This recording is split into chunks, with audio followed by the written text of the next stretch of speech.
Thank you, Dr. Bolton. Thank you, everyone, for coming out tonight. I want to remind everybody that per the governor's order, we are under a mask mandate, and masking is mandatory unless you have an exemption form filed with us. There are exemption forms over on the table if you don't already have one on file with us. And otherwise, if you need a mask, we have them. Let us know, and we can provide them. Other than that, thank you very much for coming out, and Mrs. Famous Clements, it's yours. All right, then we'll call the Finance Committee to order, and we'll start off with public comment. First on the list, I have. Could you read the policy? Oh, sorry. You know, I feel like we're all frequent flyers here, right? According to Policy 903, public comment, which is limited to 3 minutes, should be directed to the presiding officer rather than individual board members, district employees, or members of the public. For confidentiality and privacy rights, specific comments regarding particular individuals must be communicated privately to the school board or superintendent and superintendent via email at psdschoolboard@penridge.org. Okay, and for those of you who marked finance, if it's an agenda item only, you can go at the beginning. If it's not, then let me know and we'll have you go at the end of the finance committee.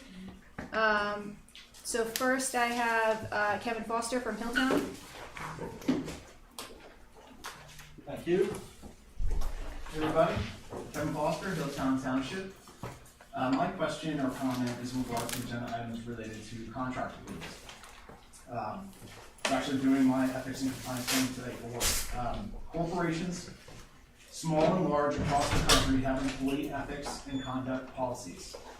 These policies provide guardrails to protect companies and private public institutions from potential public embarrassment, legal liability, or criminal liability.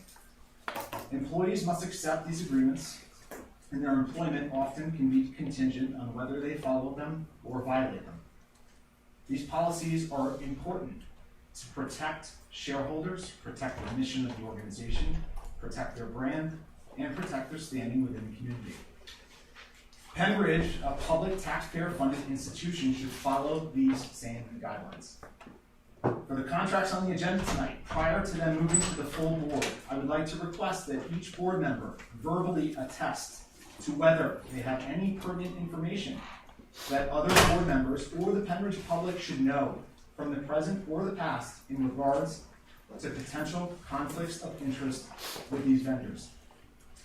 Additionally, in regards to the recently disclosed information about board member conduct, the board is not powerless here. The board should introduce and pass a censure resolution at the October meeting.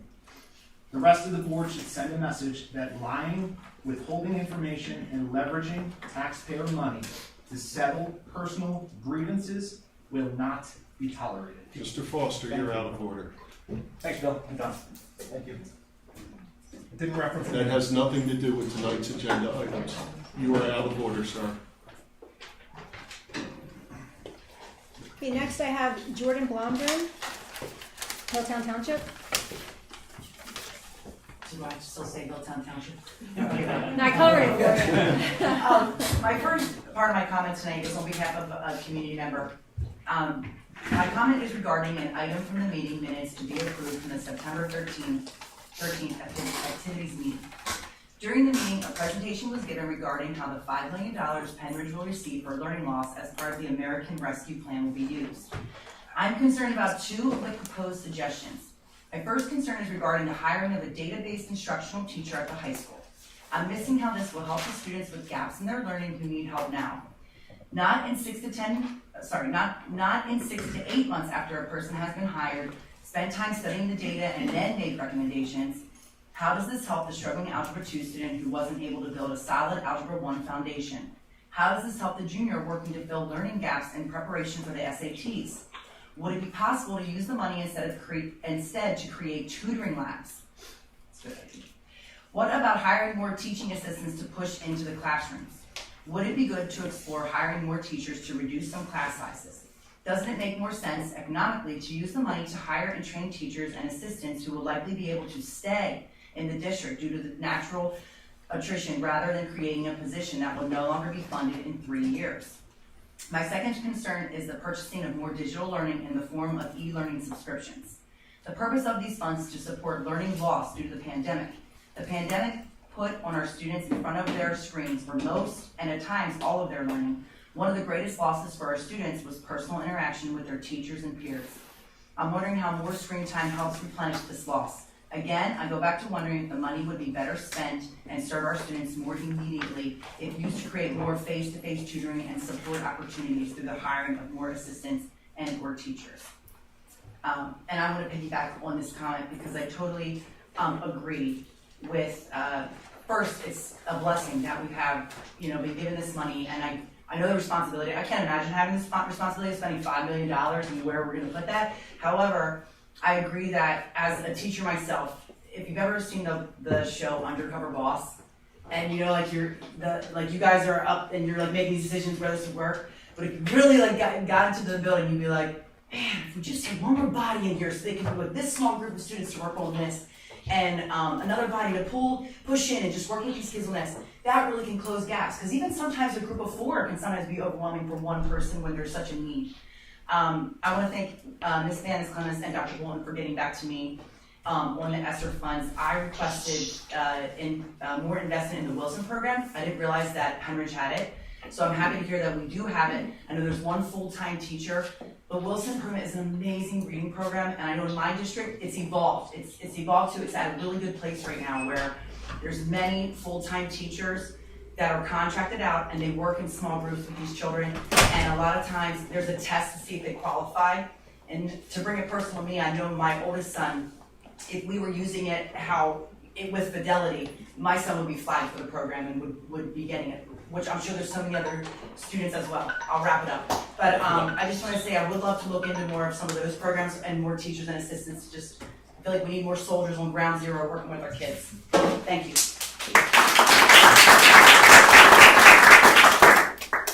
Thank you, Mrs. Blomgren. Hoping we're going to be addressing a lot of that tonight, so I'll leave that for later in the meeting. And as far as the Wilson program, I agree with you. We've had a lot of success, and I actually know a specific family that has a child who is dyslexic, and that program has been game changing for that student. So. Ross McLennan, Hilltown Township. I'll go later because your point well taken. I think you cut me off pretty quickly. I'll go later. Thank you. And Christine Bateki, Hilltown Township. I probably butcher your name every time, so I'm sorry. Good evening, everyone. Christine Bateki, Hilltown Township. My comments are also along the line of the ESSER's funding, and it's more questions. It's looking at it from a 30,000-foot view. I understand there's thousands of details I'm probably not aware of.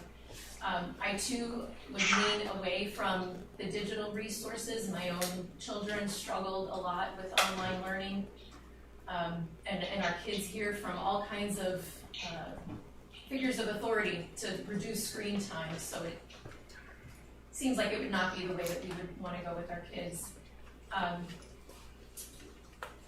The Beyond the Bell and the summer program, I would generally support. Those are in person. I guess part of my question with the remediation supplies, so that was $200,000, and there was talk with the reading kits and using that to help identify reading deficiencies in students. So there's been a lot of talk and comment around reading scores and math scores, so I'd be questioning how we identify those deficiencies now if we don't have these reading kits right now. Also, I know if we were to reallocate the $200,000, I know that's not a lot to work with when you're talking about teacher salaries and benefits, but I too would be in favor of more teacher aides, teachers, more real bodies inside the classroom rather than the digital resources. And my other thought was, if we can't reallocate all of these funds, could it make sense to tackle a specific core subject like math at a specific grade level and tackle that with more teachers, teachers' aides, and see if we can bring some change that way rather than more of a broad brushed approach.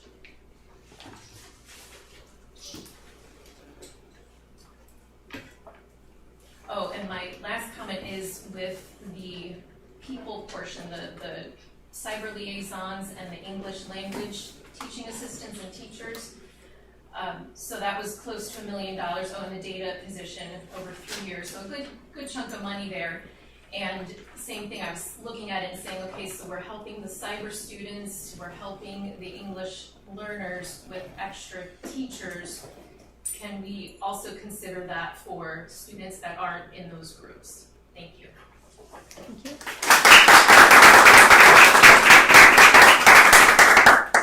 As far as the kits with the baseline, I know we already have the Fountas and Pinnell kits that you're talking about. I think part of the suggestion was to purchase extra so that we had more kits. So, to your question about the baseline. Okay, so first on our agenda, Mr. Hare is here to present the financial presentation for refunding our tech school debt that's going to be coming up really quickly. Yep, exactly. So my name's Timothy Karen. I'm from PNC Capital Markets. Little more than a year ago, or a little less, I don't know, time's relative right now. I was here to talk about a series of refundings for the district where we saved a lot of money, and I'm back tonight to talk about another savings opportunity. This time, it's not your general obligation debt, it is your school lease revenue bonds that are outstanding with the Upper Bucks Vo-Tech school. Specifically, your 2014 issue, and then also possibly the 2015 bank loan. So, the 2014 is the bigger of the issues, it's around $8.5 million. So first off, where we are in terms of the municipal bond market. I'm assuming the vast majority of the population isn't familiar with the municipal bond world, so I'll give a very brief overview of where we are. I always say to everybody in municipal bond world, bad news is good news, and we've had a lot of bad news. As you can see on a current timeline, rates are at all-time lows. Where we we're a little bit off of a year ago when we refinanced your bonds, but we're still basically flat. If you look at the 10-year average, we're extremely through those levels. The only real headwinds we have in between now and when we would price the bonds is the Federal Reserve is planning to eliminate their asset purchasing program. They're going to institute something called bond tapering, and that will effectively cause interest rates to rise between now and February, when we would be able to currently refund the series of 2014. Again, this is just kind of another representation of where we are. And then this looks complicated, but basically this just shows you that money is flowing into the municipal market. People are buying municipal bonds, which has the benefit of lowering rates. Money's still flowing in, but it's starting to slow down. So what we are looking at is the 2014 bond issue. You can see it right here. Outstanding, the payments from now through the final maturity is around $14.4 million. You can see the Series A and B issues that we did last year. This is really your longest debt outstanding. Everything else ends by 2029. So in talking with the district, what the plan is to potentially shorten that 2014 issue and pull all this debt up into this area right here. So the benefit would be is you would have interest cost savings and you would pay off all your debt a lot sooner. So we took a look at two kind of options here. The first one was kind of, you see how your debt kind of falls off in 2024 to this 6.3 level. The first idea is to pull all this debt up and basically fill in this hole to that 6.3 level. And that's what this option one is showing. So the refunding bond issue that we would do in February would be for about $8.5 million. and you would basically refund. You would have an all-in interest rate of 1.13, which is amazing. Consider it like your mortgage. If you could get a 1.13 on your mortgage, that would be fantastic. Your total cash flow savings would be around 3.3 million, and when you factor in, the time value of money, and we get state reimbursement, your kind of net savings would be 2.6. This is the way the debt service would look after the fact. So you see we kind of flatten out around the 6.3, and then you just basically have that 2020A issue outstanding till the final year of 2029. So that's our one option. The other option would be to kind of pull all the debt forward as much as possible to like the 13.1 area and see how much savings we could squeeze out of everything. And if we did that, we'd capture about an extra $190,000. It's not as massive as it is from pulling it from out there in 2044 because you only are capturing 2 years, so your time value is only so much. So it's still $200,000, and that's great savings. The only downside is you wouldn't have that drop off, and you would just be level there. So, but in totality, the real benefit here is you're saving all that money, and then also you can kind of bank all that money going forward into your capital project plan, your general fund, things like that. Which I should mention was one of the reasons why the district got a ratings upgrade last year to a AA1, which is one notch below the absolute best. So, just food for thought. So here's kind of the plan of finance summary. Here's your options, or highlight of the options. The one thing we're going to talk about here, and your bond counsel is going to talk about it, is we're proposing to do this as a parameters resolution. It's what we did last time as well. Basically, we look at, once you decide on a structure, we look at the way the bonds are structured, and then we put a little bit of a buffer on top of that. So basically what that allows us to do is we don't need to come back to you for permission day of pricing. We can look at the market, and when it looks opportune, we can say, okay, we're gonna go today, but we don't need explicit permission on the day of. Like, we don't need to meet as a board. You'll already give us the approval in advance, and then, if we meet all the parameters of the resolution, we're allowed to go into the market. The one thing I'm not sure if we're gonna ask about it, but normally in all those parameters resolutions, there's a savings target. I think last time it may have been like 4 or 5% was the savings target. This time you have such massive savings, 32%, 28%. I mean, just massive savings targets. We would recommend probably about a 10% savings target to put in that resolution. Again, it's entirely up to you, but 10% would give us plenty of room. So anyways, yeah, this is your bond counsel is going to talk about that momentarily, and then this is the way that the parameters resolution would kind of look based on option 1. This can be adjusted, and we would come back in the meeting at the end of the month to actually get the parameters signed and everything. So with that, are there any questions? I know I threw a lot at you real quick. What's the main difference between 1 and 2? Is it paying it off over a longer period? No, so You pay it off in 2027 and save $200,000 versus paying it off in 2029, but having lower payments for those extra. right. So basically, in this option 1, we're taking all this debt here in 26 and 28 and pushing it up into 2025. That's the difference with option 1 and option 2.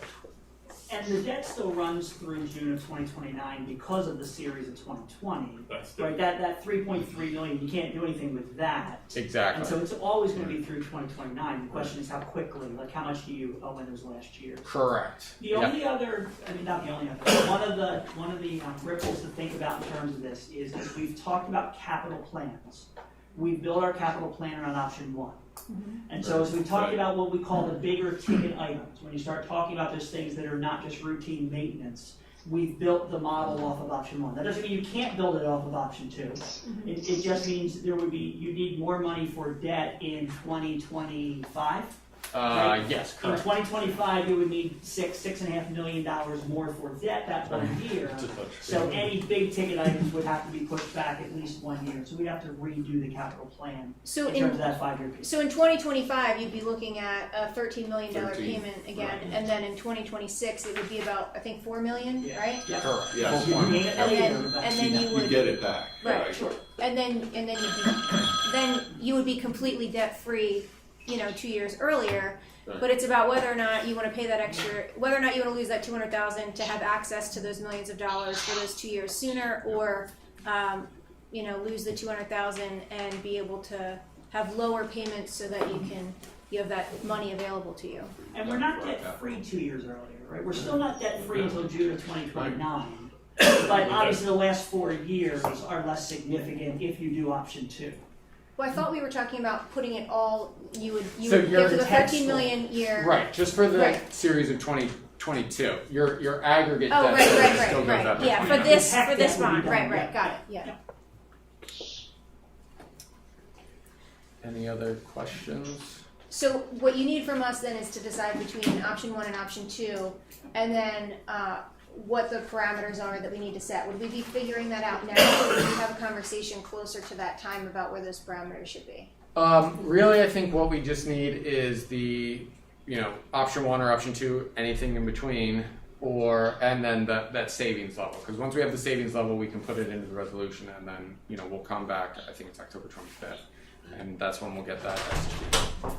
We definitely need that decision by October 25th, so that we can, So does it make sense for us to just do that now, set that now? the savings level, Yeah. or the option one, I mean, Both. if you want to do both now, that, sooner the So- better. I don't know that I'm ready to. Yeah. So you want to revisit I that? want to revisit that, yeah, because I want to see how that overlays the capital plan and the effects it's going to have on that. Right, because you're going to move that additional 6 million up into 2025.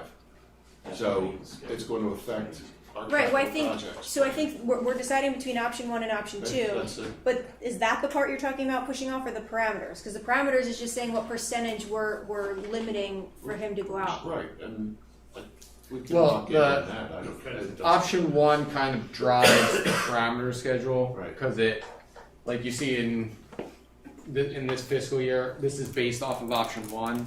So if we were to push all this debt up, all these payments would go up. So I would need to redo that resolution, or otherwise we wouldn't have enough space to structure the bonds the way you want them structured.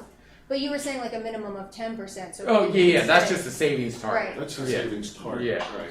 Right. So because I would like to try to keep that higher. I mean, I know we want to give room for the market changing, but I think 18% is a little high. I'd be more like doing 20% when we're looking at 28 to 32, depending on which option. I mean, almost all of the savings you're getting is, I mean, you're still getting a lot of savings from going from higher coupons to lower coupons, but all the savings you're getting is basically from shortening it from 2044 to 2027 or Right, whatever. it's all in interest. Yeah, so you're still going to get a ton of savings regardless. I mean, I just don't want to put it too high and then something happens and we're down at 21% or something. I don't know.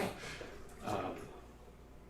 And can you remind us again of the timing of this in terms of when all this happens? Because you now mentioned October 25th and made it sound like there was actually a hard stop for some reason. Can you walk us through Well, what it's just actually when has to we're going to happen get with the timing is? resolution, the parameters resolution signed. When these bonds are actually scheduled to price, and we can, if we needed to, we could fall into November to get the parameters. Well, that's why I was asking. I was Yeah. asking whether there was really a hard date for some reason, because I had kept hearing February, March, in terms of when we actually go chasing this. Right. And so I didn't know what the timing was, or what you needed when prior to February, March. Yeah, so in terms of actually pricing the bonds, the way this works is we're gonna do this as a tax exempt current refunding, and based on current tax laws, we are only able to do that 90 days, or within 90 days of the call date, which is May 15, 2022. So that puts us as a pricing date in February 15th, 2022. We can do it 30 days before that. We can actually price the bonds because then you take 30 days to settle. So we would actually price the bonds and lock in your interest rates in January of 2022. So we don't have a ton of time between now and January, but we do have some flexibility between, I wouldn't want to go further than November if this slipped for some And the reason. information you need is option 1 or option 2 or an option 3. 'Cause we Right, could and always anything in select, right? between, We would you know, something in you- between, as well as then the maximum parameter, or the minimum parameter. Yeah, the savings target. Those are the two things you need. Yeah. I'm gonna hear Sean's opinion. Mr. Dahlberg, did this go to a board vote last year, last time we did this?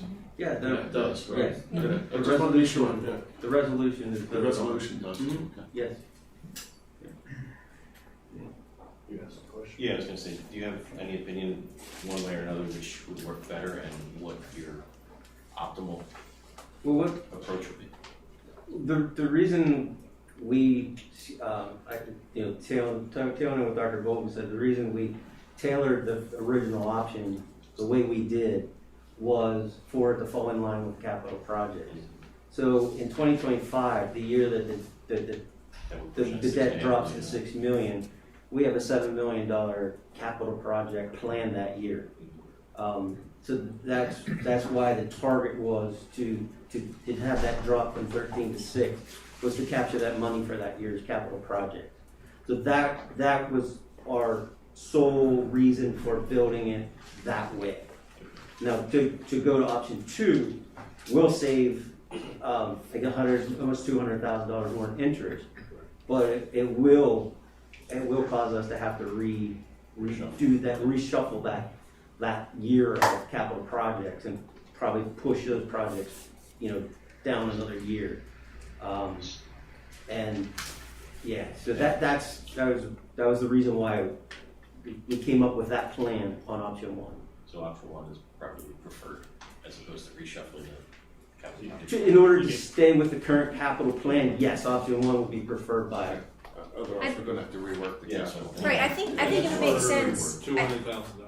Yeah. So I'm thinking $200,000 I mean, is I think it would make sense to kind of look at that timeline and those projects and see how important the timeline is and whether or not that makes sense to, to be a little bit more flexible with the years, or whether it's important to have those projects sooner. So, I don't know if we can, as Mr. Kraus had suggested, maybe make this decision on option 1 or option 2 next month, and kind of give everybody the opportunity to review that timeline for our capital projects, so that we can kind of look through that and see if it makes sense or not. I Does that think make we need sense? to overlay it and Yeah. take Yeah. really understand the impact of doing it option 1 Right. and moving, leaving the capital projects plan alone, or option 2 and reshuffling our capital projects. Right. So maybe we can we plan that for our next meeting next month? So we're gonna talk about, facilities has both kitchens and air conditioning on it, so those are 2 of the Right. bigger ticket items, and so we'll have some of that conversation tonight. The other pieces we can do based on that conversation is overlay, option 1 we have kind of figured out. We can overlay option 2 and come with a proposal and says, okay, if we were to do the same projects in option 2, what does the timing now fall? Because Right. I think every time I say I think it's safe to say, I always look at you, because that always scares me when I look at the money guide. I think it's safe to say that our building maintenance priority items are not impacted by this decision. What we are impacting with this decision would be the larger ticket items, unless there was some emergency. We're obviously tying up extra money earlier, so there was some sort of roof issue or major emergency. But what I would call the maintenance projects that Mr. Harper and his department have prioritized out through 2026 will still be fine regardless of option 1, option 2. It's the other pieces that we put on top of that: paving projects, lighting projects, South Auditorium, right? All of the bigger ticket items that we've started to plug in years would be the ones that would have to be changed. Is that fair to say? Yeah, because each Okay. year we schedule about 2 million worth of, those smaller projects that you're talking about. So, yeah. Because we wouldn't want to make a decision that obviously puts any of those in jeopardy. We want to make sure that all of that is planned out, you know, that the buildings are taken care of. It's the other things that as we plan and we plug them in.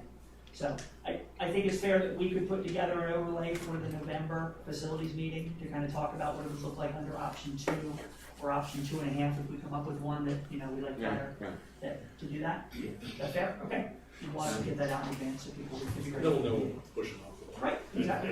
And what it's Your worth. advice, what we should push off, you know, we can't. So what I may be able to do, and I can talk about it with your bond counsel, so sometimes we like to keep the parameter schedule kind of close to where we're gonna be in terms of the actual par amount, because we don't want people to get like sticker shock.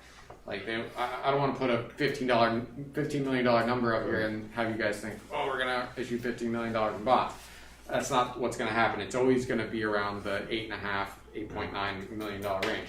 But, and I would talk about this with your bond counsel, what I could do is potentially structure this parameter schedule to account for both option 1 and option 2. The total parameters number would go up though, it would go to like, I'm just pulling a number, 15 million. Right.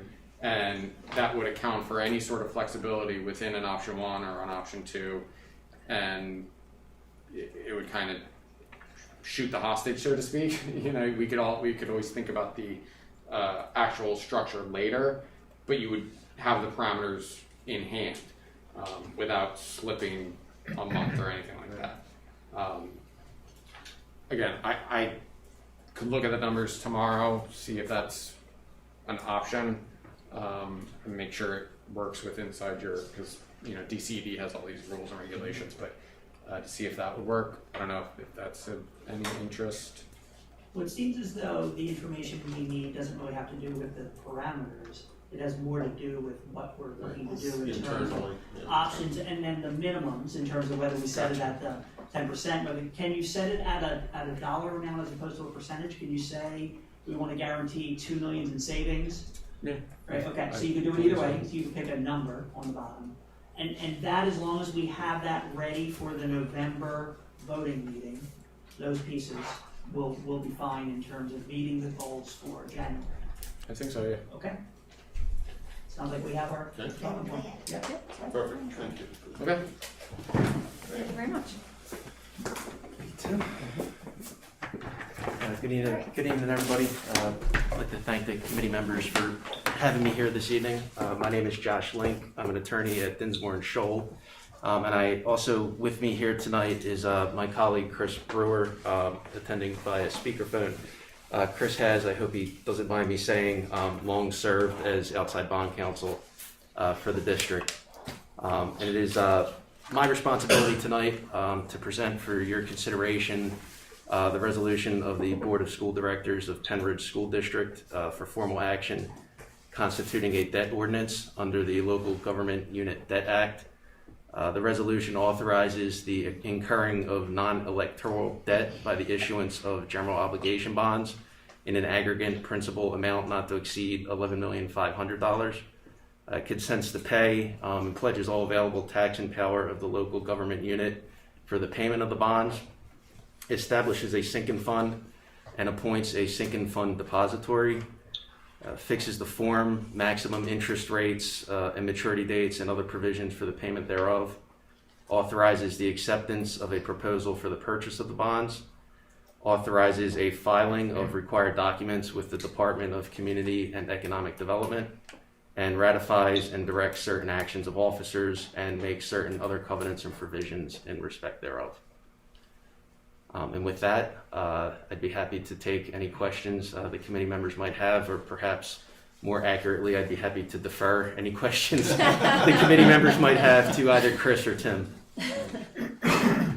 Any questions? This is pretty straightforward, I mean, it's. Yeah. Yeah. Same thing. Josh, my question has to do with timing for you as well. Okay. Does the timing make a difference? Is there drop dead in terms of when it has to be finished? Does the November timeframe just happen in October or what? Josh, do you want me to take that? Yeah, Chris, if you wouldn't mind. I thought I had an answer, but yours is probably better. Well, it's Chris Brewer, and good evening to you all, and I hope you can hear me. An appreciation that Josh was able to make the drive up there, since it was harder for me to get over tonight since I had another board meeting. The thought about taking action in October on a not-to-exceed basis is to just sort of get this transaction on track. And as Tim has mentioned, although we can't sell bonds until next year, the more we have behind us in terms of your authorization, the easier it will be for us to be sort of first out in the market next year and ready to try to complete the transaction for you, knowing that by building a lot of flexibility into the schedule, we're able to adjust more easily for market conditions and changes. So you don't have to do anything this month, but if you're inclined to say, sure, we'd like to go ahead and get this refunding teed up, then it allows us to do some things behind the scenes. As Tim has already mentioned, nobody's going to sell any bonds on any structure until you all, my communications through your administration, incidentally, Sean's just great to work with, until everybody's comfortable with all the facts and circumstances. So even though we have paper on record, this will be done, on your, say-so. I think the other thing that's a driver here, besides restructuring your debt and advantaging your capital plan, is that you're also charting your course independently from the other participating school, Quakertown, in the VOTEC. And so getting something on the books here will, politely enough, but also formally enough, indicate to them that you intend to pursue your refunding of your share of this debt on your own.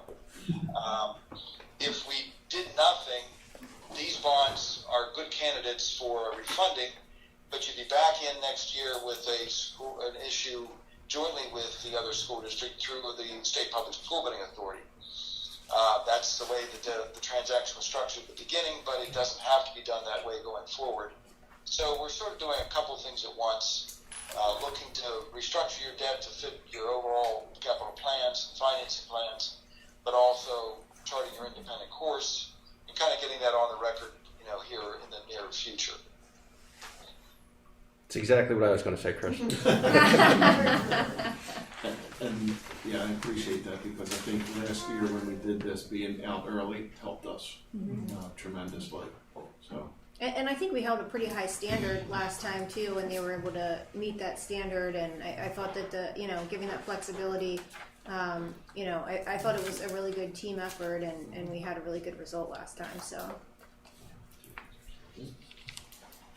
And no guarantees on the market. It could be that we'd have to come back to something subsequent. Yeah, we're expecting the same results as last time. No pressure. Sorry, Chris, we couldn't hear you. Talk to the guy with the money, not me. The target, just so you know, there's no real legality here. And what I mean is, it's a policy matter of what kind of target you want to set, what kind of parameters you want to set. The legalities have to do with some structuring stuff that Tim's talked about between options 1 and 2. I think I've mentioned before, when you did this last year on the same format, that the Local Government Unit Debt Act was written, at this point some 40 years ago, without this kind of procedure in mind. And so we're trying to constantly put the square peg into the round hole. And DCD, which reviews these proceedings of the Debt Act and approves them, has developed some standards and protocols over time. And so that's why, you may see a schedule that looks scary, but it's because Tim wants to be able to move around principle and pull the levers and push the buttons to fit this into a state requirement. However, the target savings is really just a kind of we know you don't want to do this if you're not going to save anything. We know you want to do this for a healthy, beneficial transaction. Historically, school districts felt that a refunding was valuable if the savings was 2%. And you are so far north of that now, it's not funny. But pick a number that you're comfortable with that makes a statement to the public that you're not doing this for fun, and you're real about it, but also leaves us some room so that we can work with the conditions we might find in January. Understood. Yep. Appreciate it. Thank you all very much. Thank you. Thank you. Thank you. Thank you. Thank you, Tim. Thanks, everyone. Thanks, Chris. Good evening, everybody. Thank you. See ya, thank you. All right, next we have contracts for approval. Mr. Dahlberg, you're up. Okay. There's a few contracts this month.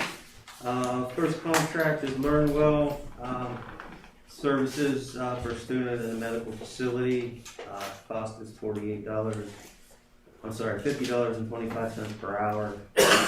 Second contract is Bucks IU.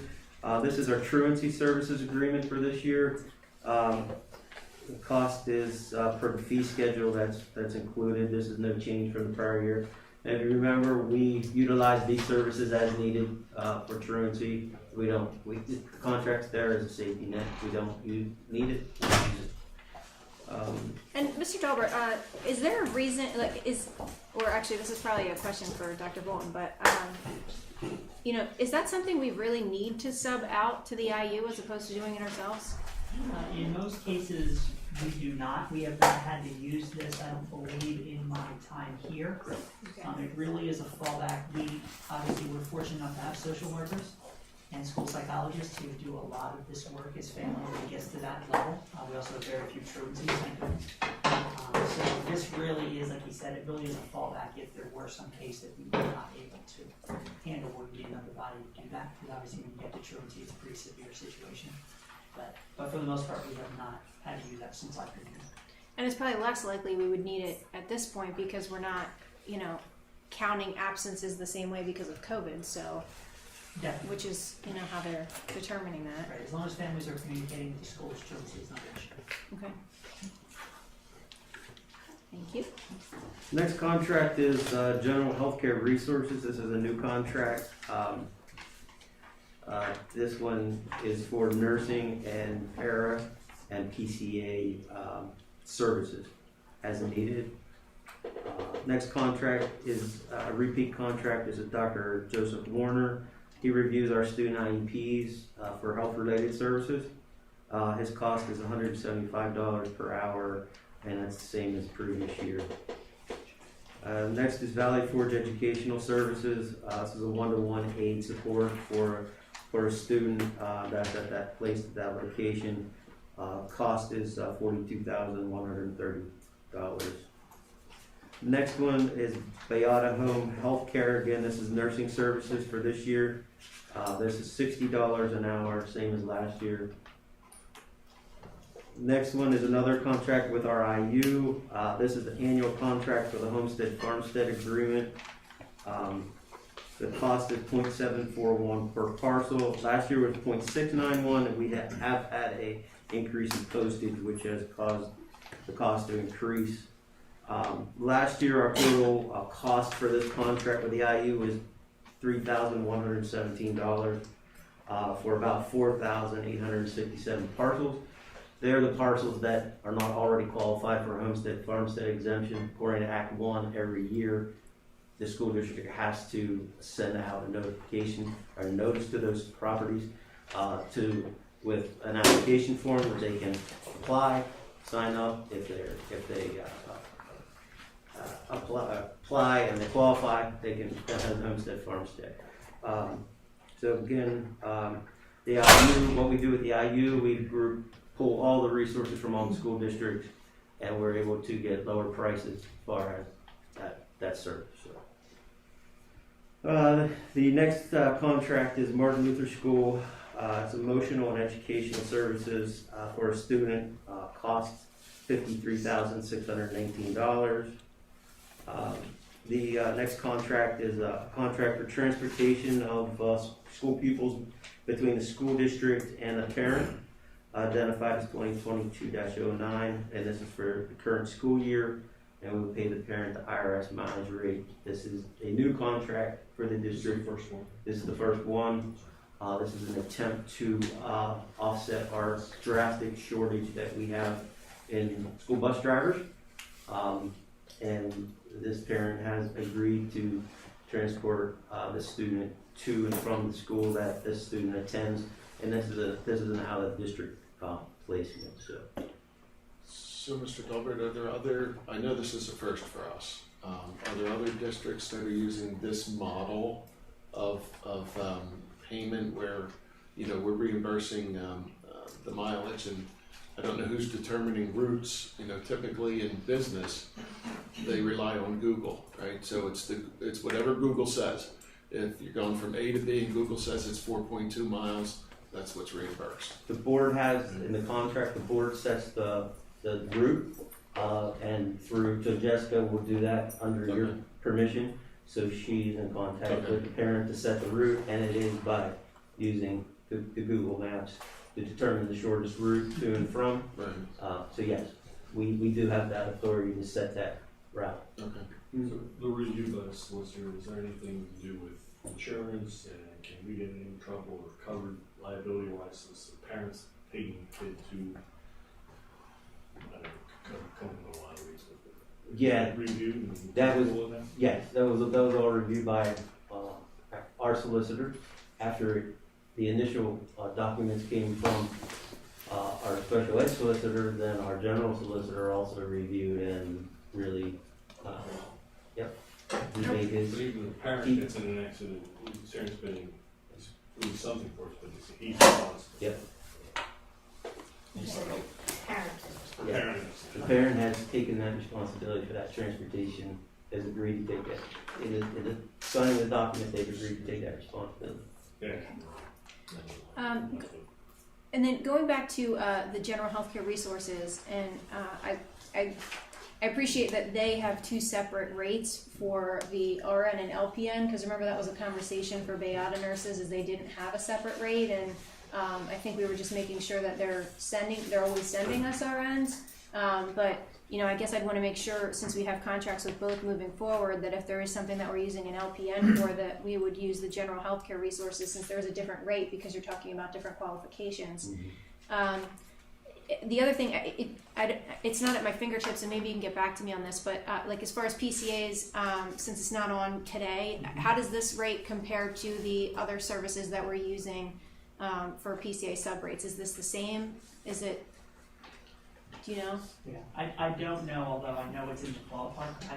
I think this is a tad higher because these are just PCAs, Okay. right, in terms of what they're bringing in terms of the support staff, but we can check and get back to you. And I guess the district has flexibility as far as which provider you're using for which things and prioritizing based on what makes the most sense in different situations, right? We Since we have- certainly do, although right now the situation Is biased. If we can find someone they're in. I mean, it's one of the reasons why we have three Right. different nursing contracts, right? We're trying to find places that can supply nurses, same thing with support staff, that we have multiple open positions. And all the districts across the county have the same situation. And how are we on full-time nurses in the buildings? Are we good with those full-time positions? Yes, in terms of bodies being covered, but there aren't enough bodies in terms of staff nurses, and then they do a wonderful job every day of making sure our buildings are covered. But it is often a chessboard because we have. Well, the reason I ask is because I know there's a lot of situations in the county right now where there's certain nurses whose jobs are kind of on the line with different medical situations. So are we, I get what you're saying, that we're making it work, but are you saying then we do have some openings for nurses for buildings? We have, all the openings are filled. One is a medical situation, so we have a sub in for that, and then we have two that because we acquired them from another school district, they're being held. So they're not currently in district yet, but they are our employees. And so all three of those are right now being filled by sub positions, and so they're a little more fluid day by day. But by the time those 60 days are up in the medical situations, they're full of all the positions filled. Did anyone else have any other questions on that before we move on to the last contract? On any of those other contracts? Nobody's good. Okay, and then is Mr. Hagan coming up to present that, the presentation on Under Armour and campus clothes? Yes, he is.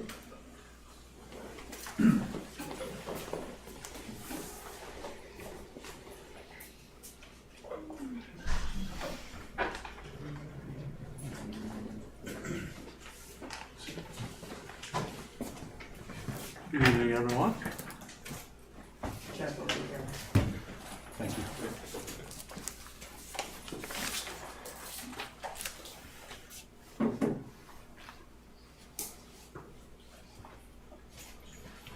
Thank you, everybody.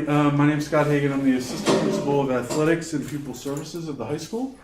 I was here a couple months ago, and let me just say that was about a month into my new position, and now I'm about 3 months, and the learning curve has been dramatic and positive in my eyes.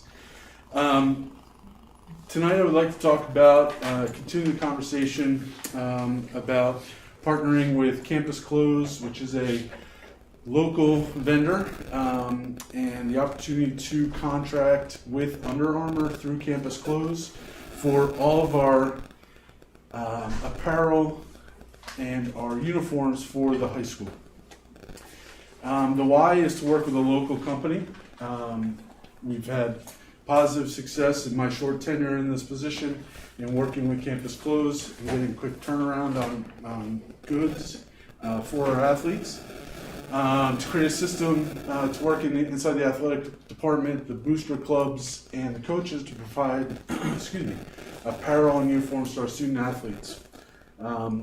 Campus Close and Under Armour can provide us online development of uniforms. We're currently going through this process with girls basketball. They have about 2 months until their season starts. They're finalizing what the decorations are going to look like on the uniform, the color schemes, and all that. And they will be able to create a file for us to turn over to Campus Close and Under Armour so that they can create those in about a 6-week time frame. And then obviously to expedite the process, I'll explain a situation that came up and how quickly it was rectified through Campus Close. Can you pause right there real quick? You mentioned athletic department booster clubs and coaches. I just want to clarify that it's not mandatory for booster clubs to use this provider, correct? It is not, it is not mandatory to use Campus Close, but there is a benefit to the athletic department for rebates in order for us to purchase other apparel. So it's not mandatory. There are some very specified sports, such as swimming, where there are things that the coaches and staff would like to get that is somewhat different than it would be from an Under Armour or just in Campus Close in general. And so they're going to continue to use their different vendors that they've used in the past. So as far as what they're earning back, right, does that go specifically to the teams that earned it, or does that just get... Correct, yeah. In the last 10 days, I've received 2 checks from Campus Close, one for the girls volleyball team and one for the girls soccer team who did Spirit Wear shops through Campus Close. They got their fundraising checks back from campus, delivered right to them. I didn't look at the volleyball cost, but I talked to the girls soccer, and for one Spirit shop opening, they raised $1,200. So that goes right back to the student athlete in the program. So if a certain booster club decides not to use them, it really just, any disadvantage would be to themselves, right? Not necessarily. It could be. There are other vendors out there that will allow you to do fundraising. There's online websites like Squad Locker where you can, in essence, jack up your prices to make that as a fundraising by 10, 15, 20%, whatever you'd like. But then it's not getting delivered directly to the high school or directly to our individuals. So there's push and pull from all of that. As I talked about the previous meeting, we have a 4-year rotation, and something that I've uncovered is that on the right-hand side that some teams are not in that rotation. Our cheerleaders have not gotten new uniforms in close to 10 years. Our bowling team has not gotten new bowling golf type shirts in about 8 years. There's a difference I've learned in a cross-country uniform as there is in a track uniform, just by the fit for speed and things like that. And our golf team, the Booster Club has been purchasing the golf shirts for the guys and the girls on the team. So they're not currently in our rotation. But each year, our water polo and swimming get new uniforms, unless that product is still in existence and they're just replacing ones that graduated. But we have to replenish those because obviously it's a personal item, and we're not going to pass on a bathing suit from student to student over the years. So what is your solution for the ones that are not currently in rotation? Because if they're that far behind, is that something that you're prioritizing this year? And then does that throw off your 4-year rotation because you have too many in 1 year? Well, the good news is that there's 4 not in the rotation, and so I'm going to try to add those into the next 4 years. And we're looking at some different ways, and we're going to be starting the budget process to identify where that money can come from in order to fit cheerleading, bowling, cross country, and golf into that each year. Right, Each but own cycle. if certain ones haven't been, if certain ones are using 10-year-old uniforms, I don't know that we want to wait until 2024 because we're trying to even it out. You know what I Right. mean? So golf gets new from the Booster Club each year. So those Put that in later. kids will keep that shirt for next year, and we'll just add on to the freshmen or the underclassmen that are joining the team. As far as bowling, we're talking about 12 students. So we're talking about 12 golf shirts, which is not a huge budgetary item. Cheerleading, they do have multiple uniforms for their UCA events that they cheer in the wintertime. They're competitive team cheers that they've fundraised for over the years. But their sideline uniforms that they wear at the football games and at basketball games, they haven't replenished those. So we're going to work on a process to incorporate them into the system. And is it still the process that the varsity uniforms then go down to the junior varsity and then go down to the middle schools and because then you're talking about really old uniforms. So I'm learning that the middle schools over the last several years has gone to they all have the same uniform so field hockey and lacrosse share uniforms at the middle school. All 3 schools have the exact same uniform. So if South has 25, but they need 7 more, then they can call North and Central so that they're just putting them in their bucket instead of the other schools. And from what they've said, and just getting to know them on the athletics director side of the middle schools, they seem to feel that system works. The idea of passing down a football uniform is a little different because you may have a 6'4", 260-pound offensive lineman, and when they get down to 7th grade, they might be 5'3", 125 pounds. So they're obviously not going to be able to wear the same uniforms.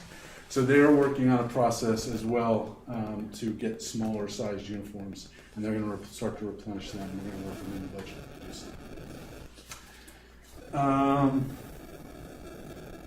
Currently, we have a good number of our teams using Under Armour.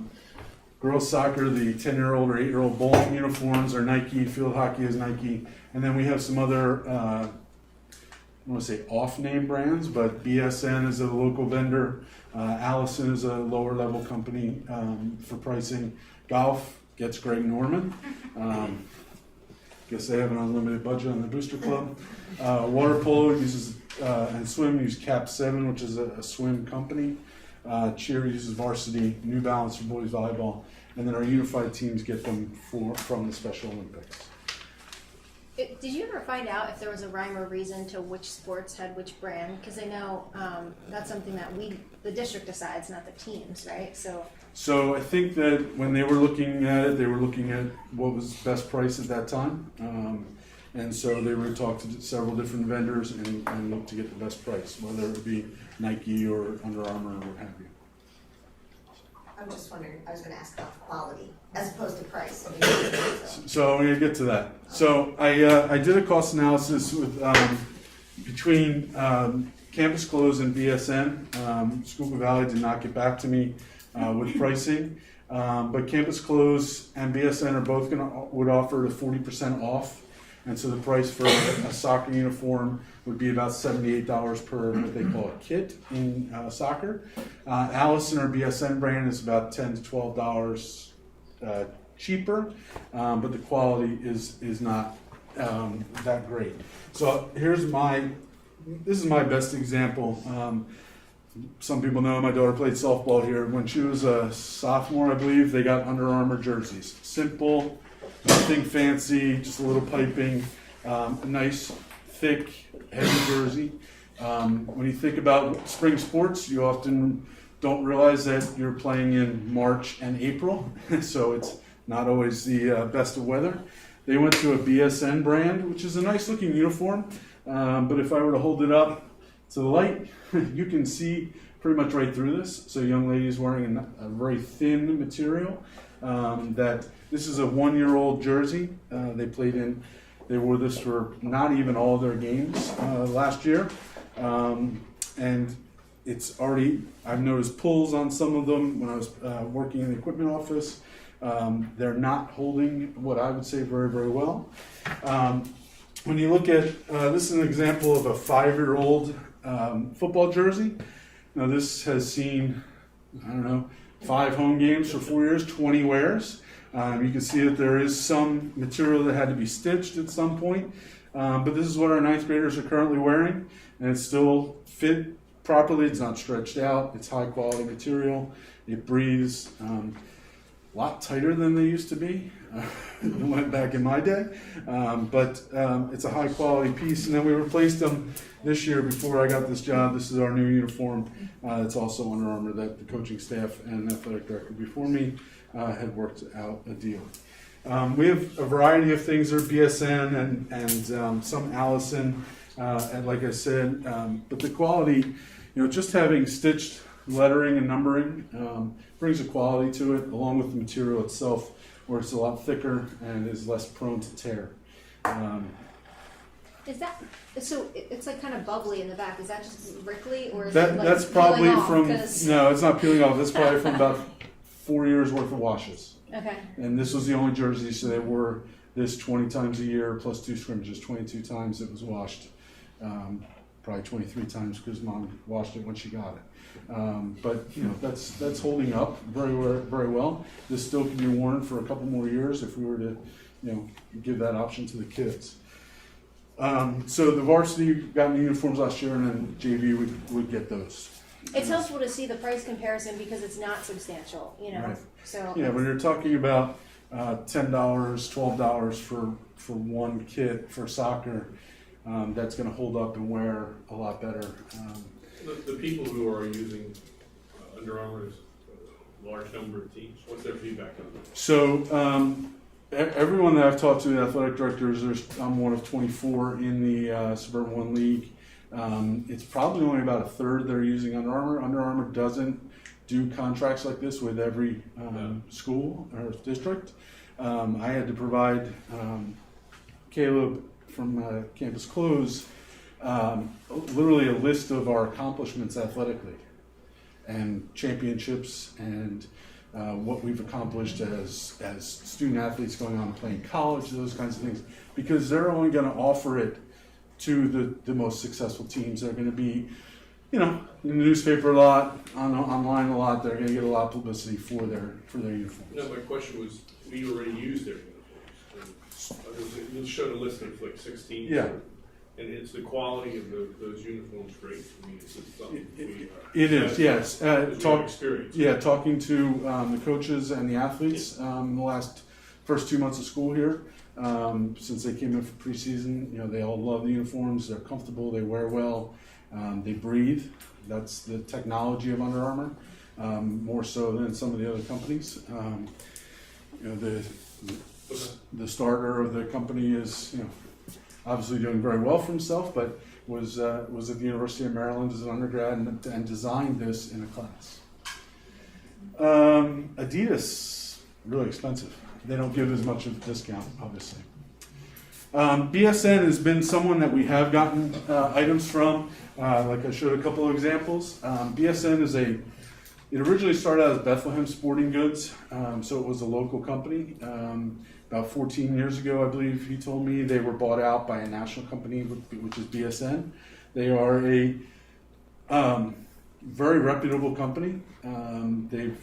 They've really had a lot of issues with the supply chain this year. We're still waiting for several pieces of equipment, including soccer balls, to get to us that we ordered in July. So they're hitting that major issues. And we've not seen that with working with Campus, which is a smaller outfit, which is local in Bucks County. Does it have anything to do with the fact that we're ordering completely different items though, and there are back order issues anyway, you know, with everything? So one of them is like, for example, a kicking net. It's equipment based. It's not uniform based. A kicking net that you can go online on Amazon and buy the same exact thing. We still haven't gotten it from them. So they're struggling, and even to the point where he hasn't returned a phone call in the last couple of weeks. Okay, because I was also going to ask why we didn't, because we were able to have the other person come here and answer questions and talk to us. So I wasn't. Is that why we weren't able to get him to come here and answer questions? He has not responded. Yeah, Okay. he responded to my secretary about mouthpieces that were delivered the other day, and hasn't responded to my phone call. Okay. Mr. Henry. Yes. So even though Campus Close has been doing well with getting things, have they talked to you at all about the supply chain issues? I was just thinking of that as you were talking about. Caleb is here. He's kind of hiding amongst the masses out there. Caleb has not, we have not had any supply chain issues with Caleb. As a matter of fact, one of the things that's in this presentation is two of our volleyball players got rips in their brand new jerseys from, we assume, a gym floor. And so I contacted him, and within 6 days we had 2 new jerseys. And then I packed them up and sent them to, I guess, somewhere in North Carolina. I don't know exactly where it was, so that they could look at them and identify what the problem was. But free of charge back to us 2 brand new uniforms with the correct numbers on them within a week. And did we have any issues like that we had to solve with BSN when we were utilizing their uniforms? I can't really speak to that because I wasn't around in the past. I don't know everything that we've ordered so far this year, which is not much. Volleyball, girls tennis, and we're working on girls basketball. We have not had any issues with any of girls tennis. Absolutely love their uniforms. They traveled well, I'll say it that way. So the discounts through Campus Close, 40% off all stock items and apparel. So anything that's in their catalog that starts with a number or a letter? Number. A number is a stock uniform. And so we get 40% off of that. So whatever is listed in the national catalog, we get 40% off of from Campus Close. Custom uniforms as well, like our football jerseys, tennis, because it says Penn Ridge on it, it's custom. And so that all works into the price at 40% off. If our teams, such as basketball, were interested in doing all varsity guys wear Under Armour sneakers, we would get 35% off of each pair of those sneakers. So that's only if the whole team did it, is what you're saying? Yeah, so in the contract, it stipulates that it's head to toe. It's only if our coach were to say, we're all wearing the same shoe. If the coach says, we're not, I don't care what kind of shoe you wear, it doesn't do anything to the contract. They can wear whatever they feel comfortable in. And that, that's a personal feel, shoes. Rebates. So part of the contract is that in the first year, 10% of all money spent on Under Armour through Campus Close, we get the 40% discount. Then we get a 10% rebate, which comes back to the school. We can use this to buy apparel for our coaching staffs, for our event staffs, for anyone at the table, those kinds of things. Initially, because that first year they want to get our business, Under Armour itself will give us $5,000 towards that, and Campus Close is going to give us $1,500 to start out, so that we get that amount of rebates. Yep. So that's guaranteed? That's guaranteed. Years 2 through 5. Christmas comes early. Years 2 through 5, that'll go up to 12% because they're not going to give us that initial amount. But anything that we spend on that rotation of uniforms, we will get 12% of that back towards our rebate. If we have a team that wins a state championship or an individual wins a state championship, they'll get a free Under Armour warm-up with the Penn Ridge logo, their sport, and state champion on it. And league conference coach of the year will also get a free warm-up set. So they do some additional incentives for the players and the coaches.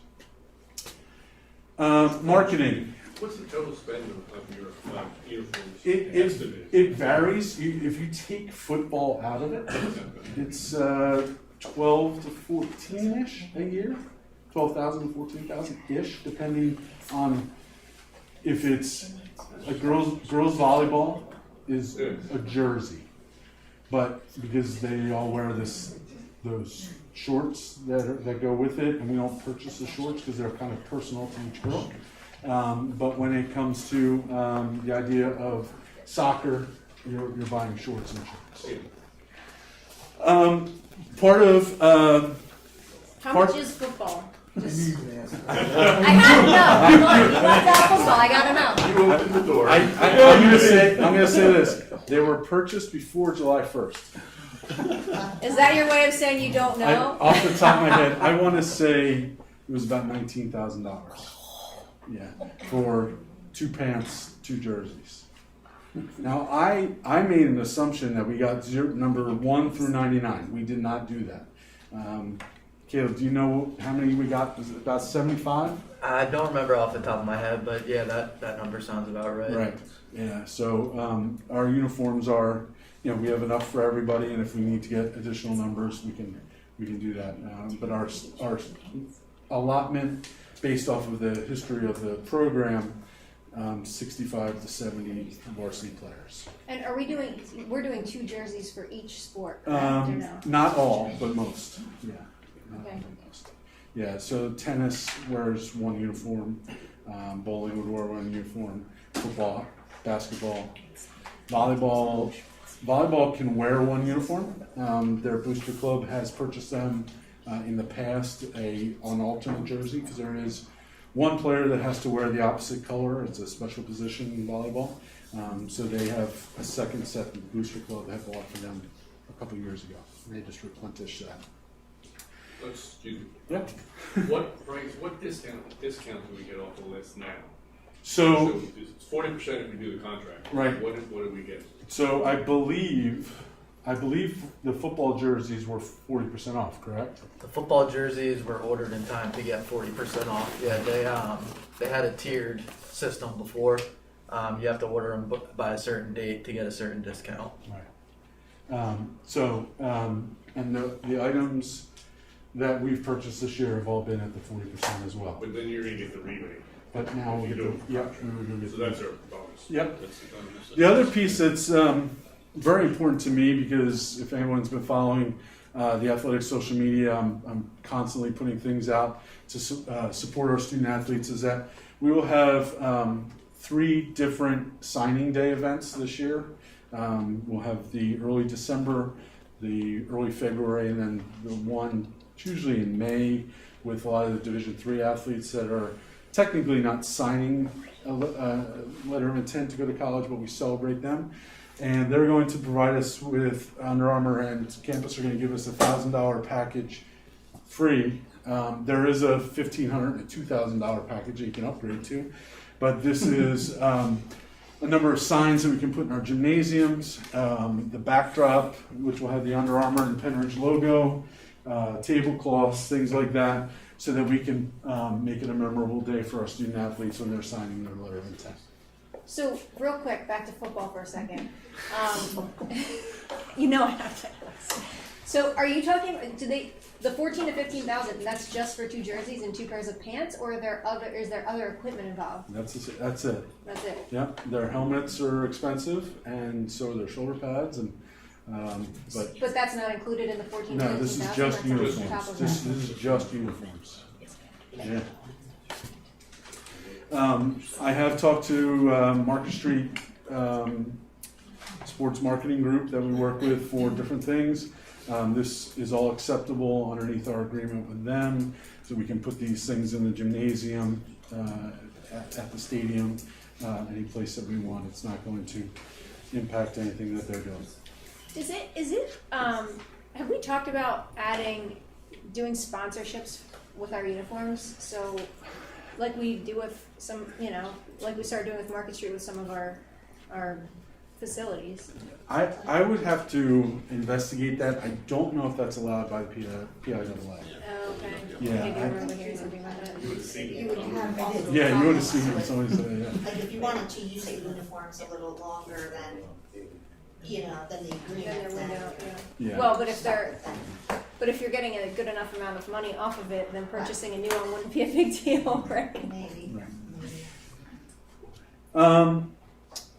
In summary, so I've showed some of the uniforms. I talked about the Under Armour jerseys. I talked about the girls' soccer that's in the process. You know, Caleb came to me in July. It was the first time I ever met him, and there was an air of excitement on my part, being new to this role and this becoming an opportunity for Penn Ridge. I think it's a definite option for us to really put our student athletes in great apparel and uniforms on the field. And my big question was, well, what does Under Armour get out of this? And they basically just said people wearing the Under Armour logo. And so that's their advertisement that continues. Yep. So there's no cost to us up front. We'll purchase our uniforms, the ones that are offered from Under Armour to be sold. We can go to non-Under Armour items. We can purchase them through Campus Close. We just don't get the rebates back to the district. Scott, Yeah? just to add to that, you cannot purchase, if you sign the contract, Varsity Sports cannot purchase Nike or Adidas uniforms. Right. They have to be, they can do New Balance. I saw New Balance was on there for somebody. They can be Asics if they want to use Asics for a running sport, but they can't purchase either of the other big two. Thanks. Any questions? How long has campus been in business and how many employees? I don't know the exact number of employees, do you? So employees are changing all the time, especially right now. But I would say we probably have 65 or 70 right now. How long have they been in business? I've only been there for the past year and a half. They've been in business for 27 years. Thank you. And they are expanding. You know, he said 65. I've been to their facility to pick up things in the past. They're building a new facility not far from where they currently are in Idaho. So it is definitely a growing business. They do things for Temple, Villanova, their athletic programs. Yep, it's definitely a growing business. How many other school districts do you have this kind of partnership with? Me personally, or I don't know. Campus Close? I don't know campus how many campus has. Me personally, I have two other ones in the Lehigh Valley. Benner Little League uses Campus Close for the last probably 6 or 7 years. So did you guys make this deal? We didn't make this deal, He won't but I have know it. they're a great company. I was gonna They say, always work you successfully with them. Yeah, I'm new to there. I haven't Yeah. I haven't been there that long. That's why I approached Scott when I came over here to campus, and I was working at Schuylkill Valley before. Another employee at Schuylkill Valley was in charge of working with Penn Ridge, so I didn't reach out to Penn Ridge at all. When I came here is when I reached out to Scott to see if this had ever been brought to anybody's attention. I think it's an attractive deal. Yeah. And it still gives those sports that want to use their existing vendors that option. So I think, it keeps everybody. It's good uniform. It's a good uniform. Nike's good for Yeah, I do know, just a close example, Southern has a Nike deal with BSN, and they only get 25% off discount. So, Now, do you foresee there being any issues? Right now, you have girls soccer, bowling, and field hockey that use Nike. You don't see there being any issues with switching them over to Under Armour, right? no. And now I forget where they fell on the 4-year plan. Girls soccer is, I believe, Girls soccer is 24-25. yeah. Okay. Yep, so they were new last year. So in the meantime, if you have any issues and need to replace anything before you do the whole new order, how does that work? I would have to go back to that vendor that we got the Nike uniforms from. But Now, that I would could go through campus, But would that I guess I'm just wondering, because you'd still be purchasing something that was Nike, would that be any kind of violation of So your if we're contract? just filling in, it wouldn't be. Okay. You're not gonna get 40% off or any rebate. You'll get the price that I would charge any other high school. Okay. But yeah, filling in is not a problem. If you have to wait until 2024 to get the new uniforms, we can fill in on your existing uniforms. I may not be able to, or campus may not be able to. There are some that I will be able to, even if I didn't make the original purchase. But some of them we won't be able to.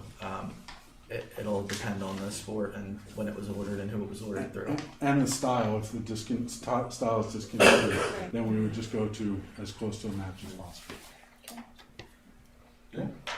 Any other questions, comments from board members? Is everybody in favor of moving this forward then? Thanks for Thank the letter. Sure. I don't know. It's,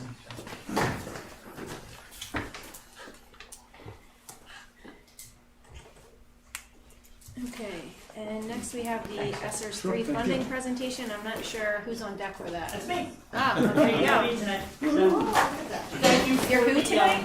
what? Who did you say you were? You got me tonight. Oh, I thought you said you were. Me tonight. No, okay.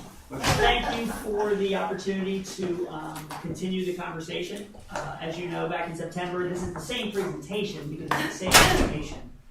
But appreciate the opportunity, the feedback that we received in terms of not having enough information around some of the positions and some of the resources. So I wanted to bring that back for a conversation and tell you what we've learned in terms of those pieces. So the first was the Beyond the Bell. The Beyond the Bell is a new after-school program. And there really are, all of these items have one of three goals, if not all three goals within them, right? One is obviously the learning loss. And so targeting students who have been behind, or obviously being able to catch students who might be struggling, to be able to provide extra resources to them to try to catch them up. Obviously, then another piece of that in everything we do, taking a look at student achievement, right? Where do we have pockets of student achievement that need to improve? How can we best set up our students for success? And then when we look at data and having targeted resources, right? Really that small group, individual feedback for individual kids that are struggling or small groups that might be struggling on one topic. How do we best accomplish that? So this Beyond the Bell is an elementary program, extended learning for after school, direct services for students who have demonstrated learning loss, or obviously are currently struggling, right? It's not like we're going to limit it to students who only had learning loss. If there's a student who's struggling and can benefit from this, we obviously will allow them to take advantage. This would be a program where obviously we're going to look to start this as soon as possible if there is board support, because we do have students who are needing some support at the elementary level. We'll be able to do that after hours. It's a program that we would look at for 1 year and kind of measure the success, right? How are students doing? How many students were we able to accommodate? How many were able to stay after school, right? What were those issues in terms of families and either not being able to or not being willing to if they were students that were struggling? And take a look at the end of the year and say, is this something that we want to continue for years 2 and year 3 as we look at the ESSERS grade? This is obviously something that would directly apply towards that learning loss. If you remember, it's about a $5 million number. 20% of it, or about $1 million, must be learning loss. You can obviously do more than that. There is a pretty big window of what characterizes learning loss, although this clearly would be that because these are for students who are identified in terms of struggling. And so as we look to build towards that million, it wouldn't be a problem, but this would be one of those programs that directly could accommodate that. So let me pause there, see what questions, if any, you have. Yeah, please. So it says 2 regular ed teachers, 1 special ed teacher, and 1 teaching assistant. And how many students do you think you'd be able to serve with that arrangement? So we anticipated those numbers off of 30 kids, right? But we don't really know how many students and how many of them would be special education that would agree to come. We know we could ramp up more than 30 with that staffing, right? So we talked about 50 to 60 would keep us at the same staffing. If we hope we get more students then, right? We're anticipating, but if not, to be able to accommodate them. So I just, for the purposes of remediating students, so obviously you want to have a high ratio. You know what I'm talking about. Yep. You don't want to have too many students involved in. It'd be nice to help a lot of people, but I think to find the spot where you're not going, diminishing returns, long diminishing returns. And that's one of the things we'll have to measure in terms of Yeah. what progress do those students make, right over there. Okay. How does it go from tier two, the number of people, and how does that work on all the schools? Are people working extra hours or? Yes, exactly right. They would be our people who would agree to be And that's working the the extra additional hours. cost. Exactly. So you're not right. hiring necessarily? No, Okay. no. We're going to have people who are there. In terms of regular teachers and special ed teachers, teaching assistants, I'm assuming some of our people would currently do that. We'd have to, obviously. Yep, but they're going to be our people. So you're focusing on an after-school program that we're transporting kids in and out, so we're wasting costs on transportation rather than doing it during the day. You're only hitting a certain percentage of kids because it's whatever kids you're transporting to and from. One of the things that really stood out to me in Mr. Warr's application when he was applying to be a board member, he talked about how we focus on the kids at the bottom and we focus on the kids at the top and we miss the kids in the middle. And when you're talking about trying to remediate all of the kids who've had learning loss over COVID, you're not just talking about the kids at the bottom or the kids at the top. You're talking about all of the kids. And you can't hit all of the kids with a program like this. And so doesn't it make more sense to take $534,000 and use that money to put teaching assistants in the buildings that are going around strategically and pushing into classrooms with the data that's already color-coded, sorted, and grouped for you, right? But you just need hands and bodies in the classroom to deliver it. If you push those teaching assistants in, and when I was teaching in Quakertown, they had a model there where they staggered the math, and I've been talking about this for 6 years, right? And I feel like we've been going in the opposite direction. It's constantly, if the scores aren't up, let's keep inflating the administration and more and more and more overseers. The more we educate our teachers, the more they'll be able to teach. I think it's somewhat, and I'm getting a little ahead of myself because I'm incorporating a lot of different things, but I don't want to have the same conversation multiple times. But I think it comes across as a little bit insulting. We're saying that our teachers are professionals enough that they can write curriculum, right? Which I would think is a pretty is really important, right? But apparently they can't teach in the classroom without. I mean, when you look at the new the reorg chart, and I'll call them overseers because I know you don't like when I call them administrators, right? But you're talking about 59 administrator overseers if you include assistants, which I would include assistants because we're not giving our teachers assistants, right? But we're giving our administrators assistants, so I'm counting them, and that's not including the 8 department coordinators on top of that. And that, I think, is the model that made the most sense. And when we talked to teachers back then about that model compared to this supervisory model, one of the things they liked best about those coordinators and even the initial supervisory model was they were still also teaching in the classroom a period or a few periods a day in addition to being a supervisor. So they were more in tune to what was going on because they were actually teaching it, right? And they talked about how once you are removed from the classroom and you become just an overseer, right? You're no longer in touch, right? And I just think that when you have that many people who are overseeing teachers, right, and we're talking about constantly inflating, and now we're talking about adding another data person, and I'm not the data person. That's later. I know. I'm not the technology. Well, but it goes hand in hand with all of Summarize, these. though, are you just asking to use the money to put people in the classrooms? I mean, just to. Well, I was expecting to give my whole comments at the end and not really break them up because they kind of all go together. But when we're talking about buying subscriptions, the iPads and the subscriptions aren't teaching our kids. The data person, we don't need a data person. It is so easy. I'm not a tech person.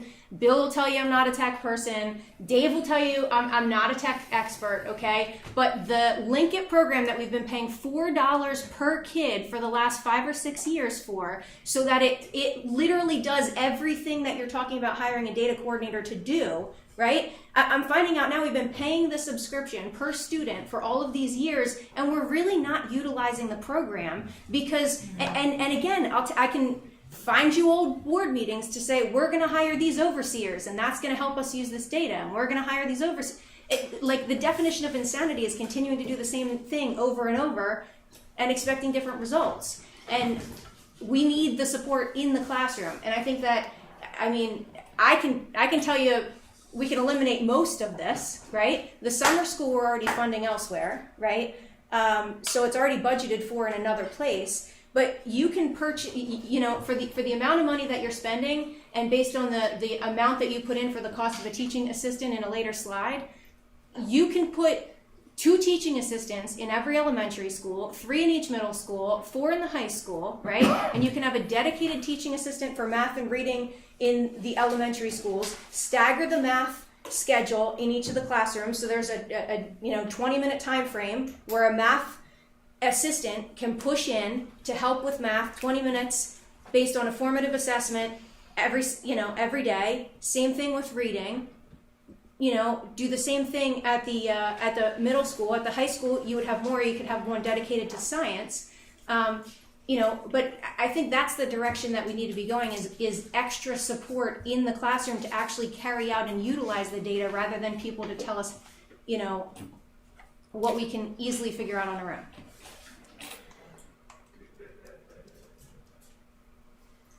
How do you feel about the Beyond the Bell program? I think it's an after-school program targeting a specific group of kids. I thought we were going to talk about this later. Well, if you want to finish the presentation, we can go back to this at the end, but... I feel like there's a lot of, just put it in simpler terms. More people in the classroom as opposed to a separate program, which would be at one place. I think that's the gist of what was being offered. And so a couple things in terms of that. I've had this conversation with Ms. Baines Clemens a couple times in terms of many of the things that she's mentioned. She uses the phrase overseers. There is one position in here that is not directly working with kids. And so if you want to say there's one overseer in here, we'll talk about the data position, we'll talk about what we see as the strengths of the data positions. But beyond that, every other position is directly working with kids on a daily basis. And so they are teachers or assistants when we're talking about the ELD program. We'll get to that on another one in terms of another slide. These suggestions for learning loss are not the only things we're doing. These are additional things we're doing. So I do believe that it is unfair to our staff to say they are not accommodating the needs of their students to the best of their ability in the classroom every day, regardless of what that student's needs are. So whether they are the top, the bottom, or the middle, all of our teachers are doing everything they can every day to meet every one of those kids' needs. I'm not saying and I know you're not saying that, but the insinuation that this is what we're doing to help a small percentage and we're not doing anything else for everyone else is the question. Now, I hear you in terms of funds, and the conversation we had is one doesn't preclude the other, right? And so I said to you that yes, we will talk about what does that look like in terms of extra people, because that model that you talk about no longer exists in Quakertown. And so I can't go and look at that model. I haven't lived that model. I promised you to look at that model and investigate that model. That is not what we're recommending tonight, because I don't know what it would look like. I'm not sure it's as successful, what would look logistically, what would we have to give up to get it. And so that's something that we talked about considering, that is separate from what we're talking about tonight in terms of Beyond the Bell, right? Because our financial situation does not dictate one versus the other. And there are things like summer school that we have budgeted elsewhere. Part of the purpose of the ESSERS fund is to reallocate money that we are already spending to this grant so that we can use that other money elsewhere, right? So when you talk about the summer school program, in this past year, I think summer school was like $230,000 or something. That was the number I had sent to the board that we had found in terms of beyond the numbers for ESSERS.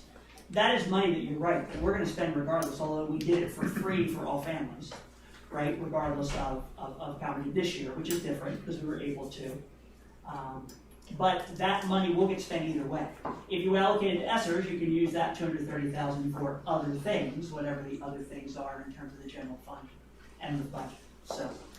You mentioned that our teachers, I'm not suggesting that our teachers aren't helping students. What I'm suggesting is that we're not providing the supports to teachers to help the students in the middle. We provide supports for kids at the top. We provide supports for kids at the bottom. And when you say that we don't have, evidence of that specific model, let's talk about the gifted program. Let's talk about learning support. What model do you use? The model, we're assessed basically by the state on the progress for kids with IEPs, the progress for kids for GIEPs, right? And what model do we use that's the most successful? We pool kids in small groups, we work with them on their needs, and we study and calculate that growth throughout the year. That is a proven model that works. And when we are being held accountable for it, that is the model that we use. We're not being held accountable for it with the kids in the middle. And so we should be holding ourselves accountable and looking at the fact that for the kids that need those supports, that's exactly the model we're using for the kids at the top, and that's exactly the model we're using for the kids at the bottom. But you can't expect one teacher to be able to accommodate all three of those levels to the extent they need to, when there's only one of them to do that in a short period of time every single day. And so if we're providing an extra assistant so that they can actually use that linked data that we're asking them to use to have someone to pool those groups. I mean, it's great that it dissects those groups and tells us what each group needs to learn, but I can't be in 3 groups at once, right? And so I can only help one of those groups at a time. And that's why that model works, and we have clear evidence it works, because look at every single IEP, look at the growth that we're recording every single day, and every single marking period, and every single year, and we're showing that growth, and that's the model that we're using. Okay, in fairness though, if you're going to say 1 or 2 teaching assistants per school, I mean, that might not provide the exact model of what you're describing. I mean, it's still going to be, and I'm not saying that that's a bad idea to have additional people. I think it's always good to have additional people and have smaller ratios. But what you're kind of describing, I think, is something that would need to be a little bit more thought out, and maybe more time spent on looking at the various options, right? And I don't know, there's a deadline for this, the spending of this money there. Okay, so you do have some time that you could explore different options. I guess it's a few years ago now, the last time we were able to be at an in-person school board conference, and it was the year before that, so it would have been like 2018. I think it was Central York, I believe it was Central York. They had they did a presentation on what they've been doing in their schools, and I mean, it really is what they call it, mass customization, I think is the term that they used. And so that's really what I think I'm hearing being said, is that if you wanna have supports for every level, the ones that need help, the ones in the middle, and the ones that are advanced, really what that is ultimately going to end up being is mass customization, which I liked the idea when I saw it, 3 years ago, but that is a huge undertaking, and maybe just something to look at. I don't know if you'd be able to. I think it took them like the typical 2 years of trying to do anything of a huge nature it takes. So I feel like we've added all of these six-figure positions that aren't making that I haven't seen the data to show that it's making a difference. Yet for those 6 figures, we could be hiring multiple aides, right? And I just think we keep going in the wrong direction, and I don't want to keep throwing money in a different direction that we can be dedicating towards this. Because Mrs. Cullen, I'm not saying that is definitely the number of aides you need in each building. You'd have to actually lay out the schedule. But certainly it would be a big start, and you'd be able to afford it with the funding that you're talking about, in addition to, what I think are the necessities that we already need and, that's built into this. But our teaching assistants are cost us the least amount of money and have the biggest impact on the classrooms. And that's what I think, I understand what you're saying, but I want to start dedicating all of the money to those places that I think are going to make a difference, and I don't want to be wasting money in other directions that I don't think are going to have the impact. And I don't think this program is a waste of money. So is that $534,000 available at the start of it, or because you have, it's Yeah, those are 118? 3 years. It's over 3 year 3 cost. So it's And over- that's it. That's only if we do it for 3 years, because obviously with any program, we would look at the end of year one and say, is it the model that is working? Has it been helpful on your students? You have to evaluate the process. And those are estimates, right? We haven't lived it, so we don't really know what it will cost in terms of each year. But, so. I guess what I was wondering is it even a possibility to, that $534,000, is it available to you today to do something where you would have people in each building? Or is The it- ESSER's money does not need to be allocated over a certain time period. I'm looking at you as developer to make sure that I'm speaking the truth. That it could all be spent tomorrow if we wanted to, right? Or you can spread it out. And just Okay, so that, yeah. and none of these funds have been expended yet, so obviously it's more than the $500,000. And just to be clear, I used your 3-year model in my math, so that is the cost of those aids for 3 years. So it would still be over the 3-year time frame. That wasn't clear in my comments. So, would it be helping their learning if they had air conditioning in elementary school? Yes, You we're lose gonna get less to that days one of- today too, Sorry. Ron. You do lose less days, shutting the school there. I mean, I do a lot better when it's not 90 degrees in my office than it's 70. And 70% humidity. Sorry. You're helping their learning. That would. Yep. It's so long, if we're talking about it, I mean, Is that- I do agree with the comments earlier about, public comments earlier of, and I will sound like a broken record, and Katie's not here to be a broken record with me, but I think Katie and I together have probably said over the last several years 1,000 times between us that we are concerned about the screen time. So that is one thing, less digital, more people, so. Can you use the money? The million, is that something that would fit in there? If you made an argument that air conditioning would improve the learning environment and help our kids succeed? After the Can you make that at the 20%, 5 or after we allocate It like would allocate 20%. for learning. After the loss. 20%. Right, After the learning loss is $1 million of the 5. That's right. And it's 1.455 per But- year. But just to be clear, that can be eaten up with summer school that we've already budgeted for elsewhere. So you're basically double budgeting for summer school, which is I think over $2 million. I thought it was like 2.2. I don't know. We're not at that slide, but What's a breakdown? Like if it would be the first year and we say, okay, it's successful as opposed to not successful, move forward, or we say 1.45 for the first year, we've utilized it, we don't see the impact that we were expecting. So now we're pulling back and we're saying, okay, we still have $3.5 million left of that ESSERS. We went over the 20%. So we actually spent what we were supposed to towards the learning, and then we can reallocate those funds, and they don't necessarily need to be in the way that we put them in the buckets. Correct. So we can reallocate. Correct. So what are the parameters that we're going to utilize to, I don't want to say justify each, how we allocate them, put them in the bucket, but how are we going to, Well, obviously, evaluate the this one's similar structure? than most because there's specific kids that are being There's serviced measurable- around specific there's data measurable points. things. that are- There's measurable things is what I'm They're looking not for. always So that there's easy. data that we This can go one's back pretty to and simple. say, this was successful, this wasn't. We can say, okay, that 1.5 was successful, let's move forward. minimum, you're spending a third of this thing, you're gonna do it for a year, right? Right. Correct. That is our, And that's, over that, The 20%. other question I have on this one is, we can't get enough bus drivers, how are you gonna add more runs for these kids, or? so these are after elementary runs. And so Yeah. we'll have to work on the timing You and think placement you and do. things like that. But we again are hoping that they will be our people on top of their current work. We're not paying parents to pick up their kids. No, I don't, not for this program. Although some parents may choose to, right? I would think they would. They were not paying. Just. Where do we leave this? I mean, I'm okay trying. Where's the magical time frame?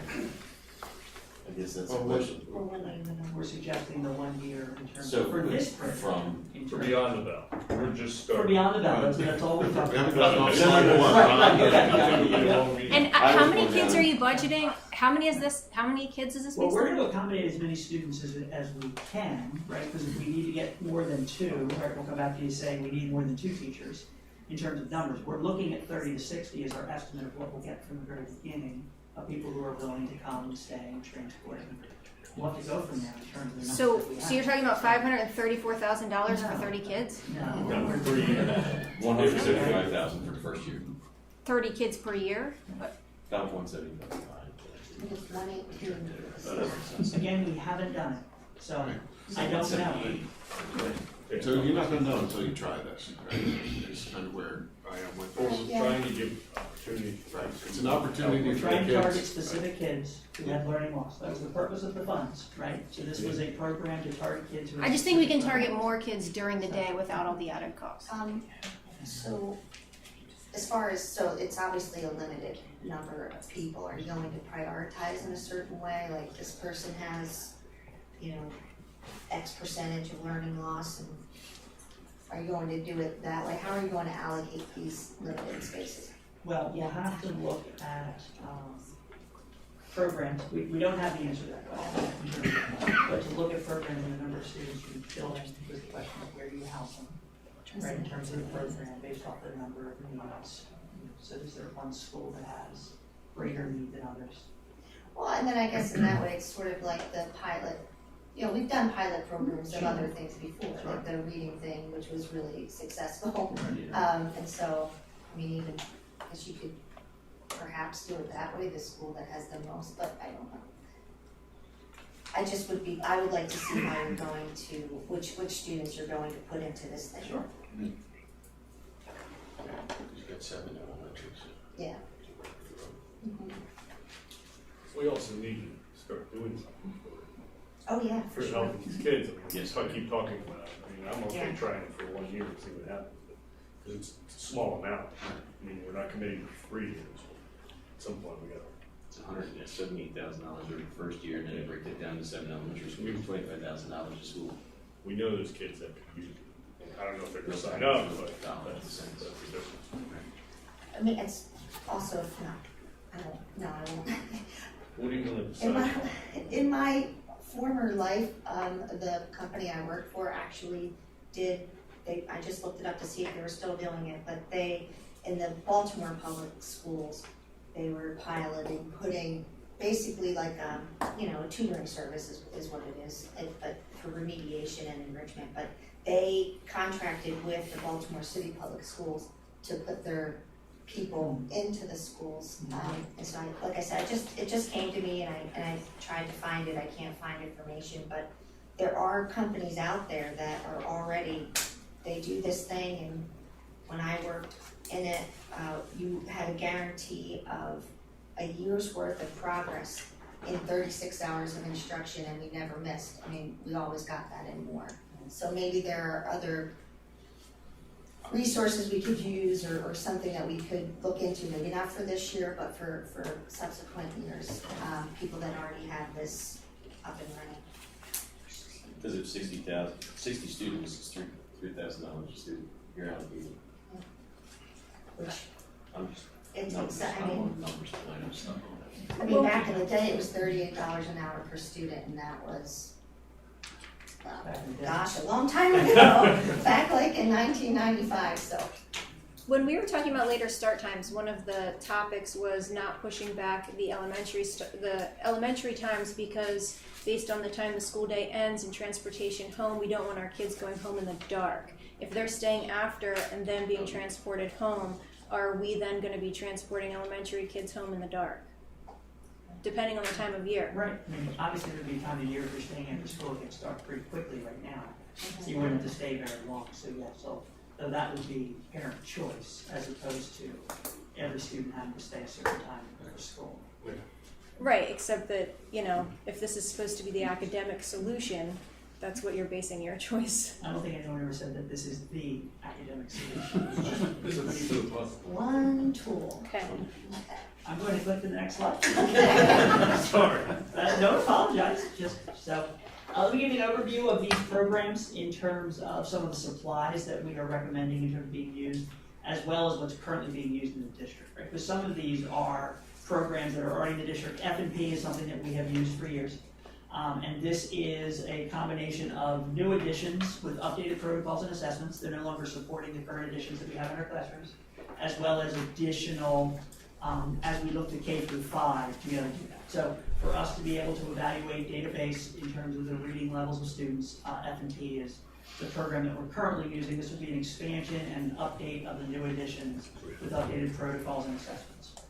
STAR and Freckle is primarily math, right? It would be replacing Splash Math and Study Island, which we have found to not be as successful because they are not as intuitive to specific students and small groups of students. And so those are two programs that we're currently using that are $15,000 a year. Freckle, we currently use K through 2, right? Because Freckle and STAR are two different things, so let me talk about them separately. Freckle is currently K through 2. We are finding success. The teachers have said that it is working for their students, both individually and small group. The expansion for 3 through 5, and so that's currently $14,000 a year. So K through 2 was $14,000 a year last year. Expanding to 3 through 5 would be an additional $13,000. Total would be $27,000 for Freckle. And it would replace Splash Math and Study Island, which are currently $15,000 a year. So we would be spending 27 instead of 29 for the math program in terms of Freckle, because Splash Math and Study Island would go away. This would also be a program. Freckle's a good program. Freckle and STAR combined is a good program for Beyond the Bell, because it is something that students can do individually, both at home or in a program if they needed to, in terms of those pieces.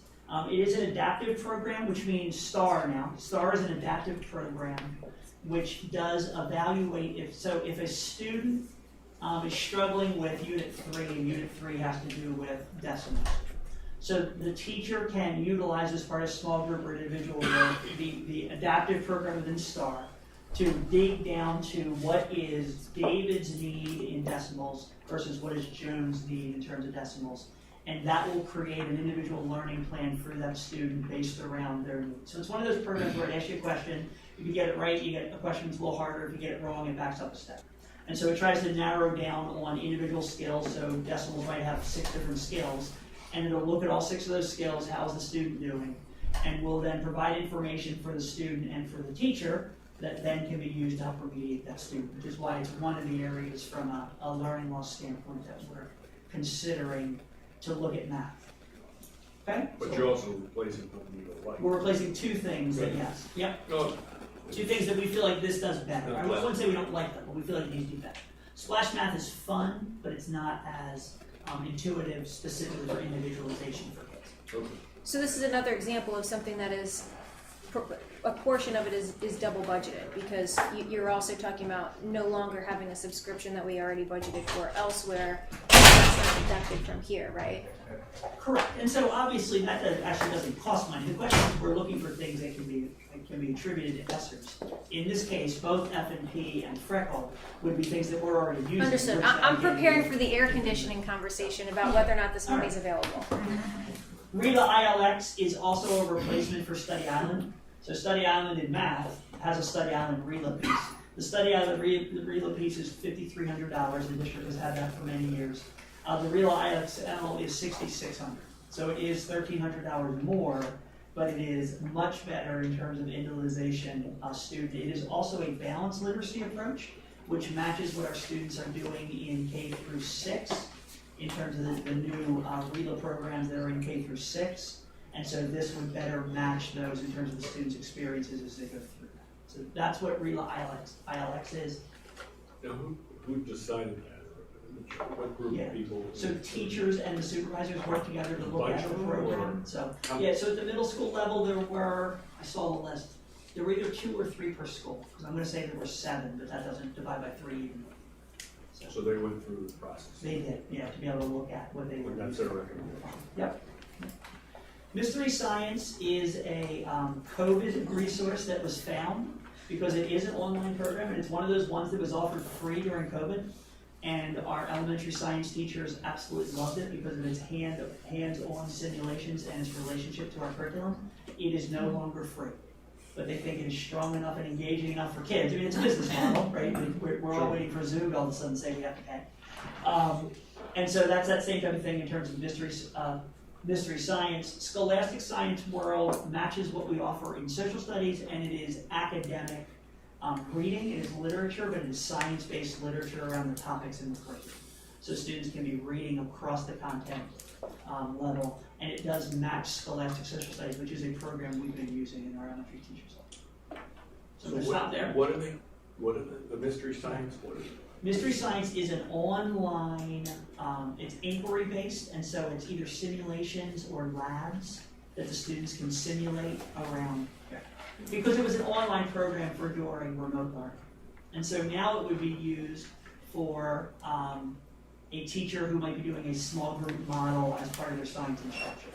And so they might, the teacher might be using 5 kids to teach something, and then they go and they apply that through using this model as part of their small group. Wow, that's amazing.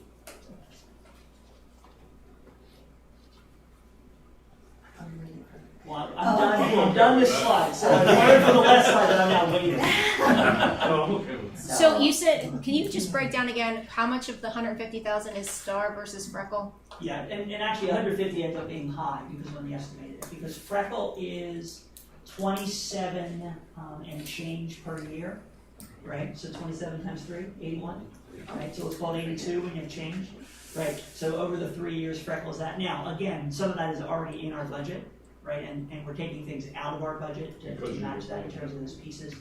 Where Freckle itself is 20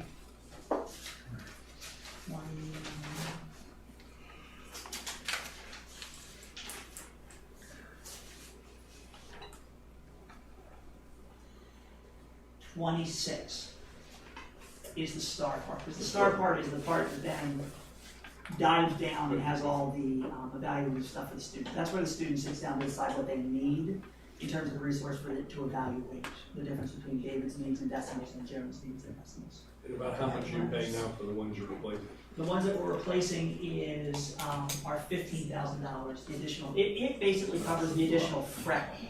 The STAR really is a program where it is an additional program to be able to look at that individualization for students to see its value. So it's a program that we think will be valuable in terms of the individualization in small groups, but we'll have to see.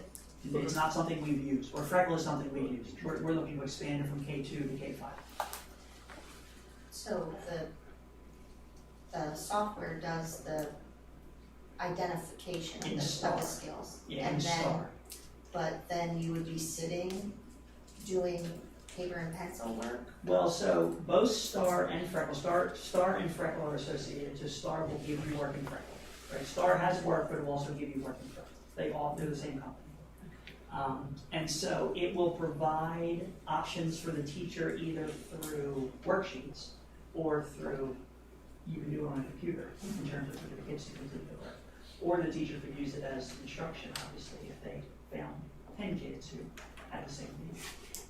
Well, that's where I'm going, is to say that to target the usage of the digital stuff, to identify, because that's awesome. If it can, sit them down and do it, and it's doing it like in real time, finding out what their deficit is. But then maybe not relying as much for the work to be something that is also, on a screen. So wherever they can limit that, use it wisely. And that's something we talked about Yes. multiple years now, at the elementary level, Yes. right? So, yeah. I feel better saying it. And there isn't anything here that is delivering our curriculum instead of teachers, right? Mhm. There aren't any of Right. those programs. Yeah. We're not buying something to say, hey, teach us science. Mhm. Right? These are resources for our teachers to use to help our kids better understand science. No, thank you. I think it's good for people to hear that. Yep. Okay. Yep. Am I clicking the button? Yeah, Click the button, let's see what Click the happens. button, what's next? So here are all the overseers. Sorry. So these are positions, right, and as I emailed the board, these are positions that have either been approved or are in the process of being posted to have discussions in terms of what that looks like. So there are, when you see cyber, there are 2 of them on here directly. Well, it's actually 3 of them. There is the elementary cyber position that we talked about and approved in September. And so that was on the September board meeting. And that is, at the time it was 53, it's now 55. There are 55 elementary students that are in our remote program K through 5 that this person is responsible for in terms of follow-up with them to make sure that they're making adequate progress on our third-party vendor program that they're utilizing. At the high school and the middle school level, we're doing that through 6 sections, and so these are our teachers who are doing this in lieu of a duty, and so there's a stipend in the teacher's contract for 6 sections, so it could be teaching a 6th class. In this case, what they're doing is they're supervising all of the cyber students either at the high school level or at the middle school level to make sure. And a lot of that, if you remember when we talked about these positions, as we transitioned and had more cyber but weren't offering our own teachers, right? There weren't enough to have our teacher teach our 8 4th graders. And so they were going to be using a third-party vendor. But we thought it was really important to have a Penridge person that not only the student but the parents have an interaction with weekly. So these liaisons at the elementary level, and then there are, you remember on another slide there was mention of IDEA money in terms of special ed. And so there's an elementary special ed and a secondary special ed because the third-party vendor doesn't provide the IEP accommodations that are necessary. That's not part of their program. And so we have to do that. So we have a teacher who has to do the small group executive functioning, if that's in their IEP, or the other accommodations that are necessary.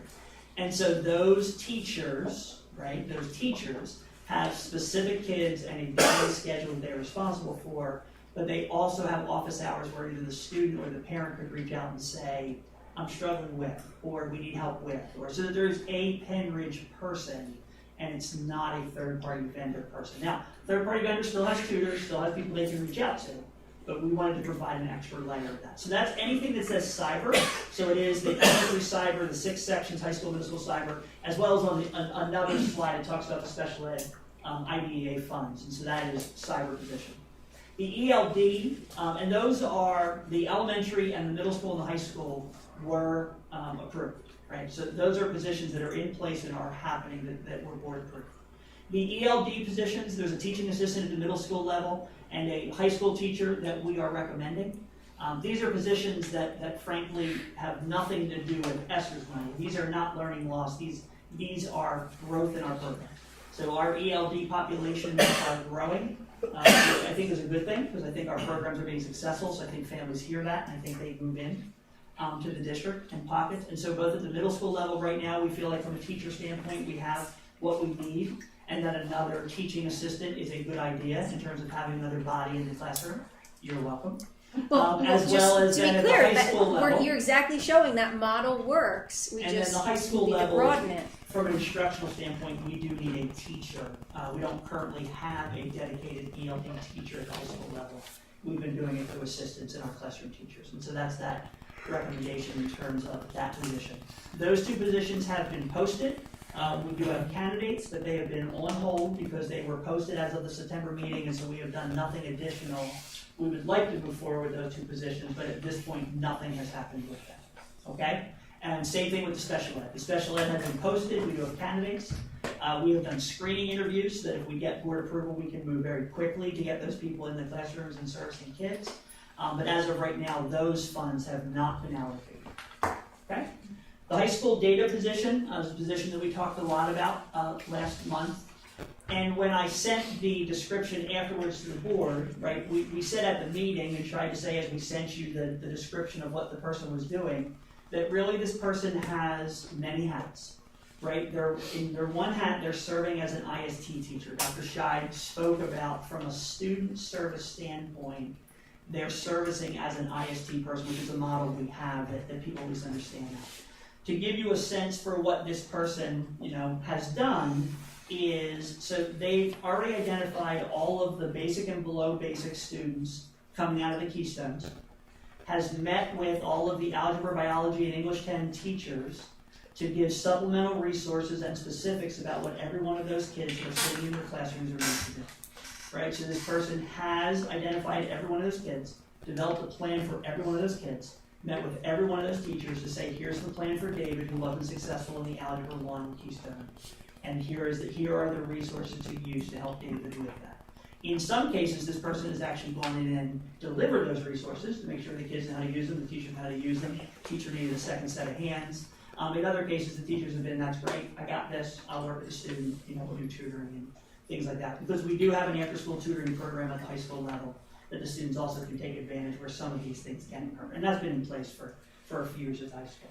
I think it would be helpful maybe because I don't know that the other board members and the public have necessarily seen Lincoln and how it works and how easy it is and how it does all of the things you just said we're going to pay someone else to do. But we're paying $4 per kid for it to develop those plans for those kids and for those groups, literally color-coded, and that's not the problem. Our teachers don't need someone to read the color-coded chart to them. They need people to push in and actually help them deliver the instruction.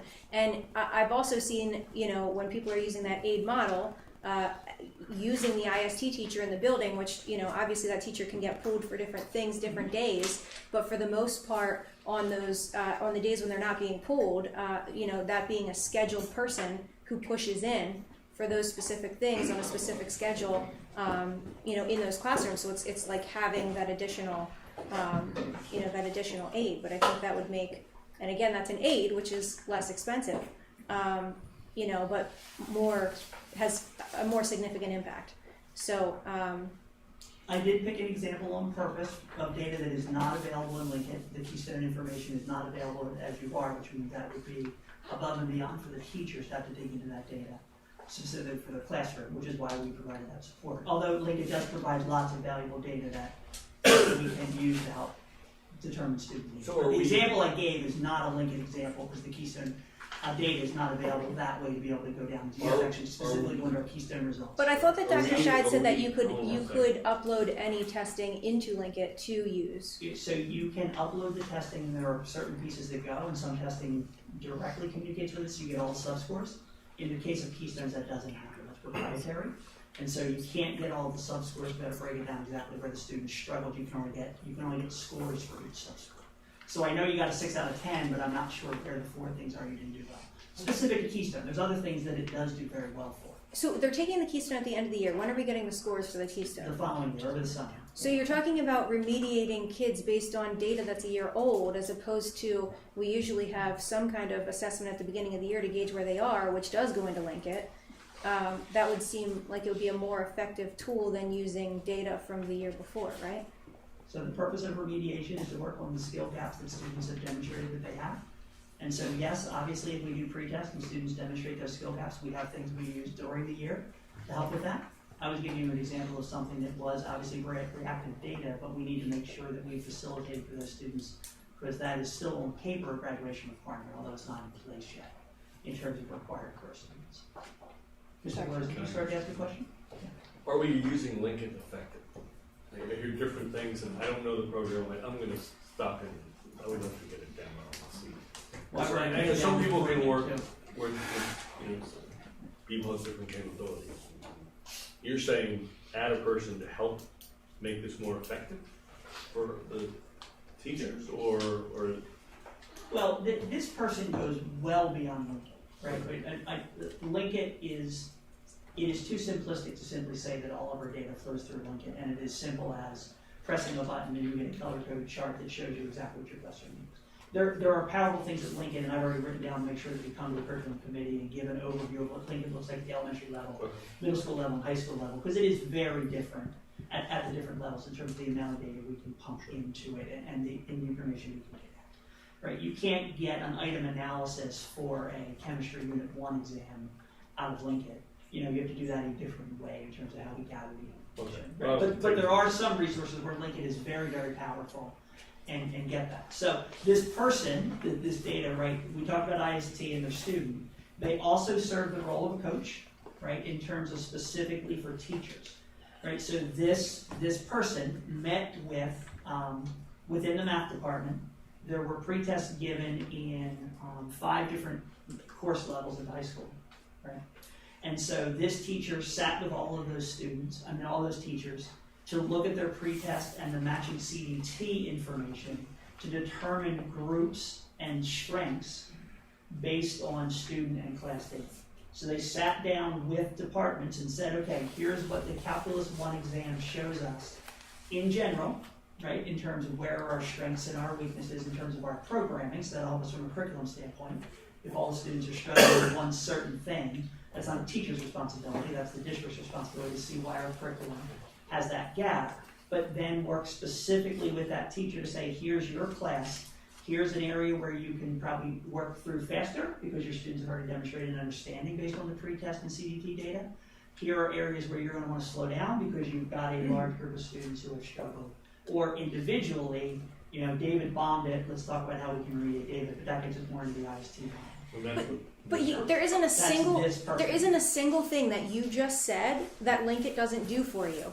I mean, back in, I guess it was it 2000, I want to say, I don't know what year it is, so I'm not going to guess. It was 2015, 16, I think. I was able to go to, we first did a presentation, I was able to go with the administration and partnered also with representation from the teachers union. We gave a presentation for Senator McElhenney, who was really impressed and gave us the floor to actually give a presentation to Secretary Rivera and the majority and minority chairs of the House and Senate of the Education Committee regarding taking Linkit and using that to replace the PSSAs, because by the time you get the PSSA data, it's too late to use it.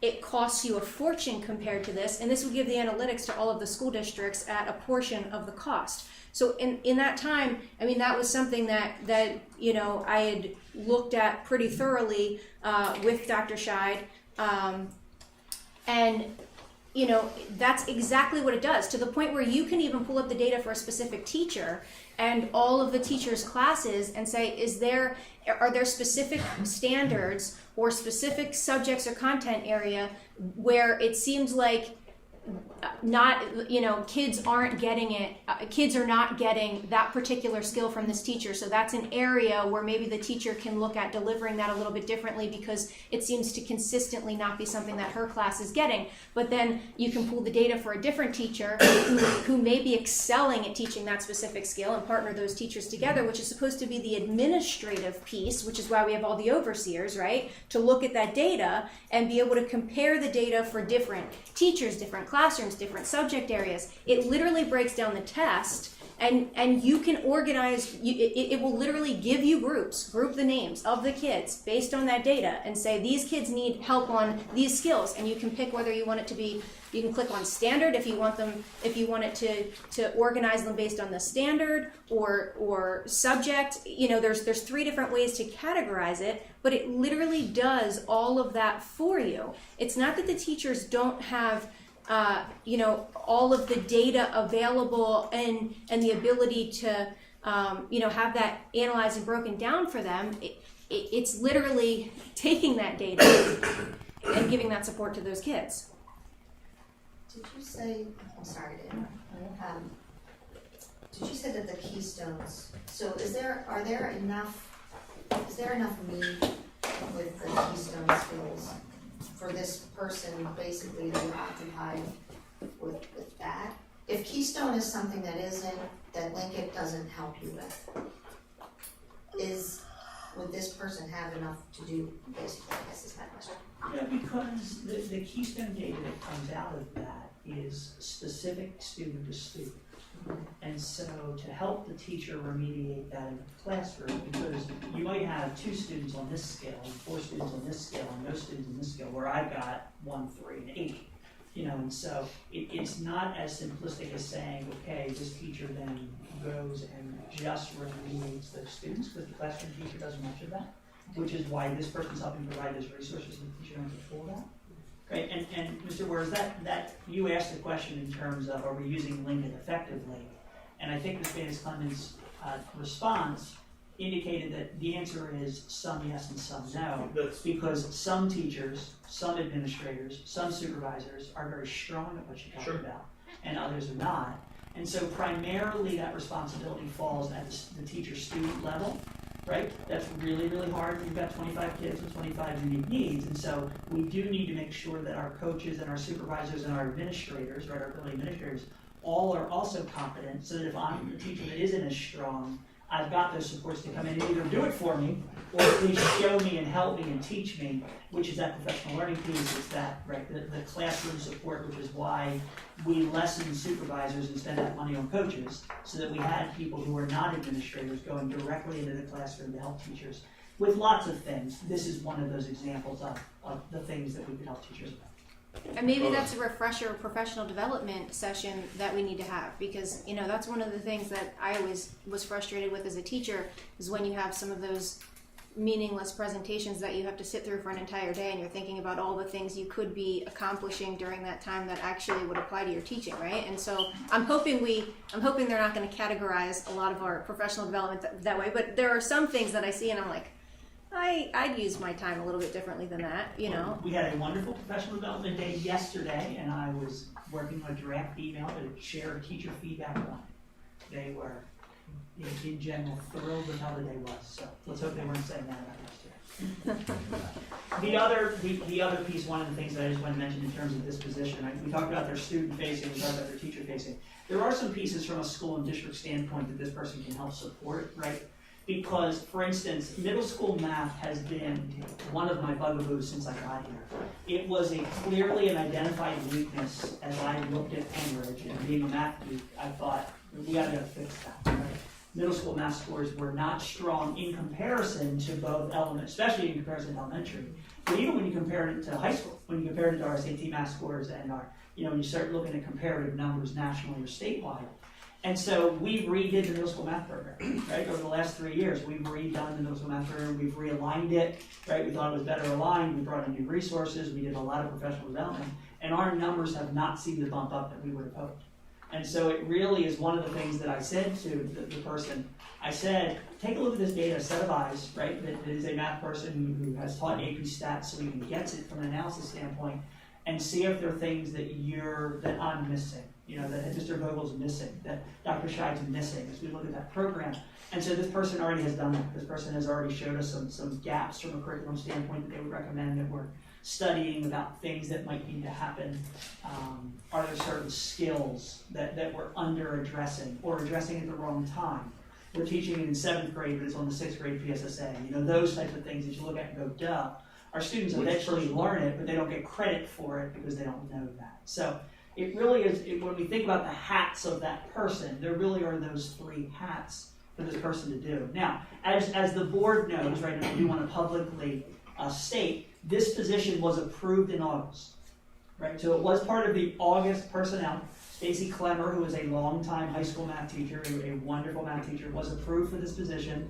There was a backfilled substitute that went into that place, right? And so in terms of that. Now, from a process standpoint, right, that was the one position that is not our normal teacher role. And so I took responsibility and explained why it happened, but it still was ultimately my responsibility that that position was not presented appropriately. So it was not highlighted, I mean, it was on the personnel report. We didn't hide anything, but it was not appropriately shared the way a new initiative would be shared, which is through these kinds of committee meetings or personnel or job descriptions or those types of things. And so obviously there is a decision to be made about that position or any of these positions. Although I think all the other ones were eyes wide open, and most of them aren't filled yet. You know, they're just, you know, they're recommendations. But that would be one that if we are going to undo, there will be a direct impact on, in terms of someone going back into the classroom and that long-term sub having to leave the classroom because there has been someone who's been hired to do that position. So I just want to publicly share that. That's not new news for the board, because I did share that after our last meeting. Well, and just to be clear, usually when those positions are posted in the personnel report, it's usually we're replacing someone for this position we already have, right? And so I think, you know, the impression wasn't that this was going to be a new position when it was listed on that report. Correct. So right. Correct. So Yep. So just clarification. You know, when you talked about the math, you know, the math issue at the middle school level, one of the things that Quakertown had noticed when they were looking through, when they were diagnosing all of their math scores, they saw that kids weren't doing as well in secondary math, but they ended up discovering that was because they weren't really prepared in elementary school. So even though their elementary scores were high enough, and they were doing they were checking the boxes in elementary school, they weren't learning the foundation that they needed to be able to build on those skills in the secondary level. And so because they were unprepared, it looked like it was the secondary level where they weren't actually doing well, but really it was that other piece. I know in Central Bucks, part of your job when you were there was to evaluate the math curriculum at the elementary level, and you made a switch from the program that we're using now. And I think that's up in a year. I want to say our 5-year for everyday math is our 5-year, of that. Yeah, I don't know if we're in year 3 or 4, but. Okay, so in a year or two, we're going to be looking to renew that. Do you think that that's something that would have an impact? I mean, are you attributing this to the middle school level, or are you attributing this to them not being prepared from an elementary level? Our initial reaction when I first came in was that it was a curriculum issue primarily. Right? Some had to do with teacher placement and make sure the right person's in the right seat in the right bus, and whether you're a 6th grade teacher or an 8th grade teacher, a different skill set. We addressed some of those things and have not seen the bump. Right, it's too easy to say that's COVID's fault, right? That we haven't had a normal year since we changed it. So I'm not suggesting that what we did was inappropriate or even won't show success long term. We just haven't right now, the things we did to address have not shown the results that we'd like to. And so we're continuing to look at it. I don't have the solution. We did the things that we thought were going to bring us the best results for our kids. We haven't seen that over the last 2 years since this bird has been in place. From a cost standpoint, and I don't know the rules for getting out of a 5-year agreement and all of those kinds of things, but when you were analyzing those programs, do you think that there's a substantial enough difference in the quality of the programs to make that move sooner? You're not talking about elementary? Yes. You're talking about an 11.5 program? Yeah. There are lots of pieces that need to be discussed when you talk about a new elementary math program. Mm-hmm. So just because there is a program right for one school district does not mean it's right for every school district. So. Okay. We did do some changes though, too. We modified it slightly, I recall. But you were and that saying. was based on data specific to our curriculum and what we done for our, I think it was 30. Modified elementary? Yeah, I believe we did. We There were changed some some things, we adjustments brought made some on the grade more, levels. Yep. what I would call traditional, Where we for lack of a better word. Where we found some needs around certain skills, so we supplemented the program. Yeah, and it had this probably 2 years ago, but it's hard to take. Well, So we just leave the way it is now, we don't have to do anything unless we want to change our mind. Is that what you're telling me? To go back to this slide, right? So there are a couple decision points in terms of, right? Because the administration is recommending from an ELD standpoint as well as a special ed cyber program, which is on another slide, right? In terms of, because those positions are sitting there, they have been posted, the posting is over, we've gathered candidates, we've done screenings, we haven't gone any further than that. So our recommendation is that we move forward with those tomorrow, but I wasn't doing anything until after this meeting, right? I wanted to have a conversation, I wanted to hear publicly in terms of what that looks like. I don't consider those new positions because those are things that they're teaching our kids, they're teachers, right? But they are additional positions because they're not replacing someone, right? And that's that whole piece in terms of, what it looks like. Where the database instruction clearly is a new model, it's something new we're trying, right? And we did it purposely. There were very specific things we wanted this person to do, but it was not handled correctly from an August standpoint. And so you can't say no, you'd have to say undo. It would be different for that position. So this is still going ahead. But undoing would just would just have the teacher go back to the classroom. Right, we have to see what our obligations are to the person who is currently in that classroom, but if our mistake, we'll figure that out from this. We can certainly find places for. We don't need a math certified, but we'll figure it out. So, I do understand the point about wanting to use, obviously, we want to use Linkit effectively. I'm wondering if, it's easy to say, well, the teacher can look at this stuff and they can implement it, they don't need someone to do that. But I think it actually might help us to use it more effectively if we have a person who's not so stretched and can give, if I'm the teacher and I'm going and this person comes in and says, boom, here's the things that this kid this kid needs to learn, and then I just implement it. To me, that might be a way that you actually end up using Linkit more effectively. Just because it's, But- the And it's teachers are not very just stretched. Linkit, But- Well, I understand what you're saying, yeah, But it's not about the teachers being stretched. We have added, over the last 6 years, we have added administrators specifically for that purpose. And I keep finding out that no matter how many administrators we add, we still need more administrators to do exactly what we said the last set of administrators were going to do. And so to say that we need a new data person, like, that was the excuse for expanding supervisors. That was the excuse for, adding all of these other overseers, Okay, right? so So what is- one what is more this overseer, now person- we're up to 60. What is this person doing that is distinct from what we already have added in the past? If that might be helpful. A couple things specific to what Ms. Bansfield was just saying. I have cut supervisors, not added them. So there was in the past supervisors that were added, but I have cut supervisors, not added them. In lieu of that, I have added instructional coach. We have added instructional coaches. There are currently 7 of them. They are direct teacher support in the classroom for everything teachers need.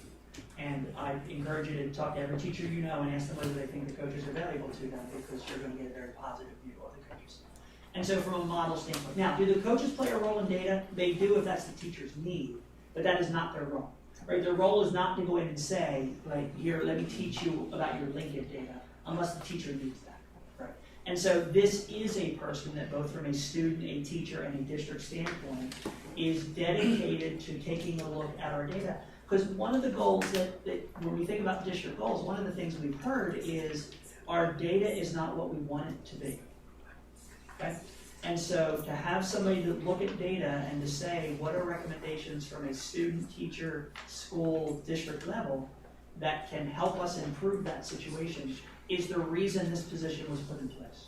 Right? We had an internal person who rose to the top, somebody who has expertise specifically in statistics, right, in terms of what she taught. She also knows the system, right, has helped at the high school level because that relationship is hardest at the high school level because of the number of teachers you're dealing with. And so that was the intention in terms of for that position. Those are the distinct things. Now, is there a role that a building level principal, that right, we have 4 house principals and a principal at the high school level. Should all 5 of them be conversant in data and Linkit and Keystones? Yes. Are some of them better than others? Yes. Right, but that is not their sole job. It's also not even their primary job on a day-to-day basis in terms of things they do. So that's the same thing for supervisors, right? Although the supervisors obviously are more classroom. Right? And so you get to that point when you think distinct. This is distinct simply because this person's sole responsibility is kid data, teacher data, district data, and how to react to make that happen. Across 11 schools with all of those kids, and this And one so person we is supposed to be doing. prioritize, which is why we prioritize. So learning let's do a loss survey and ask first. it. Let's do a survey and ask teachers whether they think it's more helpful to have a data overseer or an aide in their classroom. So I think they made that decision. they wouldn't have an idea because they don't know what this position can or doesn't do, right? So, And you guys- They know it's your idea. whether they can You came up interpret with this Linkit. idea or not, you, but yeah, this was something that's a cabinet you level. gotta give we it a talked shot. about I mean, meetings we're and talking things like about. that. Well, we've given, but the problem is we've given I don't know we've given the a shot by history. extending and extending the administrators and the 6-figure salaries that you can't, instead of adding aides. But Is there anybody right now that's supposed to be doing this job that isn't doing it? No. Oh, No. okay, that's- well then let's pull the videos of all the Alright, jobs that we added before that so- were supposed to do this job. The other thing, what is going to be, I would like to have some goals for this, because next year, this is only for 1 year. Correct. And then next year, when we're looking at whether or not to continue this person, I think it would be good to say, I don't know what you wanna put on it, but, they're going to bring X percentage of kids to, like a goal you set for yourself, with the reading, everybody reading at grade level by third. Right. So if you could think about that, and I think we do have to have goals that are like hard and fast, and it's working or it's not working, and then in the next year decide whether or not it's useful. I'd like to see what kind of accomplishments they. Oh, for sure, You know, yeah, I mean, I'm not exactly sure what they're What they should do is they should be able to report on it and say, these is how many people we impacted. And they are, and that's why I wanted to try to give you a sense for what this person has actually done, not what this person is planning to do. But I wanted to give you a sense that in a month, in 6 weeks, or wherever it's full, here is an overview of the type of things that Mrs. Clemmer has done. And so we will regularly do that at these meetings because we do understand from a data standpoint that not just this data, but for lots of data we need to be putting in front of the board. So where are board members on this issue? How many board members are in support of the data-based instructor? Well, I can tell you from my own personal, professional experience that if you use that effectively, if this person comes in and does the things that we were just told that this person will do, you will be able to see really great growth. I'm excited about it from that point of view, that I've seen what targeting it can do, and it you know, yeah, you can say in theory that classroom teachers should be able to do it, but they're doing, you know, they're actually doing the meat of the teaching. This person is basically saying, here it is, go, and they go, and they do it, and then you see achievement. If I see achievement, you know, that would be great. If they do it right, you'll see achievement, and I'm willing to give them a shot because this is something that we've, going back to the mass customization thing, this is partly that, you know, it's looking at each student and saying, here's what you need, instead of spending their time on things that they don't need. So I'm willing to give them a shot at your doing experience in that area was people working in small groups with kids targeting those skills. That's the company But that it you was- work it was for. a written- That's what they do. They take those small groups of kids and target. Yeah, it's good to have small groups, but you could still take, and this would actually be personalized to the students. Whether a student is sitting in a classroom where 20 kids are and he's doing his work, or a student is, you know, sitting at a table and doing the same work and there's only 5 kids, you're still going to be targeting the specific skill that he needs as opposed to having him sit through instruction that isn't to his benefit, that isn't getting him there. I think it can be used, but I will tell you now, like, there definitely will need to be demonstrated growth. And I would like to see some really ambitious goals. And we hired the replacement only 1 year. Okay. This was not an expectation, it's an expectation like to be on the ballot.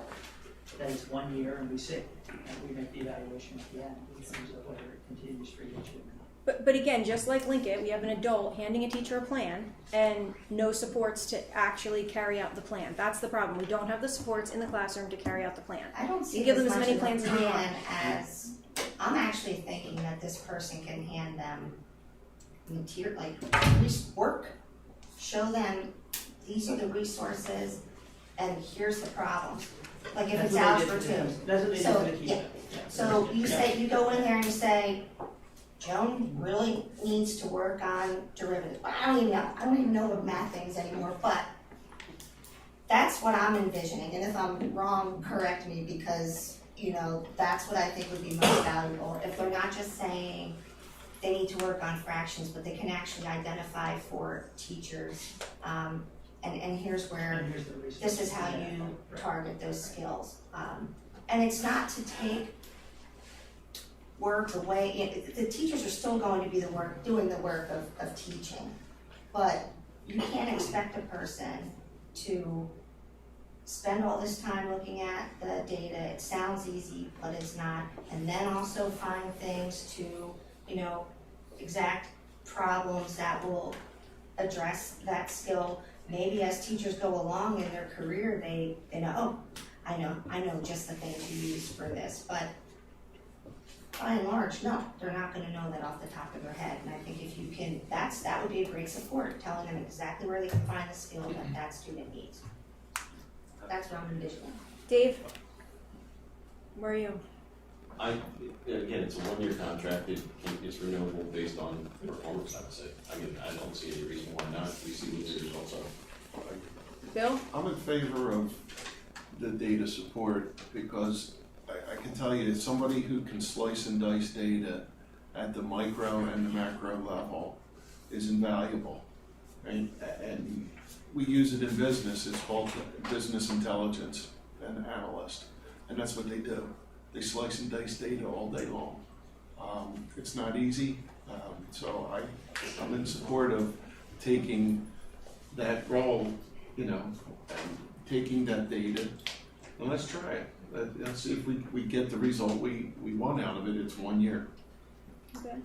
I think we should eliminate the program then. That's $4 a kid to slice and dice data if we need a person to do it. That's not slicing and dicing data. No, it does. You just said it's collecting No, and giving it does. It color-coded. slices and dices everything. Not to. It doesn't attach it We to. have our to linking the contract level. in place for this year already, so let's come in and make a presentation so that people get a sense for what link it is, right, and what it isn't, right, and get a sense for it. That'd be really helpful. Yeah, yeah, right. Yeah. Where are you, Bob? I think we should hire the union. I really do. I think it's important that we have someone from a data tech standpoint looking at what the individual teachers are doing. I still think, I agree with Ron that we've gotta have goals and objectives. And they gotta be real tight and they gotta be high. Those standards have to be set at a really high level. They have to be met too. And I mean, in the outside world, if a parent went and tried to get this service, I mean, it's very expensive. So to be able to offer this to students here for free, you know, I mean, we're paying for it, but you know what I mean. This is going to give parents whose children need a little bit of extra help, targeted help that can really be effective. Something that would cost them a lot of money if they tried to go and get it from a private thing, and not everybody has that ability. So to me, I'm really excited about the potential, and I hope that I'm hoping it pays off and it's something that we can actually continue to use personally. But we'll see. If we're showing the goals and data for that position, I'd like to see the same thing for social studies or for each of our curriculum areas. Let's all of the overseers that we've added, right, that have been tasked with these jobs, I want to see goals and I want to see improvement. I want to see improvement in math. I want to see improvement in rating. I want to see improvement in writing. I want to see improvement in science then. And that should be attributed. This is targeted money for a specific purpose. If you have a Let's data focus. person in charge of 11 schools, how are you monetizing that? Well, you can start with, Let's move on. yeah, We you can can't start with beat this, this and horse then to death. if it Let's go. works for this, People waiting to speak. then, you know, maybe it would get branched out to other subjects, but let's see how it works. Okay. The last slide has to do with the summer programs. This is an example of programs that we do already, that we could allocate towards ESSERs. Some of it would obviously have to do with learning loss, some of it is beyond learning loss. The only thing that was new this summer were the summer camps, the fun targeted academic and elective camps at the middle level and upper elementary level. That was new this year in terms of that. We've run the numbers from the first summer and these estimates are high. It has not been that cost for 1 year. In terms of that, so we're assuming in terms of number of kids it'll be similar, although we think it might go up next year, depending on what the situation is with COVID and the people participating. But so we don't think it'll be this high of a number based on our first year spend. But these are programs that we are doing, right? We have extended school year, which is primarily our special ed population, our English language program, and then our elementary and middle school summer program, which are our academic, both remediation and enrichment programs that are offered. So that's for 3 years. That's Yeah, per those year titles cost were and- our estimates per year for 3 years, but I can tell you our estimate this year was under that based in terms of our spend, in terms of what we estimate. What would we spend if we didn't have them? I mean, these are what We you do the want. program, it's just where do you allocate the money from? Right. These are programs we do, and so whether it's So ESSER's in other money words, or we- general So budget we're money. gonna put it in ESSER so we can use the other. Correct. So in other words, we've already budgeted for this $2.3 The same million in amount. 2 places. Why two? Because we already budgeted for this, but now we're suggesting using the ESSER's But funds. then that's gonna for- free up. Frees up Frees up $2.3 the million. It's not budgeted. No, that's what I'm saying. It frees up $2.3 million if we move it over to the From the ESSER's budget. funds. It's just From where the we're regular. allocating. Either way, Yeah, you well, either yeah. freed up from ESSER's or freed up from This is a budget. bonus. But again, this is a little Yeah. high, although the ESSER's money is $5 million no matter what you allocate. I mean, we're gonna allocate every dollar. And so Right, we'll right. make sure we spend all $5 million of the grant, whether it's 2.3 out of this program or 2 out of this program. But it frees, if you tied this to Correct. improving learning and it Correct. fills that gap, like Correct. 1 million, yeah. And this would, part of this would. Yeah, so this is just a reminder, oh, I hit on the wrong machine, I'm sorry. This is just a reminder of the fund. So there's the $5 million we've been talking about, there's the 20% that we've been talking about, right, and so then the rest. Yeah. So the things And we there's that still need, timeframe, end of September 2024. the things that we still need to vote on then is going to be essentially the subscriptions, hiring of one of the positions that wasn't hired yet. Is that, Well, so the question I would have is, so when you talk about the ELD positions as well as the special ed cyber, right, those are the positions that have been posted that we would like to move forward with. And so the question, the ones that have not, that have been posted but not hired are the middle school ELD teaching assistant, the high school ELD teacher, and 2 special ed cyber teachers, which are IDA money, which are on a different slide just in terms of that piece. And so those are obviously people that we are hoping can be in front of kids as early as possible. And so we would like to move forward with the hiring process. We have screened, but we have not done final interviews. And so if we can do that quickly, we obviously will put that on a personnel report as soon as possible. But I didn't want to move forward before I got a sense from the board that there was some level of consensus that that was fine based on the conversations we had. Right, so that's one piece of information that I'm walking out. I did not hear a consensus against the moving forward of those positions. So the 2 ELD positions, they're a result of growth They are. in the program. Right. And of all the positions we talked about, the ELDs are the only ones, as I put in the email to you, that very well may be more than a 3-year commitment. Because our Well, projections are that our numbers are going to continue to stay up in those programs, and that we will continue to have those students. Where everything else is obviously cyber-based or the database we talked about. So. You're talking about 2 years. You have to do that. Right, exactly. Yeah, so the first 4 are Yeah. pretty much required. Okay, all right, thank you. what about the subscription piece? So the subscription piece, right, so those are things that as we move forward, we would put them in front of our Navy contracts and that. So those are going to appear on a future board agenda for a vote, correct? Right, yeah, so I'm trying to, because the F&P will have to be an additional, because the F&P we already have one. Freckle, we already have one, but it's an additional. Everything else is brand new. STAR's new, Relay Excel's new, Mystery Science, yeah, the rest of them are all new. So they would have to show up as a contract. And is the board in favor of moving all of these forward?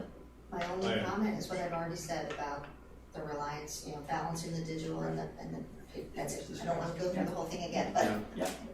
And then do we have to vote on the Beyond the Bell program? Is that something that's going to be moving forward as for a That vote? was the initial, yeah. This would not be normally something that we would bring for approval. This is something that is a district initiative that we would bring to you and say, this is what we're doing.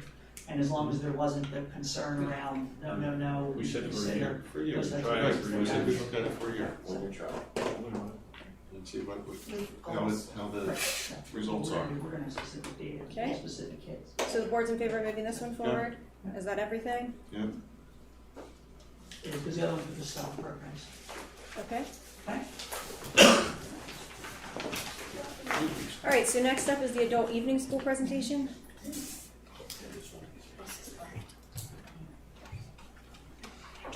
You got me again. So the adult evening school situation is such that there are adult evening school, obviously the 2 pieces that have always come into play and been a struggle since Joe Ferry has left, because Joe Ferry was the last person who supervised this for any length of time, is the coordination of the activities and the insurance. Because right now, groups that use our facilities have to have at least, I believe it's $1 million insurance policy. Is that true, Mr. Delbert? And so when you're talking about like community organizations that sponsor hundreds of kids, they have those. But when you're talking about a group of 12 people who want to come in and play volleyball on Thursday night, they don't.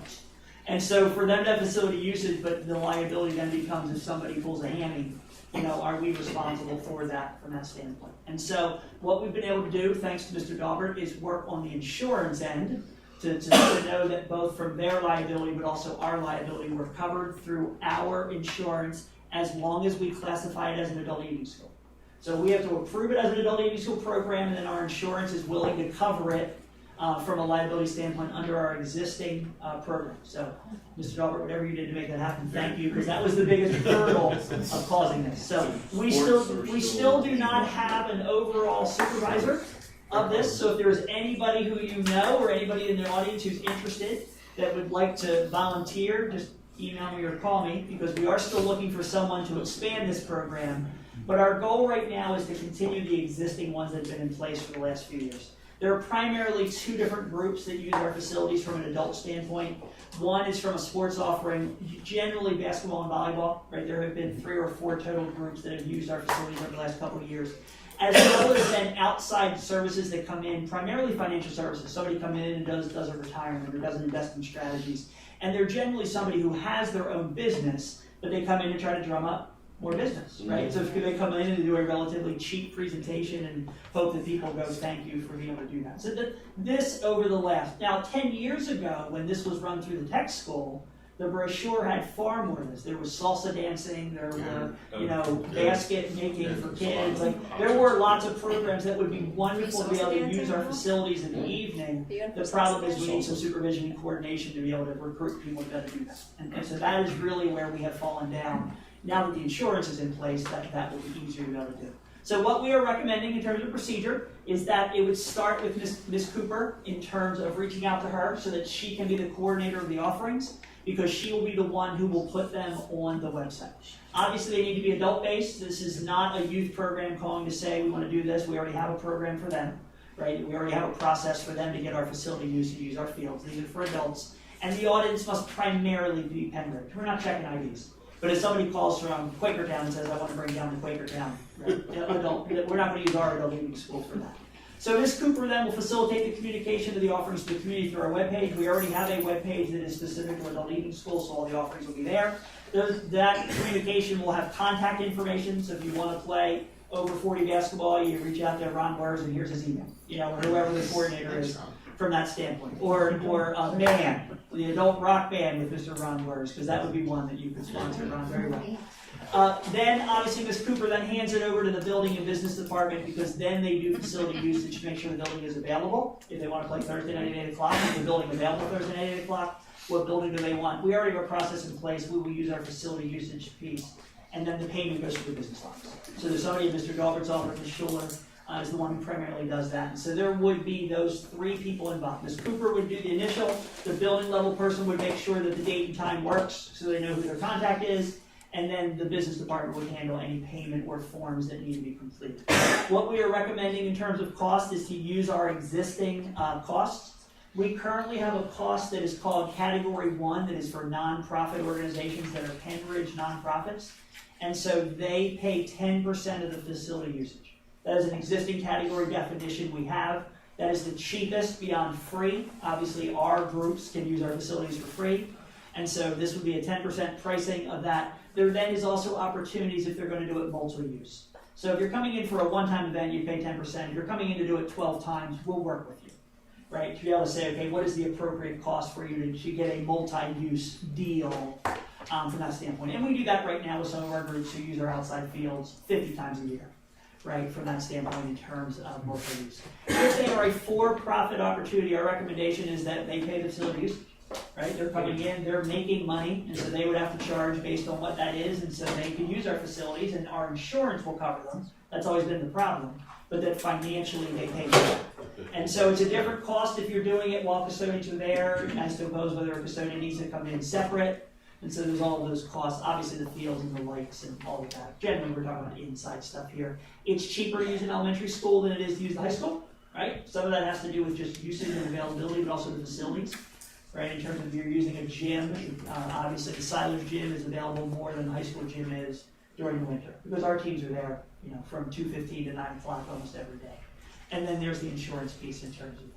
So just wanted to present that to you, see kind of questions you had, concerns you had. If not, we're going to go ahead. When you said the for-profit category, right? And Yes. And that's outside. That can be outside entities. But you Yes. said that, like, say, a different school district, adult group wants to come in and use the facility. I know for our youth facilities costs, we just have a category where it costs them a higher cost. We charge more, right? would we not want to offer that the same way we're doing for profit?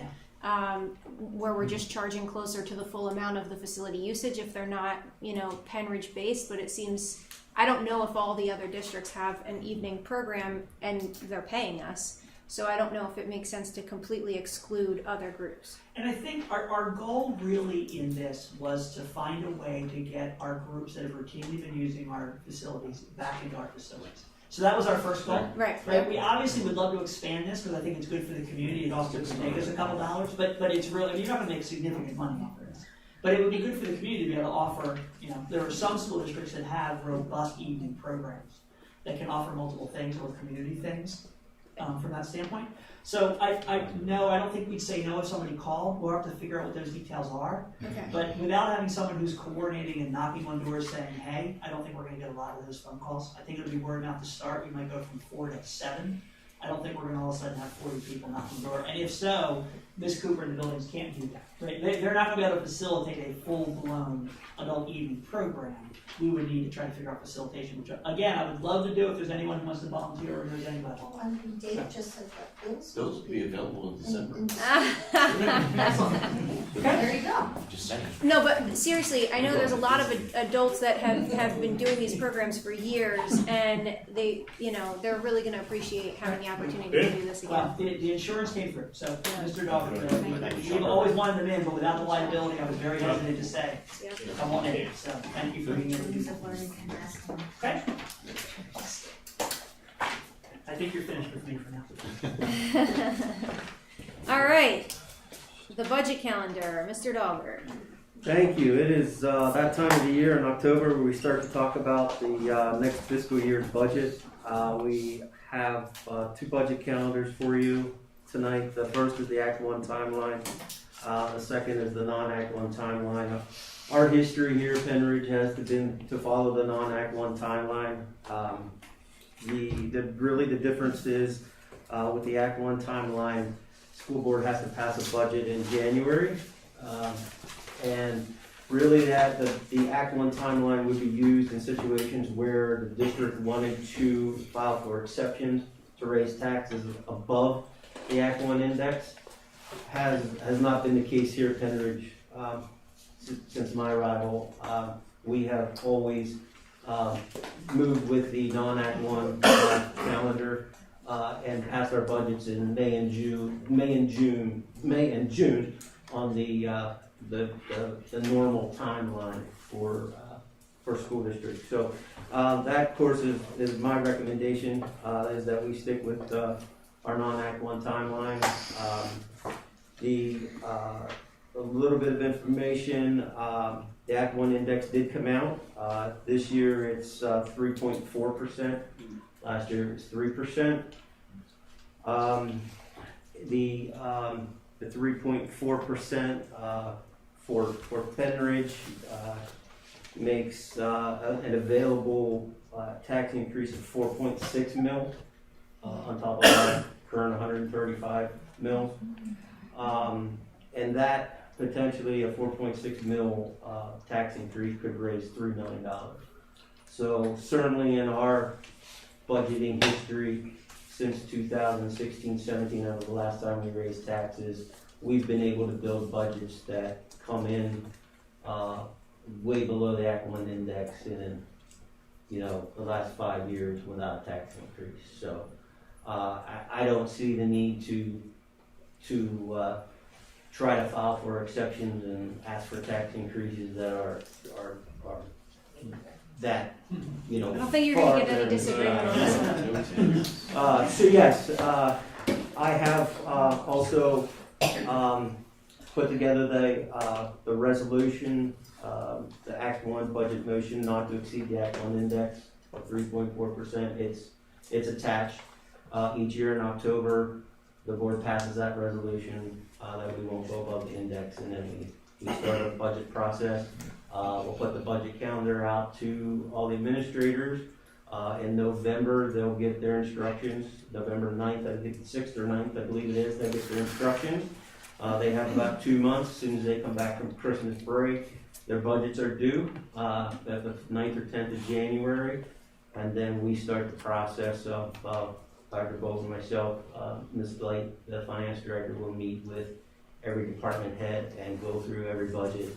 And we will also build the personnel budget with the HR department, which is that majority of our dollars, of course. So we will go through that process, and then we'll start presenting you with numbers in the spring. And Mr. Dauber, that in Penridge, at least in our history, this has been a pretty routine occurrence and discussion. Yeah. But I don't want the moment to go past without us taking a moment to thank you as well as the school board members, because there's lots of school districts where this is not a routine conversation. Right? They are paying attention and saying, is 3.4 enough? Right, what about 3.1? What about, right? And then they're having way different conversations than we're having in Penridge, and that is because of your leadership as well as the board's leadership in terms of the budgets that have been approved. So I do appreciate the fact that we don't really have to worry about this, and that this is an easy resolution for us to put forward.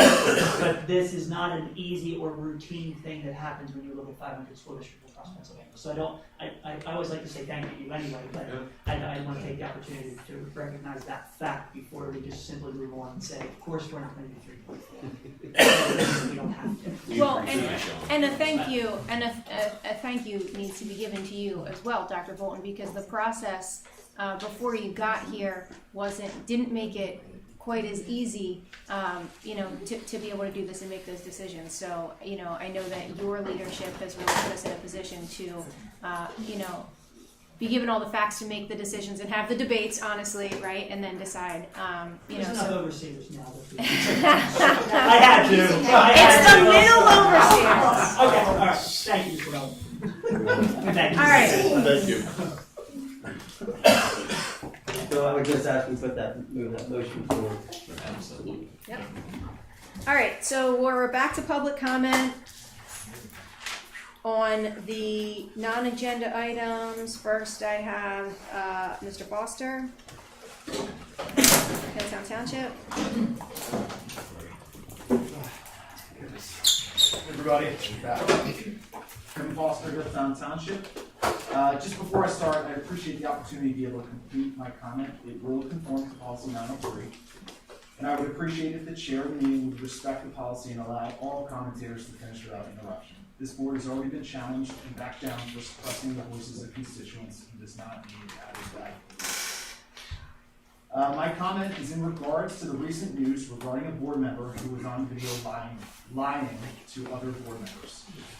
In doing so, they violated the public trust of the district, violated the trust of the taxpayers, and violated the trust of the community.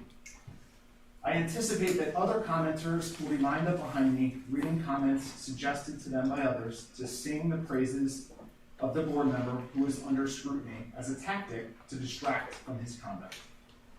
This is nothing but a political strategy meant to draw attention away from the indefensible truths that have been revealed to the community. The leadership of this board has consistently brought embarrassment after embarrassment to the district. I cannot think of a 6-month period in the last 3 years where we haven't had embarrassing, self-inflicted publicity. The majority of the Penridge School Board's current directors care only about protecting themselves when they are meant to be serving the interests of our students and community. They bury controversy and operate a partisan agenda that the Penridge community should reject. The board member in question violated the trust of the board, the community, and the taxpayers. This board member should do what is best for the community. They know what they did was wrong, and they should do the best thing for Penridge and resign. If they do not, the board should pass a motion of censure to send a message that lying to the community will not be tolerated. Thank you.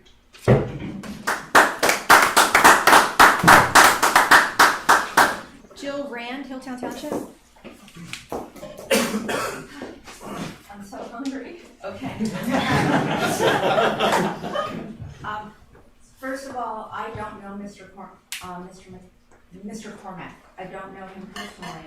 I have read some of the things on Facebook, and I think it's terrible how everybody is attacking each other. Not just Mr. Cormack, but other instances too. It's enough. It's enough. We see what's going on nationally. We see what's going on in Congress. We're better than this. Penridge, we're better than this. All of us. There's no racists in this room, not one, not one. But we don't like the policy of diversity, equity, and inclusion. It does not mean we don't like black people or we don't like gay people. It means we don't like that ideology. And we'd like to talk with you and work together and find and compromise. Why can't we compromise anymore? Why is it black or white? It's crazy. Anyway, I'm not going to keep talking because I am so hungry. And now Hawkeyes is closed. And so I'm going to text my kid and ask her to put something in the oven for me. But thank you for letting me speak. And have a good night, everybody.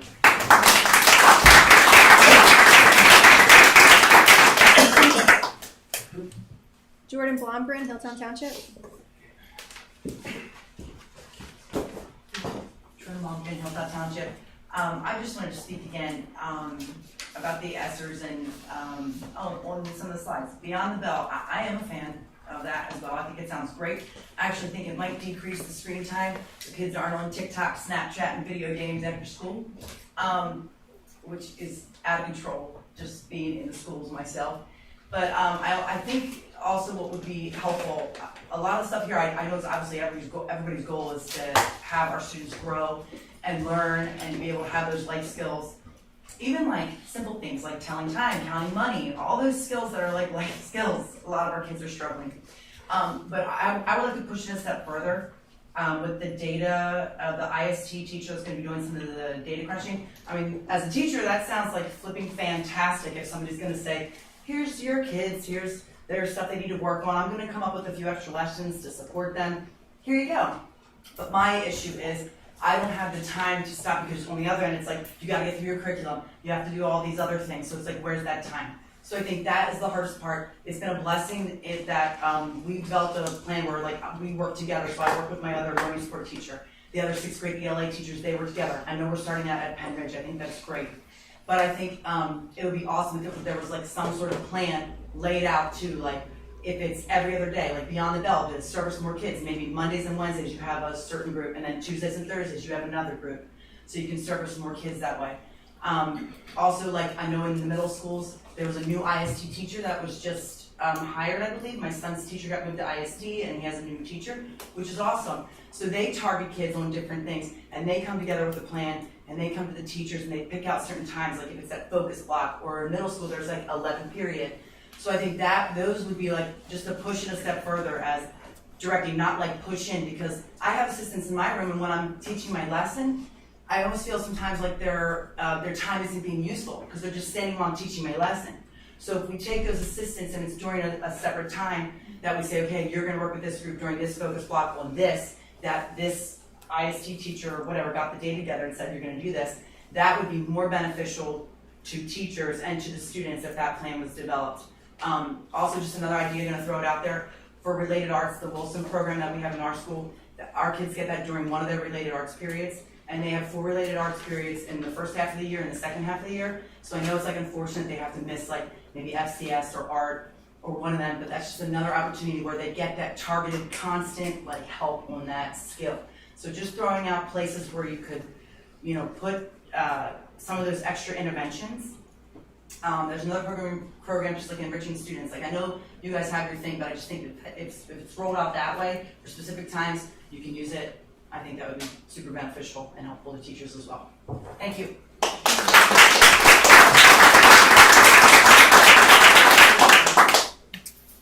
Kim Badilian, Percy.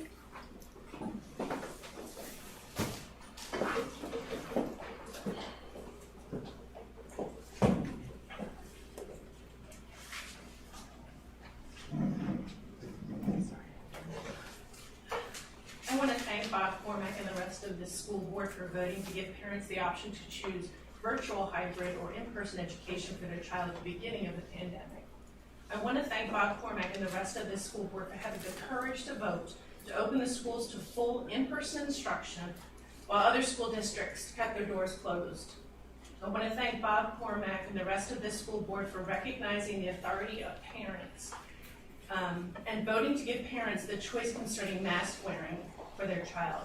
I want to thank Bob Cormack and the rest of this school board for recognizing that the DEI initiative was not started correctly, and for voting to halt in favor of creating an ad hoc committee which contained diversity of thought. I want to thank Bob Cormack and the rest of this school board for requiring that the curriculum contain balanced resources and viewpoints. I want to thank Bob Cormack and the rest of this school board for your fiscal management, which has resulted in no tax increases for the last 5 years, which has provided the funding for all capital improvement projects. Thank you specifically, Bob Cormack, for your focus on improving the voc tech education of Pin Ridge. Thank you, Bob Cormack and the rest of the school board for your courage, commitment, and foresight as you negotiate the education of the children in this community.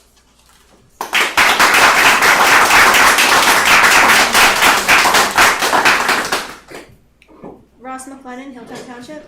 Yeah, I'm gonna move on, but thanks for the adult education stuff, that's great, but what I have to say,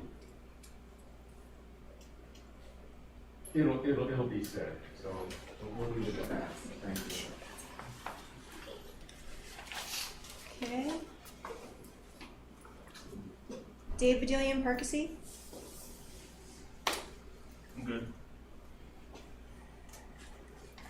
Say again. He's good. Oh, Good. okay. Good. Emily Smith, East Rock Hill.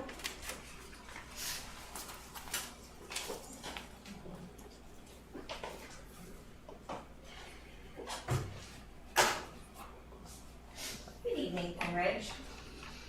I continue to be disappointed in many of the actions of some of the school board members.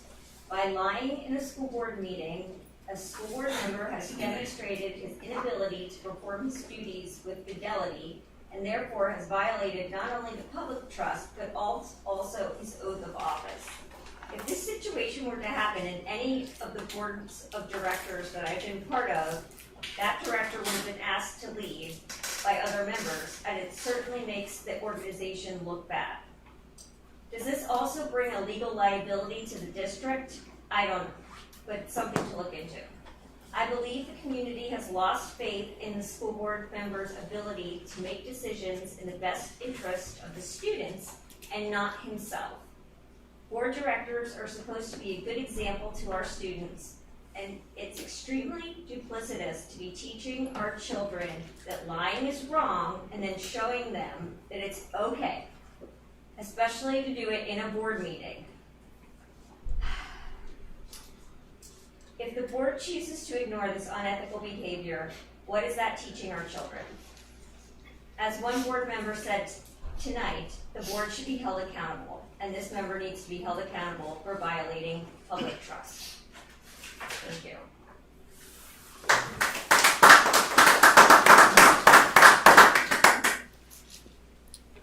Okay, that's all we have for public comment. The next Finance Committee meeting is scheduled for November 8th. And we'll adjourn Finance and take a 5-minute break. Would you let us know when we're clear? Yeah.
All right, Mr. Kress? All right, well, thank you very much. Welcome to the Facilities Committee meeting. There is no one signed up for public comment for facilities, so we are going to move right into the agenda.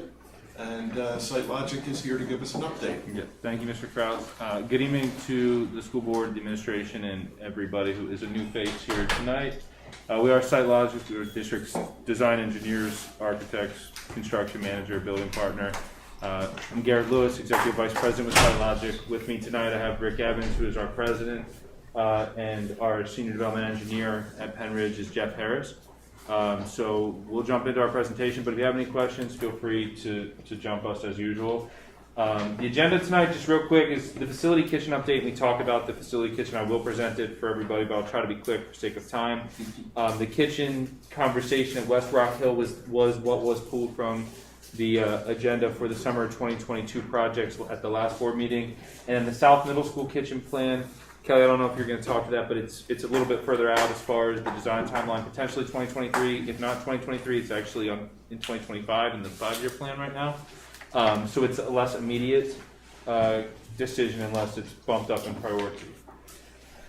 With the West Rock Hill kitchen, because there were questions about what the scope of work, I think prior to the board meeting last, whenever that was, 2 weeks ago, just want to kind of reorient everybody with the existing kitchen that we have here. The biggest piece of this is, I guess I don't have a laser, but what you'll see here is there are 2 serving lines. They're here and here. Stop touching the board. I know.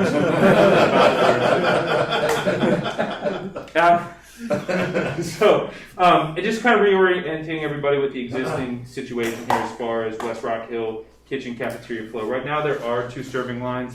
It's based off of capacity size and the requirements for the serving lines in the current school population. We don't need 2. They're not using 2. They're only using 1. And if we don't need this serving line, this is space that we can capture, reuse, or use more efficiently based off of a new floor plan and design. What you'll see here is the first thing that you'll see is this has been blocked off. This is that serving line that I pointed out that can no longer be used. This is refrigeration space. That is new space there that would be identified for additional refrigeration. We do have the scope written out here on the right-hand side. And what that is we would be replacing this with the 2-section reach-in refrigerator. I mean, there's a whole scope of work here as far as what's included. On the left-hand side is a larger walk-in freezer. It's also part of the scope of work. And then there is a significant amount of replacement of existing kitchen equipment. The kitchen equipment, kitchen square footage in general, I tell people this all the time, it's the most expensive square footage in a school building is your kitchen. So these renovations, while costly, they do carry a $360,000 price tag. It's not uncommon for them to be costly because the equipment itself is relatively expensive. We are looking at, like I said, kitchen upgrades, and I'll just kind of go through this real quick. Serving line reconfiguration. You do have a large 2-sided serving area currently. We are consolidating that to 1. Where is that? That is right here. Where the freezer is. Yeah. That's going to be where the fridge. I'm sorry. That's where the. This is the existing plan, so it's here. This is currently just an open serving He line. wants to know where the serving line is going to be in the new picture. Oh, You show him the serving right line, here. yeah? Right here. Yeah. Yeah. There's a loop. And alternative breakfast location, we do have cooler and freezer units. They're going to remain in the existing kitchen space that are located down there in the right-hand corner. And then we have replace a large freezer. It's the biggest one. That's what we talked about over here.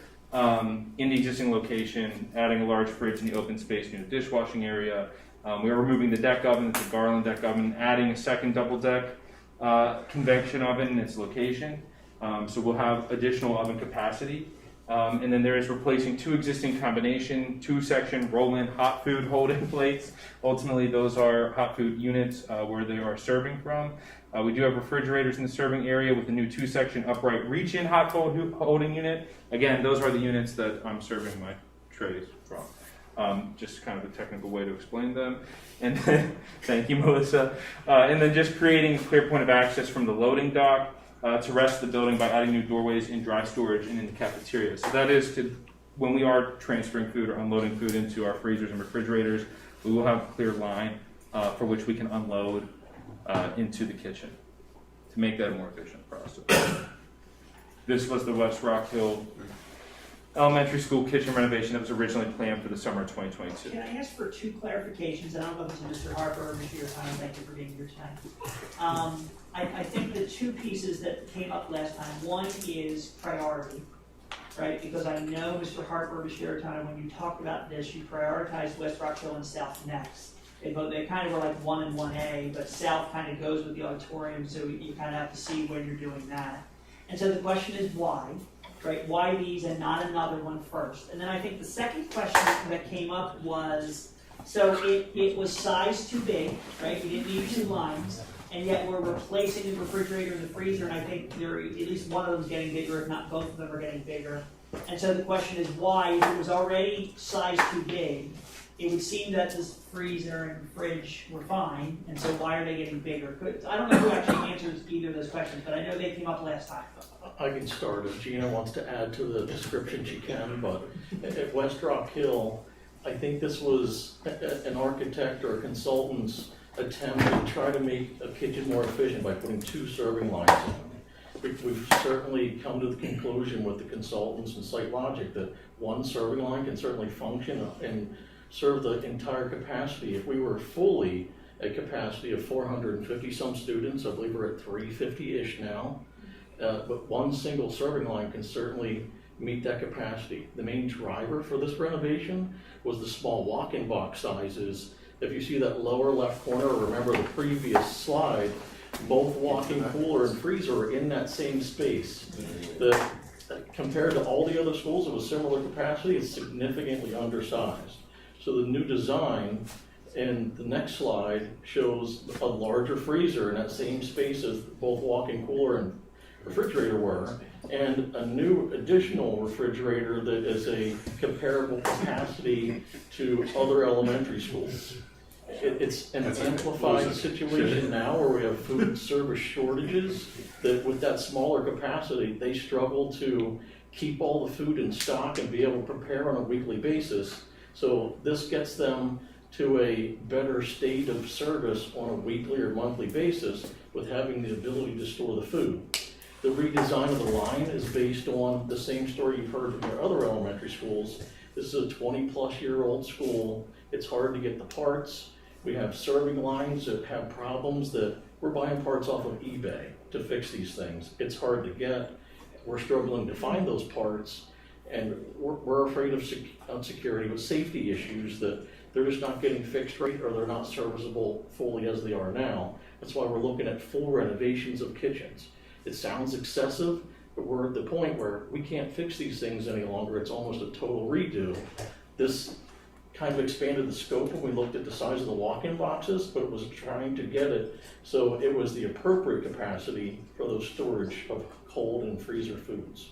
And the line item hold in the capital plan was a $300,000 per year for a kitchen. This one is a little above that. And so we need to make sure that we adjust that in terms of total spend, and that's because of the scope of what needs to be done in this specific kitchen. Correct. Okay. So there was another part of that, but you have a question. If the school was full, 1 would be enough. Correct. It's a new, Correct. It's not even close to full. The part that you're saying you can't get parts for is the serving line breaking? For the most part, yeah. So the serving line, and this one's a little bit different than the others, but you have hot and cold wells. If you imagine where the students slide their tray across and the food service people are behind them, you have hot and cold wells where they have hot and cold food where they're serving out to the students. Those wells are built in, there's wiring that's you can't get to, and the controls, they're kind of like a custom-made piece of equipment. It's all stainless steel and welded. It's difficult to get those old parts. It's not like something you buy off the shelf. Yeah, and the one thing that I'll add, just from a affordability standpoint, when you look at refurbishing those existing boxes, we've done it. No one really ever really accuses us of wanting to push new equipment. We do like to refurbish if we can with new controls. They are incredibly difficult to do so, and they become a maintenance nightmare. Because it's very difficult to get the temperatures even once you start touching, manipulating the box to try and maintain or fix problems. And then you end up getting ice buildup, and then you end up getting the food safety issues that can kind of generate themselves from freezer box and refrigerators. So they are, we'll just add, they are difficult to maintain, after a certain period of time. It's very difficult to find pieces for them. I mean, at Palmyra Area School District, we actually flew parts in from Alabama just to try, and somebody who was able to service it from Bama, just to get somebody up here to maintain their freezer box after a period of time. So but you have two serving lines and one you're not using, so you can pull from one to the other, is that? We've already done those kind of piecemealing parts to say, if we need to steal one off of another piece of equipment, and these are actually somewhat mobile, where you can roll a piece in to replace another. It's a time bomb saying, at some point, we will not be able to serve food appropriately when we get to a certain point, which comes to the priority question that I didn't answer. Actually, we have South Middle School at a higher priority to get done than West Rock Hill. We kind of held off on that because we talked about the auditorium, and when you start talking about doing two big projects at once, you save money through mobilization, similar contractors are on site, so there's a money savings. So we kind of pushed that back. But honestly, if we had our choice, we'd be doing South Middle School's kitchen this coming summer, just because it's in more need than West Rock Hill. But we kind of put it on the shelf to say, maybe it's a money saving opportunity if we do it in conjunction with the other project. We're kind of rethinking that to say, I don't know that we can wait anymore.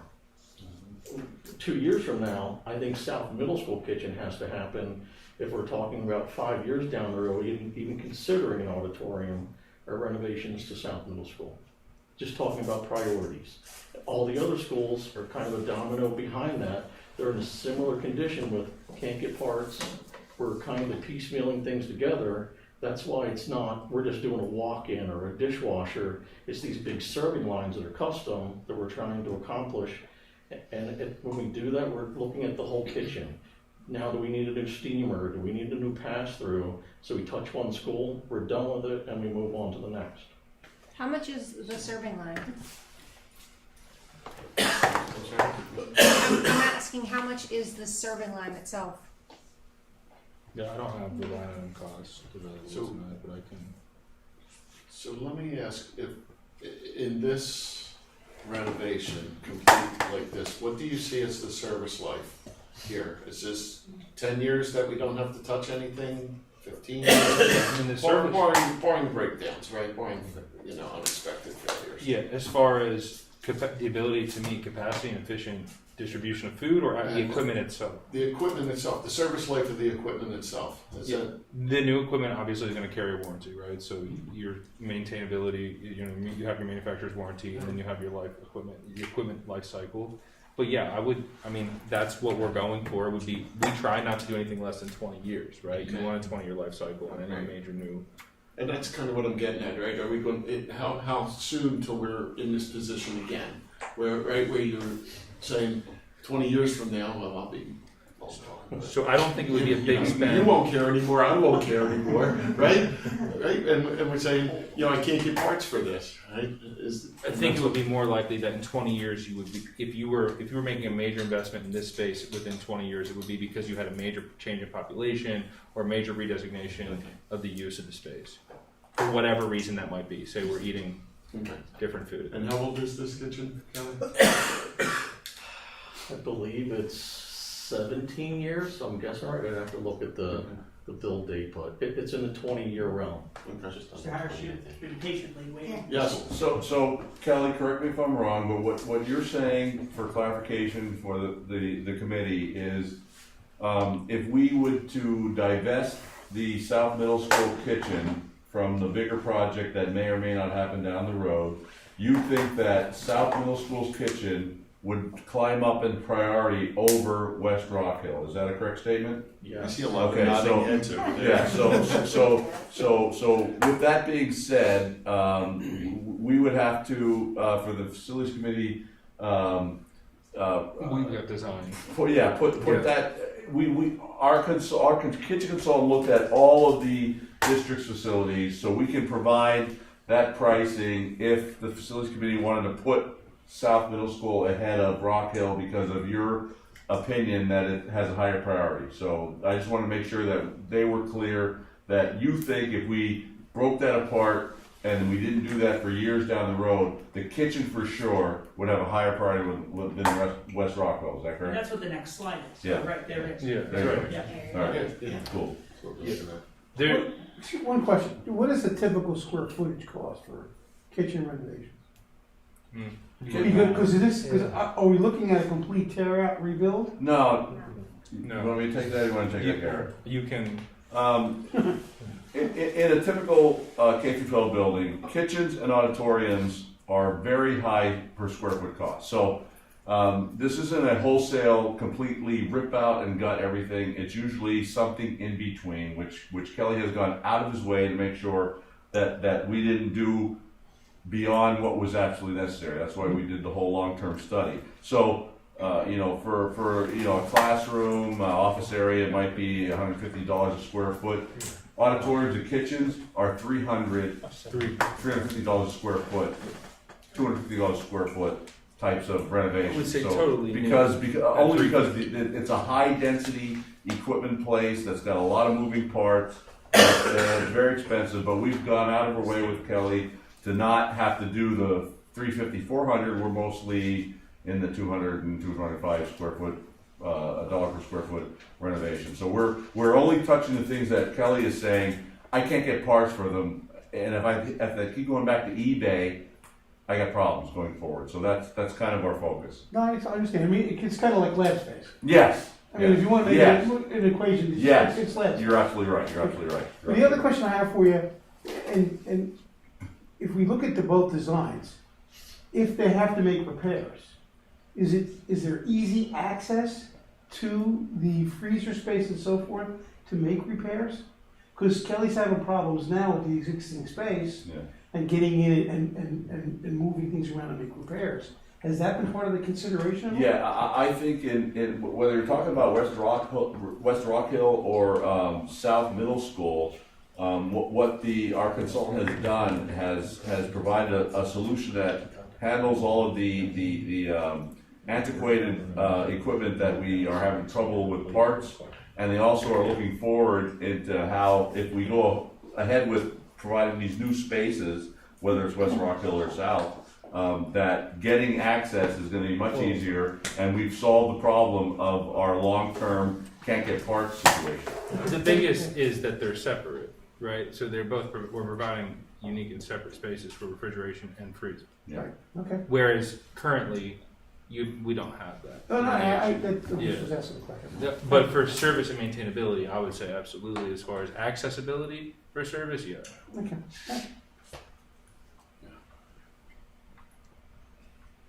Is there an opportunity to move south ahead of West Rock Hill based on the fact that it's now October and south has to be designed, and based on the fact of the current conditions that we're working in? I mean, we've seen the problem this year getting the stuff we need to do the project. Are we setting ourselves up for failure by trying to move south ahead of West Rock Hill, which is already designed, and you guys have ready to go to bid and move on tomorrow if the board approved it, versus going to south and basically, I heard Garrett say it has to go to design. So there's some time process, but that's my fear right now. I believe that, I mean, if we were 3 years ago, we would be saying, let's go with south. But I'm afraid going with south puts us into a situation where we open school September 1st next year and we don't have a kitchen functioning because we couldn't get the equipment. Right. That's my fear. So my biggest concern as well, the later that we go, obviously, to bid, we're a schematic design phase, right? And I mean, you're seeing this here. This is still a very schematic conceptual design. That's hand drawn right now, right? So we're not even into CAD, we're not into the Revit, we're not into final design stages. I think my bigger concern, to your point, is equipment. How long is it on equipment orders, lead times? Right now, it's fluctuates and it varies based off the equipment and the manufacturer. So could it be done? Yes, I believe we could get it done personally. Are your concerns valid? Yeah, and I don't have a crystal ball to sit here and tell you what's going to happen as far as supply chain.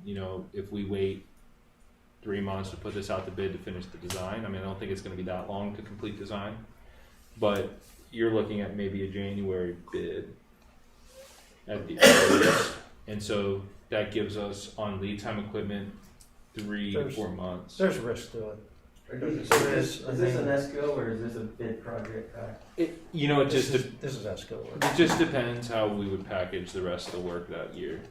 I mean, it could be all ESCO work. I mean, but if there's a lot of architectural in this, and so it depends what else we would be doing in conjunction. I didn't even think it was fair to say, put it on you, we gave the direction that we were putting it on the shelf, kind of linking with the other one. We've been rolling the ball to say if West Rock Hill makes more sense, and that's where we're at, ready to bid. I feel like there's a risk to try to push this ahead now, that if we don't have food service ready to go for some end of August, that's a problem. So what I will say is, because we did a lot of legwork last year across the district with your kitchens, give us some time to talk to the consulting engineer, because they laid out a conceptual design for all of your district's kitchens. And have them do the legwork, as Garrett had said. Let's find out what the lead times are. The lead times are reasonable. I don't think it's a question of can they get us the drawings we need to move forward, but we have to do the legwork on the lead time for equipment, because that's the unknown. So, to answer your question, Sean, we're not reinventing the wheel, because a lot of work has been done up front for all of your kitchens, but we have to find out the lead time. If they come back to us and they say the South Middle School scope of equipment is such that the lead times are 24 weeks and West Rock Hill is 14, that's going to tell us what we need to know. So let's do that legwork. But Mr. Gilbert, I share your concern with supply chain. In my work now, we're sourcing steel from other countries because we can't get it to make our products.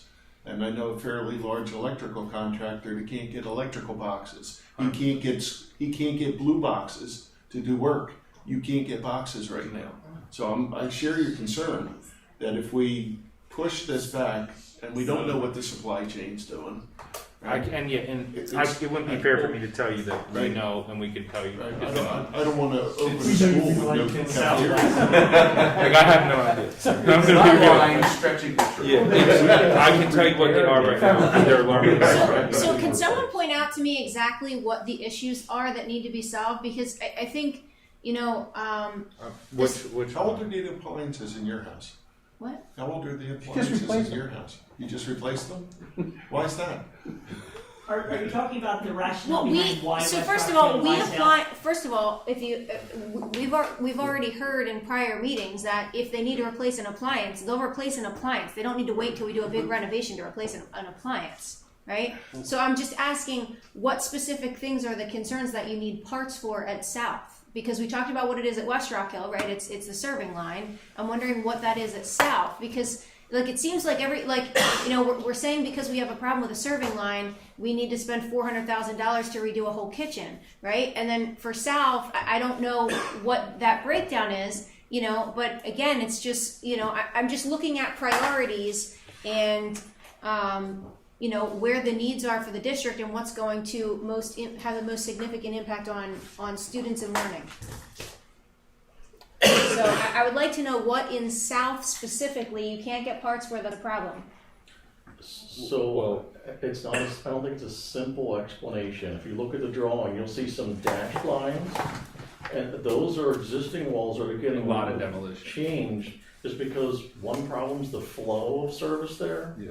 The other one is that school is 100 years old or whatever the age is. I don't think the structure's ever been changed.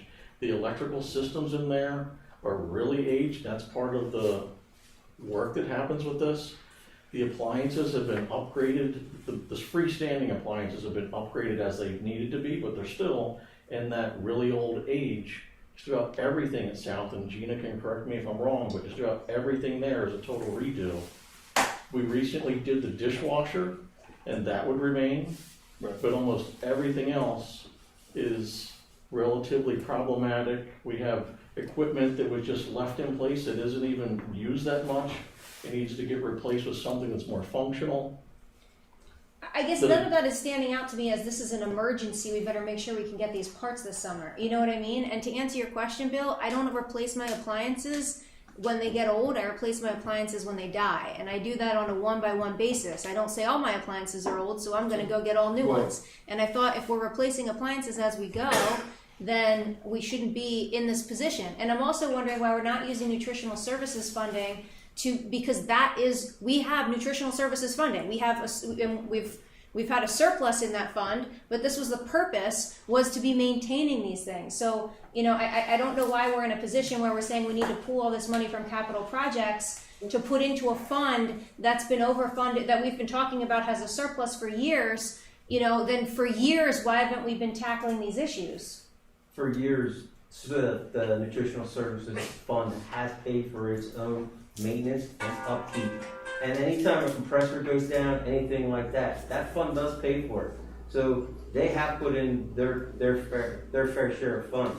But we're talking about a major renovation to a part of the building. That's a capital project item. That's too big of a bill for the Nutritional Services Department to pay. They don't have, a $10 million capital projects fund sitting there to draw from. They have a surplus. It's nowhere near what is needed to pay for upgrading all these kitchens. And Sean, let me just jump in too. It's not even that. The nutritional services and Fund 51 is not legally able to pay for construction renovations. It's against school policy. So I can pay for a new walk-in, a new compressor, a new oven, and those kinds of things, but those major construction and moving walls and tearing things down, we are not allowed to pay. But it should be paying for all of the appliances. Appliances is one thing, but all of those things are major Right, but what we're building in here is all of the appliances. I think every time we look at a project, we say, okay, and look, I was there for the presentation, and it was, what is your wish list for, if you could do whatever you wanted for the kitchen, what is your wish list? And these were the wish lists. And my concern is I don't want to prioritize all the wish list stuff. I think every time we do a project, it's, well, we're touching this space, so let's make it the Taj Mahal. And I don't think that should be the priority when we don't have air conditioning in our classrooms. And, we're talking about moving this up because it's such an emergency, but it sounds like it's flow issues. If the appliances go, we've been replacing them. I think that the auditorium is a priority, and if we're going to get to it in the next year or two, I don't understand why this is such an emergency to pull out of that timeline to not be doing it at the same time that we do the auditorium. That kitchen has probably been around since I went to South, and that would be 40 years ago. I'm sure the appliances haven't been around since you went there. Well, I would say this, so like when you look at this project, I would summarize this as efficiency, right? So when you replace appliances, and you know this from let's use a residential example. When you bought a refrigerator and a freezer unit 20 years ago, the size of that refrigerator and that freezer unit was probably greatly different than the box that you're purchasing today. So when you do that, what do you have to do to accommodate the larger refrigerator or the larger freezer? Is I'm now working on the casework or whatever I have, adjacent to that existing unit. I'm now looking at, okay, does it make more sense to renovate my kitchen? Because if I'm going to make space for this new freezer, for example, like at West Rock Hill, what am I relocating? What am I repurposing? What is the most efficient way to produce, my meals now that I've made these changes? So there's certain, and I'll just try to make it very simple. There's certain appliances that you don't replace because of the limitations of the floor plan that you have, right? So like, if I know that I have a bunch of cabinetry built in around my refrigerator, I'm gonna probably, if I wanna be the most cost efficient, find a refrigerator that meets the size of that cabinet and that framework, then I am find the refrigerator that actually is the most efficient for my growing family. So those are some of the things, those are the kind of things that you're trying to balance here with your kitchen replacement and renovation, I think, is this one here specifically more about efficiency and traffic flow. It's just more constrained. Right, so it's about improving. We have bigger, I just think the appliances themselves are larger. The way that we process food and food preparation and safety and the flow of that has also changed with policies. So that the way that the location of where we're washing the station, where we're preparing the food, where we're cooking the food now has to be in a consistent organized pattern to maintain food sanitization. So that also kind of drives the need for a lot of kitchen replacements and renovation projects for food prep safety, you know, the size of the appliances, etc. And I don't want to I'm not trying to argue what you're saying. I look at this project in that way.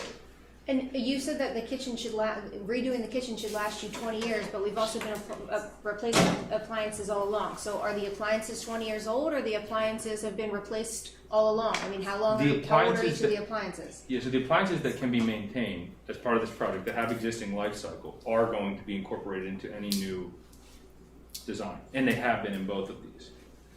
Like specifically here, you know, we're reusing the conveyor dishwasher that he talked about that they purchased. Like, we're going to reuse that in this design. So we are trying to reuse and recapitalize any equipment that has life cycle left. So this isn't like a wholesale replacement of everything in the kitchen. So everything else is 20 years old, is that what you're telling me? Those things that need to be replaced either are now maintenance issues, or they've exhausted their equipment life cycle.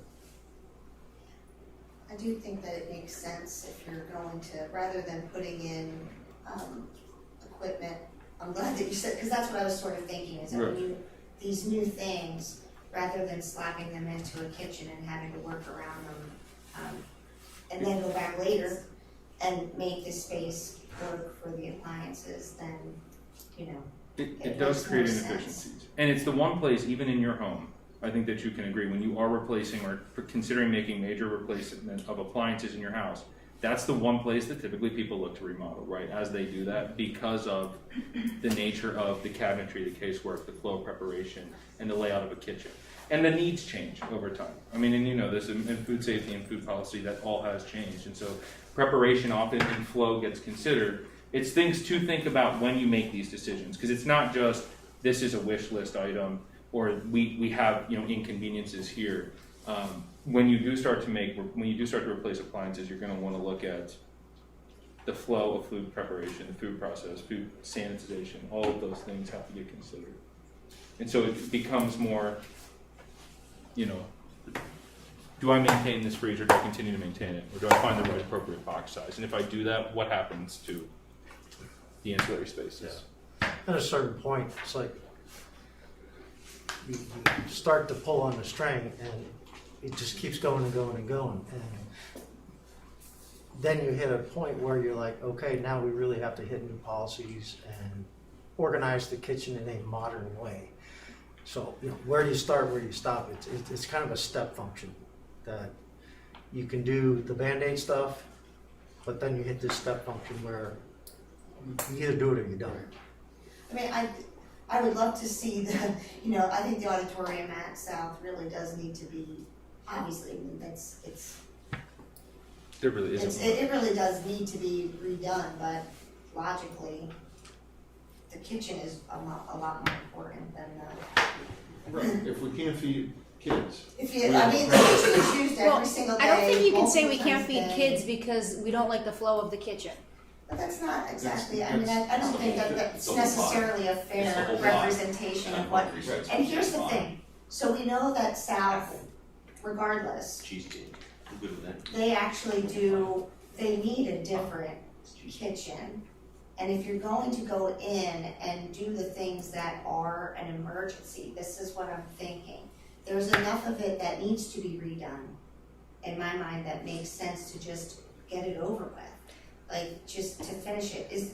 Are there any luxuries in there? Are there any things that, because if there are, just be honest, and, you know, like if there's things that you don't need, but I just think it does make sense, South is going to need, it's not like South's kitchen doesn't need to be, you know, redone, or that we wouldn't want I it. think the question about South is the luxury efficiency, and if it is, that's up for you. You know, that's what you're debating. Is that a luxury or is that a need? And it's truly up to how is it functioning currently. You know, what are the limitations of that, and whether or not. And does that estimated number include the electrical work and? Yeah, this is behind it's all an this? all in. I know, that's all in, plumbing, electrical, everything. Yeah. Well, Fully designed. it's just like the STEM project where we were supposed to be taking out a wall so the teacher could communicate and see between both classrooms, but then it turns into this huge project where, you know, let's replace all the cabinets, let's remodel the classroom, let's do all of these other things that weren't in the original scope that we were looking to do. I think we took out cubbies that nobody was using, or we took out lockers that nobody was using. No, that's an add-on, so we'll see how that, So we put the cubbies in instead of the lockers. Chair, John, can I ask two questions? One, is the current south kitchen equitable when you compare it to central and north? In terms of the kitchen itself, the experience for kids is, right, we often talk about equitable.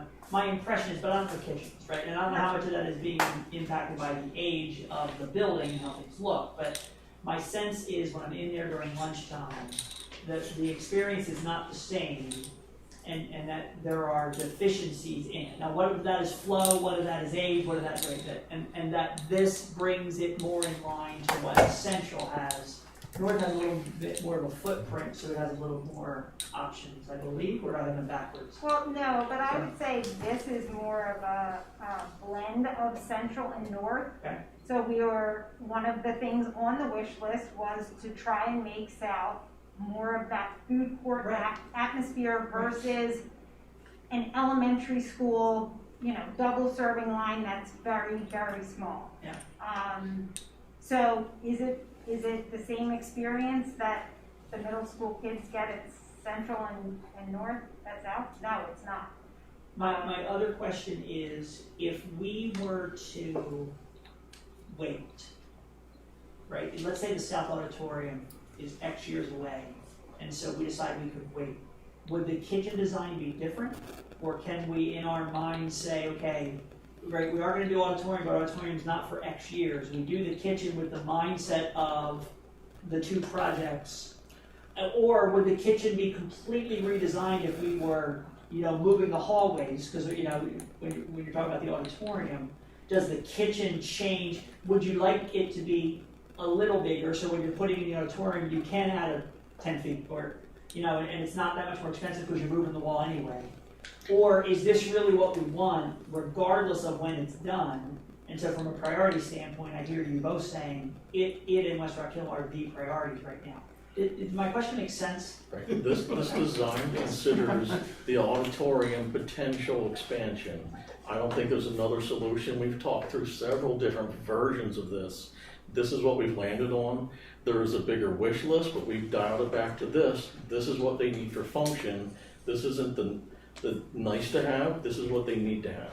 So if the auditorium and the kitchen were both being done this upcoming summer, the sketch would be similar to what we're looking at right now? That's correct. That's what I need to hear. Okay. Me too. Thank you. The footprint doesn't change.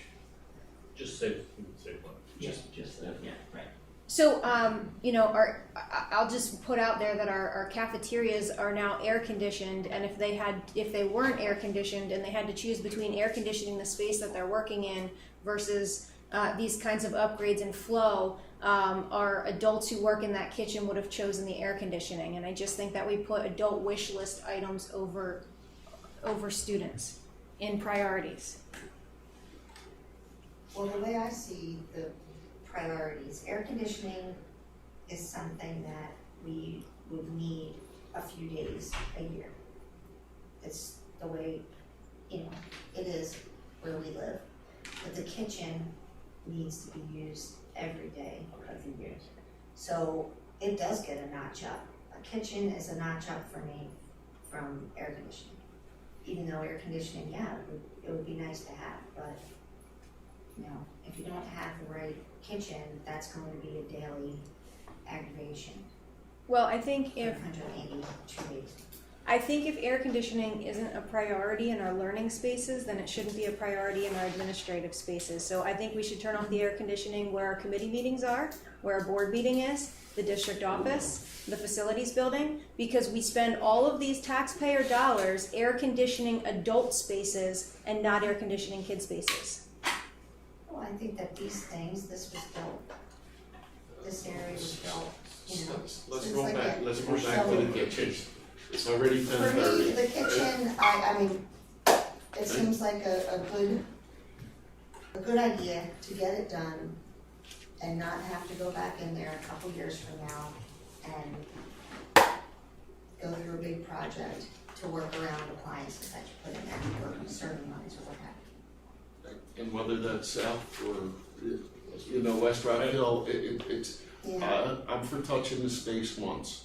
Right, Okay, yeah, it's what I that's do at exactly home, what I I'm touch the doing, space once. Yeah. I don't go back in there and nitpick it and change this and change that and paint one wall one day and the ceiling 3 months later. I touch it once. Mr. Harper, as I look at the current draft of summer '22 and summer '23, summer '22 lists the West Rock Hill kitchen. Summer '23 lists the grass kitchen. I'm going to assume that south is a higher priority. Right, that West Rock Hill and South are the next two. Yeah. And they are 1A, 1. Okay. And I should mention that was the plan. Is I think South was originally in 2025, and the reason that it was to your point about the auditorium, because we were considering maybe potentially a larger addition that could impact the square footage of the overall cafeteria space. And if we have more cafeteria space, do we get more kitchen space out of that square footage, et cetera? So that was why it was to align with potentially a larger renovation at South, or an addition to that building. But this can be moved up. The goal obviously, 2023 is the safe because of supply chain and everything else where we're at today. But it is October. It's not impossible. I think we do need, before we would ever commit that to you, though, we do need to get some guarantees or assurances from the supplier. And definitely the manufacturer to make sure that equipment could be in, because as you know, it would be very disruptive if we did the project like this and on the first day we don't have a freezer, we don't have a refrigerator. It's incredibly disruptive to the utilization of the building. I think lately there's been a lot of lead times that don't come true. Yeah. So, if they tell you 10 weeks down, I wouldn't risk that by changing. I mean, if it's 2023, that would be fine. I think would be a safe bet, because I think there's a benefit to 2023 from a cost standpoint. I'm just going to throw this out there for something to consider. This type of equipment is not inexpensive right now because there is a demand. There's an increased demand because of the supply chain. So I do think I don't want to disrupt prioritization of that in your conversation, but it is something to think about when you look at some of the more technical equipment, as far as what is, the cost efficiency of that today versus a year from now when hopefully the supply chain smooths out, but we don't know. You're good. So if there are things, because I think Kelly, you said that you don't know if it will last another year. So if there are any of the things that might not live for another year, can you put what you were going to buy for the renovation, will it fit in the current kitchen? Only the appliances, everything else is a redo. Yeah, The walk-in coolers shift in sizes and capacities and the serving line changes. I'm fairly confident that we can maintain. We're gonna be putting money out on something that's gonna be ripped out if we have to. That's what we need to do to maintain it. I believe we can maintain the space until 2 summers from now. And I'd like to take the month to then redo, if that's where we are, because the grass estimate is the $300,000 line item. We're talking $200,000 more. And so I'd like to re-look at the plan to make sure that $200,000 is going to be accommodated, right? Or if things can be reprioritized to make it a higher priority. I'd like to take the month to present that. That is assuming that we prioritize West Rock Hill and move that forward for 22, and then make the decision in South a month from now when we can reprioritize 2023. And obviously this isn't the last conversation we're having tonight, so there's going to be other things we're talking about. I would like to see a breakdown of the age and the age of the equipment as well as the issues with the equipment and the breakdown of costs for everything that's being done in these projects. I'd almost rather have time spent on actual trying to find the supply chain and actually get this. Do the design work. Do the design work. Yeah, get the design work and all We that. can't take their time to do that if we want them to design this for 2023. I mean, at a point you have to just, You if cut your someone's losses. telling you that it's at the end of the life cycle, I'm not a refrigerator guy. I don't, I could look at something and I'm not going to know. So, So you're saying that that board members shouldn't be given that information? Is that what you're saying? no, you can have the information, but it's a matter of what you want, like Dave is saying, what do you want them to spend their time on? It's going to take a long time in the next month to to try to get get us these, details. even West Rock Hill, that we have, that we're further down in the process. Well, I think our administration should be able to break down all of that information. I don't think it would be the engineering firm breaking down the age of our We can take a equipment look at and what stuff. the South project and get you additional information in terms of the changes and the current needs that. Like I just do the need other food- people to do work, but. The service consultant identified all those things, and it's in drawings that they've said, this is a keep appliance, or this is a replace appliance based on life cycle age and dates. I think that date is there, it probably just needs to be transposed into data you wanna see. That's correct. We do have that information. So we think some of that work is already done, we just need to pull out Yeah. the correct information. And that is from our kitchen consultant as well, because this is a highly specialized, design field, not myself or Rick or Jeff, candidly, and we do work with a kitchen Okay. designer. Alright. So I think what I'm hearing is that for 2022, we move forward with West Rock Hill since it's further along. In 2023, we focus on having South ready. Right, and we're moving grass.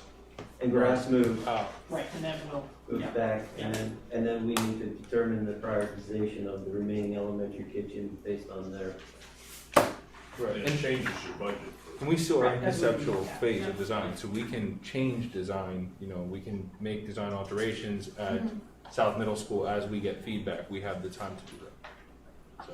But the tech debt might be changing our capital plan. So I mean, It's we all- have other balls in play that could Right. impact that. And I don't know what you're doing with ESSER monies, but I will throw this out there. You can use ESSER funds on kitchens. So they tend to be eligible for reimbursement. That improved. We gotta go back to the. Here's why. Supply chain. No, the reality is 3 hours. Yeah, the problem is all of that $5 million was already spent. Well, I'm just throwing it out there because we have run into that, and the reason for that is that there were a lot of school districts that had to provide food service or meal prep for students and families that weren't able to come to school. So kitchens are We're part ready of to it. move on from kitchens? Ready? Thank you. So I think our next agenda is temperature and humidity assessment at the elementary schools. What we were asked to do, we did, and we tried. Does everybody have the attachment as far as the data that was sent? Did we provide that? No, but You sent it earlier today. okay. The 2021 data logger results, ultimately these are classroom temperatures. This chart, in particular, as far as what you're seeing on the top line, is you're seeing the classrooms where the data loggers were at the corresponding facilities. So at Bedminster, at Dibler, at Gross, at Guth, at Sellersville, Seiler, and West Rock Hill were the 7 buildings that we looked at. What you're seeing on the top line is actually an average. The average, though, you have to consider on this chart is a 24-hour average. So at night, you're going to be considerably cooler than obviously during the day. The max temperatures, those are the max spaces across the month of September. Those are the max temperatures that those spaces would have seen, and then the min is identified slightly there below that. The bottom column, 74 to 78, is the recommended temperature, set point for classroom conditions. And what we're showing you there is the percentage of time that those spaces were within that 74 to 78 degree threshold for the classroom environment. How were the classrooms chosen? Good question. randomly. There really wasn't a lot of luck. And typically what we do is we look at an exposure, like for instance, if the classroom's oriented north and south, we want at least a classroom on the north exposure, a classroom on the south exposure to get the different effects of the sun. So when I say randomly, I'm being facetious. They're selected to try to even out what we're looking at. You did the same thing 2 years ago. We did. And did 13 classrooms. Something happened at Goof that one of the sensors didn't work. So you only had 13 pieces of data instead of 14 pieces of data. 10 of the classrooms were the same and 4 were different. Is there any rhyme or reason as to, because if it was truly random, I was just surprised that 10 were exactly the same, but 4 were different for some reason from 2 years ago to this year. Any sense for how they were chosen, why it might have been different? No. Okay. I'm just trying to get a sense for how representative the data is. Can you also share the data from the last time? Because I want to be able to compare the data from last time, which was also I think the beginning of September when the temperatures are hotter, as opposed to, by the time we got to this project, it was the end of September, wasn't it? The previous data was actually, the days were much cooler than this data. There you go. This data Really? was far, I've got all that information. What time of the year did we do that last time? This one was August 28th through September 14th, which was the main heat time. And the last one was September 17th through October 1st. They both were 10 school days, but it was about 2 weeks later. So, actually 2.5 weeks later. And it was a far more cooler, the past data, there were only, well, go ahead, finish your presentation. There were a lot of numbers. Dr. Bull, you're fine. He got lost in data. Yeah. I did this data myself. Go ahead, Garrett. Yeah, we're doing the same thing here, obviously, for relative humidity. You're seeing an average. Again, consider the average on these charts is a 24-hour average. You're seeing a max, you're seeing a min as far as relative humidity within the spaces. We do consider 50 to 60% RH. You don't want to spend a lot of time over 60% RH within a facility because then you start to get into your problem areas. And you're seeing at the bottom the percentage of time for which those spaces spent between 50 to 60% RH, which is the recommended level of RH in a classroom. And currently, because we're not doing anything but pulling outside air, the outside humidity is really low too, right? 100%. If the outside humidity So, is low, our rooms are going to be low. If the outside Same with humidity is temperature. high, okay. These buildings are completely dependent on the on the weather conditions. What's happening in the building. Common areas probably not as important because some of them are cooled, most of them are cooled, but we just log them for purposes of presentation to see kind of where the data trends are. I would say I think the most important graphic is this one. This is looking at classroom temperatures from 8 a.m. to 2 p.m. on weekdays. These are the occupied hours, and you're seeing during occupied hours what the average temperature would be for the people in those classroom spaces, the max temperatures in those spaces at that time, as well as the min temperatures in the spaces at that time. And the reason that we're showing this is because an average temperature and an average RH is slightly skewed when you consider a 24-hour time clock versus the occupied hours of the building. And can you just park there for a second? Because one of the things when you hear me reference temperature, and I'm referencing the federal, they had the Utah Civil, whatever, did this about 15 years ago. They developed a chart for hot weather and a chart for cold weather. So that's what these are. And they take these are real fields. And so it does temperature, humidity, or temperature and wind chill, right, depending on whether it's cold or not. It's what we use to determine outside recess, half recess, indoor recess, when it's cold. And because what they do for the colds, they say that, okay, if it's 30, it's chilly. From 15 to 30, it's cold. From 0 to 15, it's very cold. So if we're 0 to 15, that's when we pull them in. 15 to 30, we do half recess. The same thing happens for heat index. They call 80 degrees comfortable. Not until it gets to be 90 do they call it uncomfortable. Now, they don't define 80 to 90. So for the data I did, I called it uncomfortable. Right, I did 80 to 99 as uncomfortable because then they say once you get to 100, it's hazardous. Right? And so when you're looking at the federal, now I know the 74 to 78, I know where that comes from. I know that's for conditioned buildings, and I know why you use that number. What I'm saying is when we do the evaluation and we look at what's comfortable, they use 80. So look at those average temperatures. Right? This was a far hotter season than 2 years ago. Right. If you look at the same information for 2 years ago, those numbers are even about 3 degrees less. And so from the standpoint of because we've had this conversation in terms of the data that I've done, because I've done this study once before in a previous school district, where I looked at the number of days a year where classrooms are uncomfortable. Right? The maxes, right? You look at the maxes, and where do the maxes go? 84? 84, right? There's a couple 84s that round off, 3 or 4 84s. And so the question is really the number of days, right? There were, in this series, there were 10 school days. 6 of them would have been, by this definition, hot. 6 of the 10 were hot outside, which means they were either 90 degrees on their own, or they were 87 degrees with at least 60% humidity. That's the definition of hot from this chart. You know, when we get to the real field, 90 degrees. That means 6 of the 10 school days and 2 of the weekend days, which actually impacts this data. Because when you've got 3 consecutive days, it's when your rooms really are impacted. And so if Saturday and Sunday are bad, Monday's bad. If only Monday's bad, usually you're okay. It usually is the second or third day because there's no heat release at night. Right? It's overnight, it doesn't ever cool down. And so it doesn't release. So when you hear me talk about the number of days a building is uncomfortable, and I'm not saying that I understand what the next comment's going to be, right? If we made this room 84, and we sat here for 8 hours, we would not want to sit in a room that's 84 for 8 hours. I understand that. The question is the number of days and the priorities it has to other things, which is why. So I just want to let you know where when I give my numbers, when I talk to you about the days and when we make decisions about do we send elementary school kids home early, right? We're using this chart, which is not going to be everybody's chart. Everybody's not going to say 90s where my trigger is. It's the trigger we use because it's the federal government trigger. Okay, so.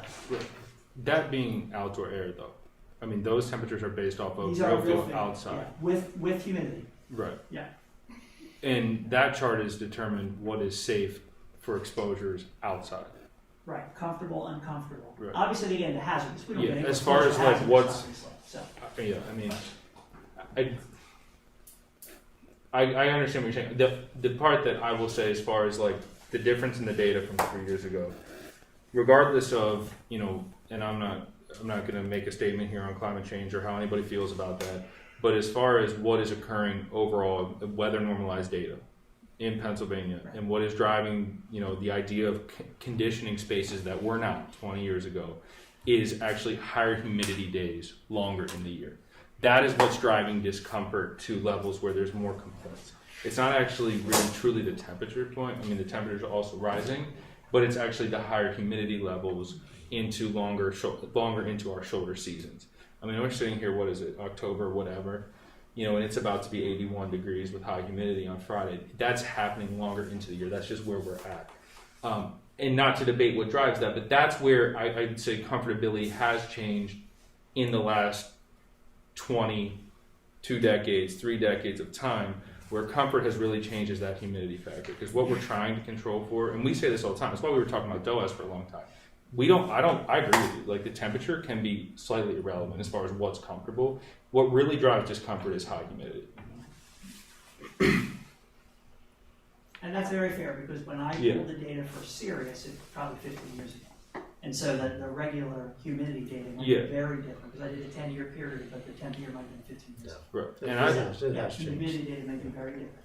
And I definitely agree with you though, like as far as like controlling comfort, the true temperature set point, like 78, 79, what is comfortable to one is discomfort to the other. What really drives comfort, in my opinion, is humidity.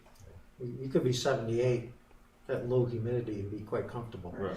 You could be 76 at high humidity and just feel stuffy. Right. Sure. So it's just, this is the data that we were asked to present, and this is where we're at.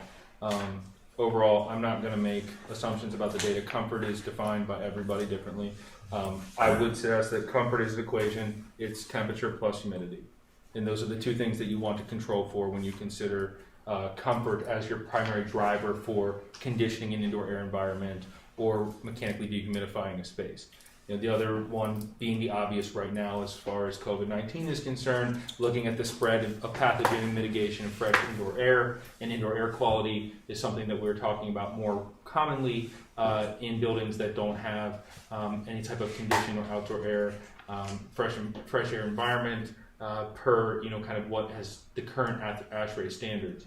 One of the things that we're looking at tonight that we're presenting for the first time, we have talked about DOAS with you guys a lot. I'm not going to say the word DOAS ever again, I promise.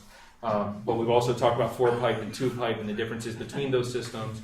Tonight we're looking at a VRV system and what the potential cost impact to the Penridge School District is of a VRV system. VRV cooling systems really have 3 parts. This is what you need to know. On the roof here, there are condensing units. This is refrigerant piping that runs to what they call ceiling cassettes. So these are ceiling mounted units. They sit in the ceiling just like a ceiling tile. They're called cassettes, and they have refrigerant piping that run to them. At that point, they are what they call ductless because we are removing the ductwork right from the equation here. And so we're removing these units where we eliminate a lot of cost when we do that. What they do is these units can be fit out in several different ways. They can, you know, dehumidify, they can provide UV, you can use MERV 13 filtration, so you can get some of the benefits of a traditional system as far as indoor air quality. They do cool the space. You know, as far as tonnage, we've had a conversation about the amount of tonnage that would be needed per space environment. As far as these systems and our experience with these systems, we have not personally put a system like this in a building, you know, to this extent. We've used VRV technologies, but we've used it more in isolated places like admin areas, IT closets, IT classrooms, things like that, where it's because of the overall building system, it's nice because of the size and flexibility of the system. For the first time, we've been introduced from a vendor of ours and a contractor that we're familiar with, that this application has been extended to a building-wide use in Pennsylvania. It's used in schools outside of the state more commonly. The use of this system as far as building a building-wide system in Pennsylvania is relatively new. That's why we haven't considered this design in the past, because I don't want to say that it's bleeding edge or leading edge, but it's definitely on the kind of frontier of, does it truly address my needs, my comfort, and those things. The nice thing about the system is it's flexible. The first cost is great. It's also very maintainable, and it's very energy efficient. So those things are all really great about the system. I would say probably the biggest downsides of a system like that are there's some unknowns there, and it's relatively unproven as far as what it does in the classroom environment over a long period of time. I don't have that data. As far as the contractors that we're working with, there's some optimism about what these units can achieve. There's two things to consider when you look at a system like this, and when you look at any air conditioning system, you've got to learn what is important here is outdoor air. How are we accounting for outdoor air? There's two ways to do it. One is through the existing classroom unit ventilators that are just right now supplying heat. What that means is we'll use those units to supply the necessary outdoor air or the makeup air that's required when we condition a space. That air, if we bring it through the UV, is going to be the hot, humid. It's going to be whatever's going on outside to this point. So if it's hot and humid outside, that's what we're bringing into the building. We have no ability to really mechanically dehumidify that and or cool that as we bring it into the space, which means these are working a little bit harder, creating a little bit more a high humidity situation. We're not necessarily addressing the humidity concerns or the need to address humidity in that way. The other option is to duct these systems. You can duct right to the cassette. What you do is you punch a hole in the outside wall, and you duct right into the cassette. You're bringing the outdoor air in that way. You do get some mechanical dehumidification through the unit itself, and you're also cooling that air. So you're not fighting the warm air that you're bringing in with the cool air that you're creating. It's a much more efficient system. I think probably an overall better productive system for the classroom environment, but it does have an added cost. Something to consider with a system like this if you went that way. It ultimately is, what is the desired outcome, right? You're going to be more comfortable if you're ducting that system. One of the things that we'll look at, and I have no idea why this chart looks that way, but with the VRV system in the middle, we did present, again, just for reference, this was the traditional 4-pipe system, chiller system that you'll see that is more common in Pennsylvania public school design right now. About $24.4 million was our estimate. You see the per facility estimate. The VRV system, you see the down total being, this is a high-end ROM. I think we could do something between 7.9, or 6.9 and 7.9. As far as the total cost of the installed system, that does consider that you're looking at the overall building cost. We're running anywhere from like $9 to $1.2 million per facility. The reason that number is what it is, talking to the contractor as far as the parts, smarts, and labor for the VRV system itself, we're going to run between $4 to $5 million, $4 to $4.5 million. What's going on in these buildings that's accounting for the additional cost is we're going to require new electrical services, 6 out of the 7 buildings. The electrical service was upgraded only at one of the elementary schools. So that becomes a significant cost. In addition to that, there are field electrical panels that don't exist currently that we would have to add to the building. So there's an electrical capacity issue when we add a system like this that is totally electric. There's going to be increasing the demand for electricity in the building far past what they're currently designed for. And as far as electrical service to the buildings now in the switchgear, it's both an aging capacity issue at some of the buildings. If you're going to do something like this, you're kind of nearing the age as far where we'd want to replace the switchgear, but it's definitely a capacity issue. So that's something that we would have to address, and it's kind of driving the cost differential from just the HVAC install. We've got to consider the electrical needs in the building. That coming from our experience with the facilities and the electrical capacity that you currently have to date. And then on the right-hand side, you're seeing the DOAS install cost. One thing that I will say is exciting for us in looking at a VRV system, it is cost-effective. It's a very cost-effective solution. But again, if you were asking me the downsides, I have personally never been in a school facility that is totally VRV. So I can't personally speak to my experience with that. I can only speak to, the materials that I've read about. And I've read good things. Is there one A full facility. that has the VR that we could actually go and visit and see? Is there any that you're aware of? right? There's Yeah. one under construction that I'm aware of. Oh, In PA? PA? Yes. Oh, but you said other states use them? Yes. Just curious. Based off of what I got from manufacturers, the architectural engineering sales cut sheets that they have, I saw a lot of them in the southern part of the United States. I think the reason for that being that there tends to be a lot of rural districts in those areas. They need air conditioning, right? Obviously, to your point, the amount of days that they have to condition is far greater the further south that you go. And at the price point, the install cost is relatively attractive. And it can be adapted for heating as well. Yes. So in the south where you don't need a whole lot of heat, this could be your heating and your air conditioning Rather than system. having a boiler system, where we have, to your point, also much cooler degree days. Unfortunately, here in Pennsylvania, we've got to kind of control for both. Where you don't, it's effective. I will say the other thing about these is they are incredibly energy efficient. They are electric, all electric units and electric system. When you look at the rising cost of fuel oil and gas prices right now, it might be a nice hedge if you had a building portfolio of fuel oil and natural gas, some electric buildings. Electricity might be a good hedge at this point. When that says basic system, is that what you showed the picture of? That is not Yeah. that's not the connection to the outside. So that- Right, so yeah, that's basically that picture. What we have to figure out is there's some question as far as the nuances of this system. Where those costs are. As far as ducting this versus could we put demand response control ventilation on the existing UVs. But yeah, the basic system, our intent when we price this would be the system without the ducted. And what is the difference between VRF and VRV? There's really not a Same. difference. Same. They're the same. It's just semantics. Well, the VRF system is an indoor unit, utilize coils that can be heat or cool zones. VRV is a patented nomenclature that Daikin HVAC coined. VRF is essentially the same system. So VRV is variable refrigerant volume. So they're the same. And they're the same thing. Okay, that's all right. Same thing, different acronym. The general application with these that we've seen in the past is you have this system and then you'll have a makeup air system associated with them. I mean, I don't know. Yeah, in the designs we've seen before, So essentially, it was cost prohibitive because the engineers, not us, but the engineers that designed them in tandem with DOAS systems. Right. So you were essentially looking at a DOAS system with full ventilation with the makeup air and the demand response air coming from the rooftop and that being ducted, and then they were adding in the VRV. They weren't designing, a classroom environment that was fully VRV or VRF. So now we're seeing these for the first time, and I'm not saying that they're not effective. I'm just saying I personally can't speak to the effectiveness. Garrett, do you have any user feedback? You did talk about you had manufacturing information, Yeah. information on manufacturers. Yeah. Well, what about user feedback? What about?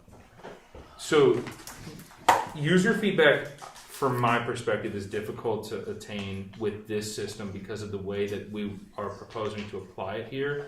I'm not personally aware of a facility where this application, apples to apples, is what they would be providing feedback on. Does that make sense? I mean, this is a whole building application of a VRV system that. So you said that there are places like operation buildings and administrative buildings that use these types of systems, Yeah. which means the whole building has this system, right? They use That's what I hear you saying. No. Just Just the administrative. Just the administrative suites. Well, that's what I Like mean. Unionville Chatsworth, we Yeah. put in Or like in their administrative suite. Data centers, yes. And so the question is, what kind of feedback do you get? I know it's different than putting 28 kids in a classroom. I know it's not apples to apples, but when you're talking about like reliability, and you're talking about use costs, and you're talking about the things that go wrong, maintenance, So, do they work?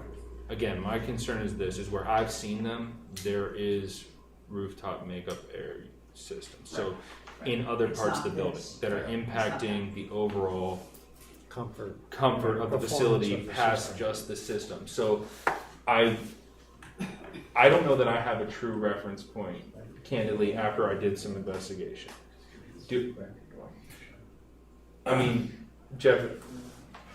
I I would suggest that, we are allowed to do the legwork from what I've seen from the subcontractor we're talking to, I think it has legs, but we have to do the legwork to make sure it has legs. So I would like to have some time to vet what they're talking about, and so that we can come back and say, you know what, I think it's a good idea. So to me, this is a split heat pump system. Yeah. You can buy That's what this you is. can buy these for pounds. I mean, I have one in one. Right. Yeah. Yeah. Two rooms, Yes. also Right. one unit. Right. So it's really one for one. Well, think about this. The difference is, unlike your house split system where you have a condenser outside and an inside unit, this system allows us to do a big outside condenser that can do 10, 12, 14 classrooms. Right. So instead of having, so if you have a building that has 34 classrooms, instead of having 34 condensing units, you might have 3. Yeah. Right. And you just split the the refrigerant piping up to serve multiple classrooms. That's the difference. Is there redundancy like you would have with the chiller? Yeah. There is. So if I'm going to put a 32-ton condenser unit in, I'm going to put a 40-ton in. Right. So that if I lose a couple compressors, I'm not completely out of the water. So absolutely. But the rooms, if one goes down, I'm still 10 fine. rooms on, you can still. I'm still fine. And even if I lose, if I've got 14 units, 14 rooms on a unit, and I lose one, by losing a compressor, I don't lose the whole thing. Like if your major chiller goes down, so there is redundancy for sure. It's a rate array, if you will. Yeah, great analysis. The application was very much residential. Yeah. And then it went large commercial, and now you're starting to see this application in educational facilities. So, I mean, if it works, it would be amazing. right. Do you have any sense of how price changes with the ducts? No. It's not It's significant. not that it's not, it's not It's not significant? overly significant. No. Oh. I think it will be the electrical. I mean, as far as $1 million, no, it's in the hundreds of thousands. It's Really? the total cost, so you get it. Yeah. You calculate how much electricity. No, you're going to bring in a bunch. You're going to bring in a bunch. Oh, yeah, it's not bad. In these buildings. So, Mr. Harper, you spoke to some area school districts that use this, now not in schools, although there are pieces of schools, it's kind of like they had 4 rooms they need to take care of and things like that. Now, they were, for the most part, older systems, right, they haven't been put in the last couple of years. And so, are you comfortable sharing the feedback? Do you want to wait for site logic? You talk to people who are using this and they express their concerns. I'll share that. So I reached out to a local PASBO group, it's a Delaware Valley School Facility Manager group, probably comprised of 50 to 75 school districts. 8 of them provided some feedback. It was almost all negative, but sometimes that's what you get when you put these questions out. So experience was Central Bucks. Their administrative building has a VRF system in for 8 years. Has technology got better? Was it not installed properly? I don't know the answers to those questions, but they were not happy with the system and wouldn't likely recommend them for the future. Saucon Valley had a system in for 2 years, and they believed it was mainly the installation wasn't done well. They spent $30,000 in 2 years trying to correct problems that they had with a new system. Other schools like North Penn, they've had a system in for, I believe, 5, 6, 7 years. They've had several problems, but I can't attribute what they're from. Is it that these systems aren't reliable? Was it a bad installation? I don't know those answers, but the feedback I got when I said, has anyone put these in? And I think a couple of elementary schools in North Penn have a full-blown VRF system, and they just weren't happy with it, and they've had problems from the beginning. Who else? Great Valley, they're building a new school, and they didn't even propose it, kind of like Site Logic. This isn't their first choice to say, let's put a VRF or a VRP system in. Usually go with the traditional systems that have redundancy and the things that are tried, true, and tested. These feel like there's some unknowns that, are we at risk to say, are we gonna have the same problems, or have they worked out the bugs? I don't know. Okay. It is in North Carolina. Right, It's gotten it a lot is. better over the last few years, but you're right, you have no idea. And the Love to price see point, someone do it. right, the price point makes it attractive. I mean, that's why people are gonna start Yeah. talking. So I'm People will confused be because looking. I thought you were saying that that those systems in those buildings are completely different than this. I don't. So 2 points. To Kelly's point, number one, people that like to provide references, and you guys know this. You've all used Yelp. You've all used reference points. You typically like to comment when you've had a bad experience, right? You're not, if you've had a good experience or you've had an average experience, you're probably not jumping to the message board to comment on somebody's request. If you've had an overly bad experience with something, you're more likely to comment. The reason that I sympathize with that is because when we look at overall systems, I do know that one bad job that did not go well is going to be the one that lives with you for 5 years, right? Even though there might be 8 that were really affected. I will say this, I am not aware of a true apples to apples comparison of this. There might be that. I haven't seen it in that this is, we are not using rooftop makeup, right? There's no, like, that's where I'm saying, Kelly, that they're different, is that this is truly, I don't have a true apples to apples comparison where this has been used in a building wide circumstance. So I can't. I've also been told that Senator Stadium in Harrisburg has been using this exact system for 10 years. Well, I think for me, I would think that having the, I would agree with you, the effectiveness of the solution, to 2 points, constructability is critical with this, and that's well known. Like, they need to be installed properly. If the refrigerant piping is not, if the electrical to support it is not, then you're going to have problems, right? Maintainability, hopefully, from a manufacturer standpoint, to your point, has improved over the last couple of years. It is a newer technology, so you hope that as technologies evolve, that the maintenance side of that, the failure rate begins to reduce greatly. The other thing that I will say, as far as some of the contractors that we've talked to, specifically the contractor that we are talking to, 3 buildings, 1 summer, that's 3 summers as far as install. So we would have to find multiple vendors if we wanted to do this in 1 summer or 2 summers to support us for the installation. Because they are labor intensive and time consuming as far as the install. Something to consider. So we will have to find multiple vendors to support us in construction, if we want to consolidate to 1 or 2 summer construction schedule. Well, what stops us from doing a second shift like we talked about before? Yeah. We talked about doing a second We're still shift going to have in to the supplement the contractor. We're still going to have to use 2 contractors contractors. we're talking to So- can't do They don't have more. bonding. They don't have They're a bonding. small the company. insurance capacity They to do have it. do There's $20 million of more bonding. than 3. They just can't buildings in financially do it. Is So- that's what they told you? 100%. Yes. I guess it sounds like you still have to find out if it's really Right. a We have viable to option first of continue all, to vet right? this out. And find 2 quality installers, but it's something that I think I would say it's worth continuing to vet out and to pursue because I don't think it's No, I agree. an No, I would ineffective. like to hear more about it. Yeah, for sure. Absolutely. I agree.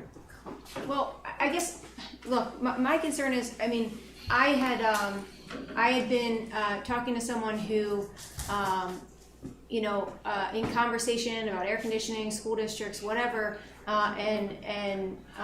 this topic came up, and I was pointed to a building in Harrisburg, a school building in Harrisburg, where they are currently installing and doing this system. So I reached out to Mr. Kraus and shared the information with him as far as, hey, this is a really cool option that we should look into because they're doing this. It purifies the air. It has UV, so it kills the the bacteria. It dehumidifies and it conditions. And so in talking to that company, they've been installing these for a long time. They've had full success with them. They said the maintenance on these is super easy. But my concern is the pricing that they gave me is half of, like, the pricing that they said it would cost to do this project is half of the pricing that's on here. Yeah. And we went through the specs that you're talking about, and those specs were included in this.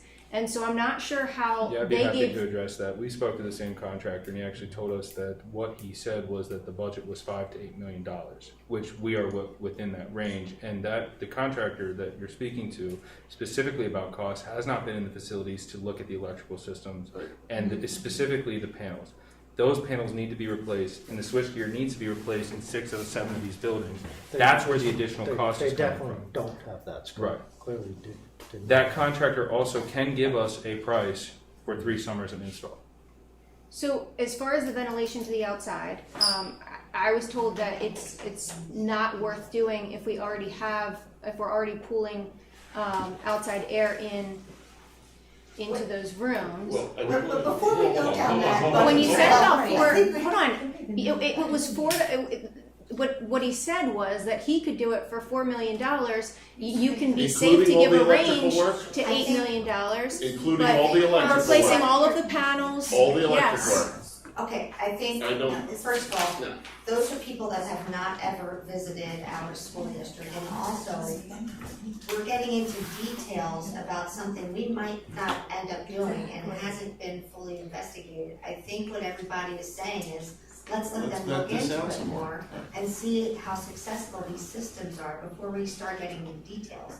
And then, later, when they have the real numbers, if you wanna argue the real numbers, and have somebody else come and give a real comparable estimate, then so be it. But for right now, I think all we're doing is talking about the potential of a system like this. So I don't want to, I mean, Right. Megan, it's 11:10. Well, I think it does This make was a sense. new option that was dropped on the table to me, 2 days ago?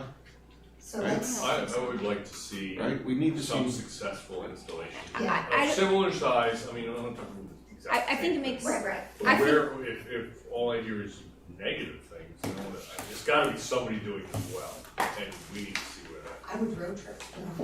I think it I'm makes really sense to have them come intrigued. in. I think it makes sense to have them come in because they're the ones who've been doing it for a long time and I'd like to see explain their what they're list of doing. references and let us start calling someone. Yeah. If it's as good as they say it is, then. Yeah, and again, Many customers approve.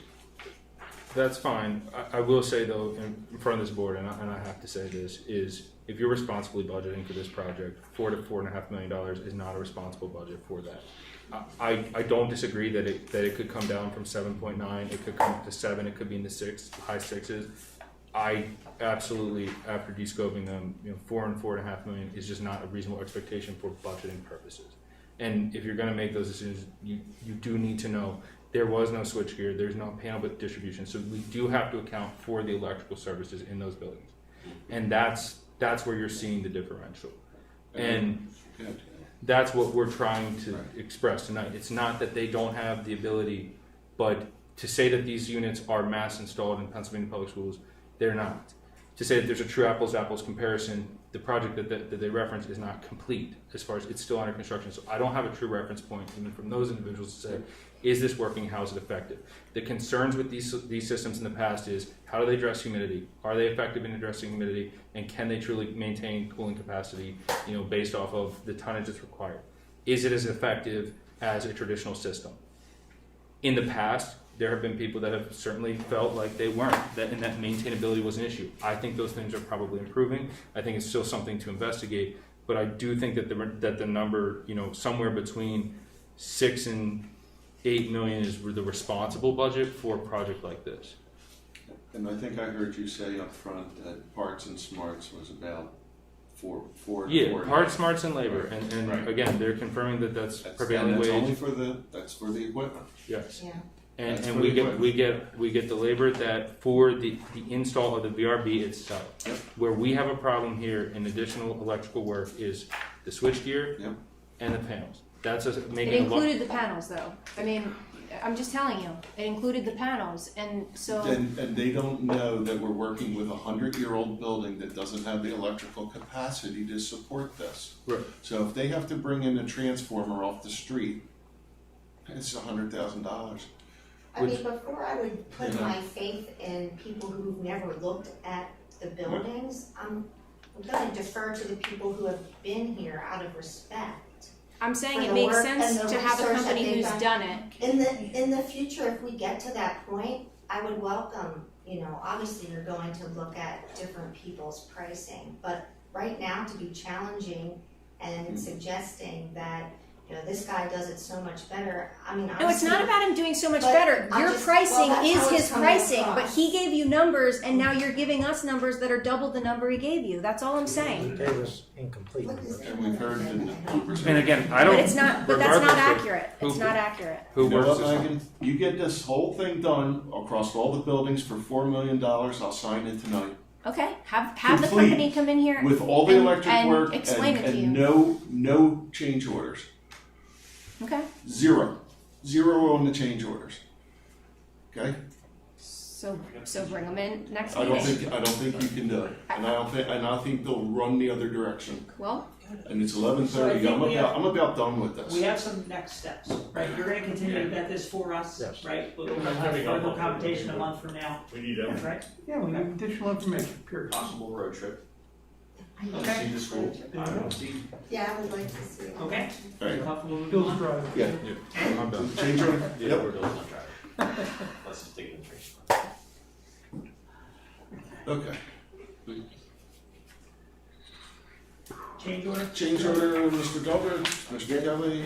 Yes, this Change order. the document you have for a change order is a combination of the previous change order for $140,000 and all the credits that come back. So what the construction company is asking for is the final change order of $104,067.58, which combined the increased cost and the credits back. That's what that is. All right. And what was the original again? 140? 140. Yeah. And what Okay. And this is coming back to us anyway, right? Is this the money that's coming back to us? For the wall? No, okay. This is now. Yeah, My well, apologies. 90,000. Yeah, so I didn't get far enough along, this is for traffic. This is the West Rock. Yep. Wasn't reading fast enough. Obsolete? All right, Okay. obsolete, Tyler, we have, library reading logs, we'll go to public surplus, Goose, various equipment, Goose, DVDs, VCRs, Elmos, things like that, recycling and scrap, depending on the condition and what it is. Nutritional services, they have a couple of old printers that were obsoleting, and we'll recycle those. The tech department has 6 different lists of computer equipment, technology equipment, and so forth that is being surplus or recycled.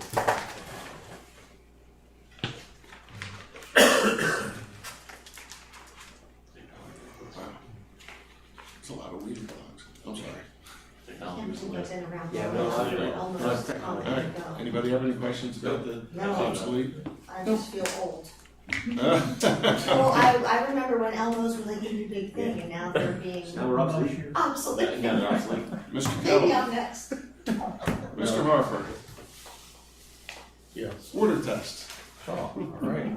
I didn't see that at the end of the list, so at it's getting late, so this is pretty quick. At the last meeting, presented results and there was discussion about the drinking water testing for lead.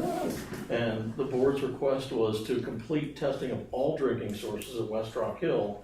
And I believe everyone has a copy of this. Out of every remaining drinking source, 1 failed out of the remaining 20-some tests. So same remediation, we've isolated it, we're gonna replace the faucet, retest it, and I believe that'll come back passing, but I'll share those results. And West Rock Hill will be totally safe and within compliance for drinking water at that location. When will you know, most likely, how long does it normally take? So if you recall, the delay previously, it took us 3 months to get a faucet. So if we have the same issues, that's the holdup, is the supply chain for plumbing fixtures. But no one can use it.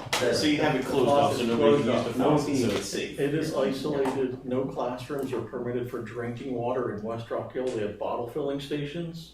And that's been communicated repetitively by the principal, that no drinking out of any classrooms, which is here. And it is isolated, bagged, valved off, can't be used.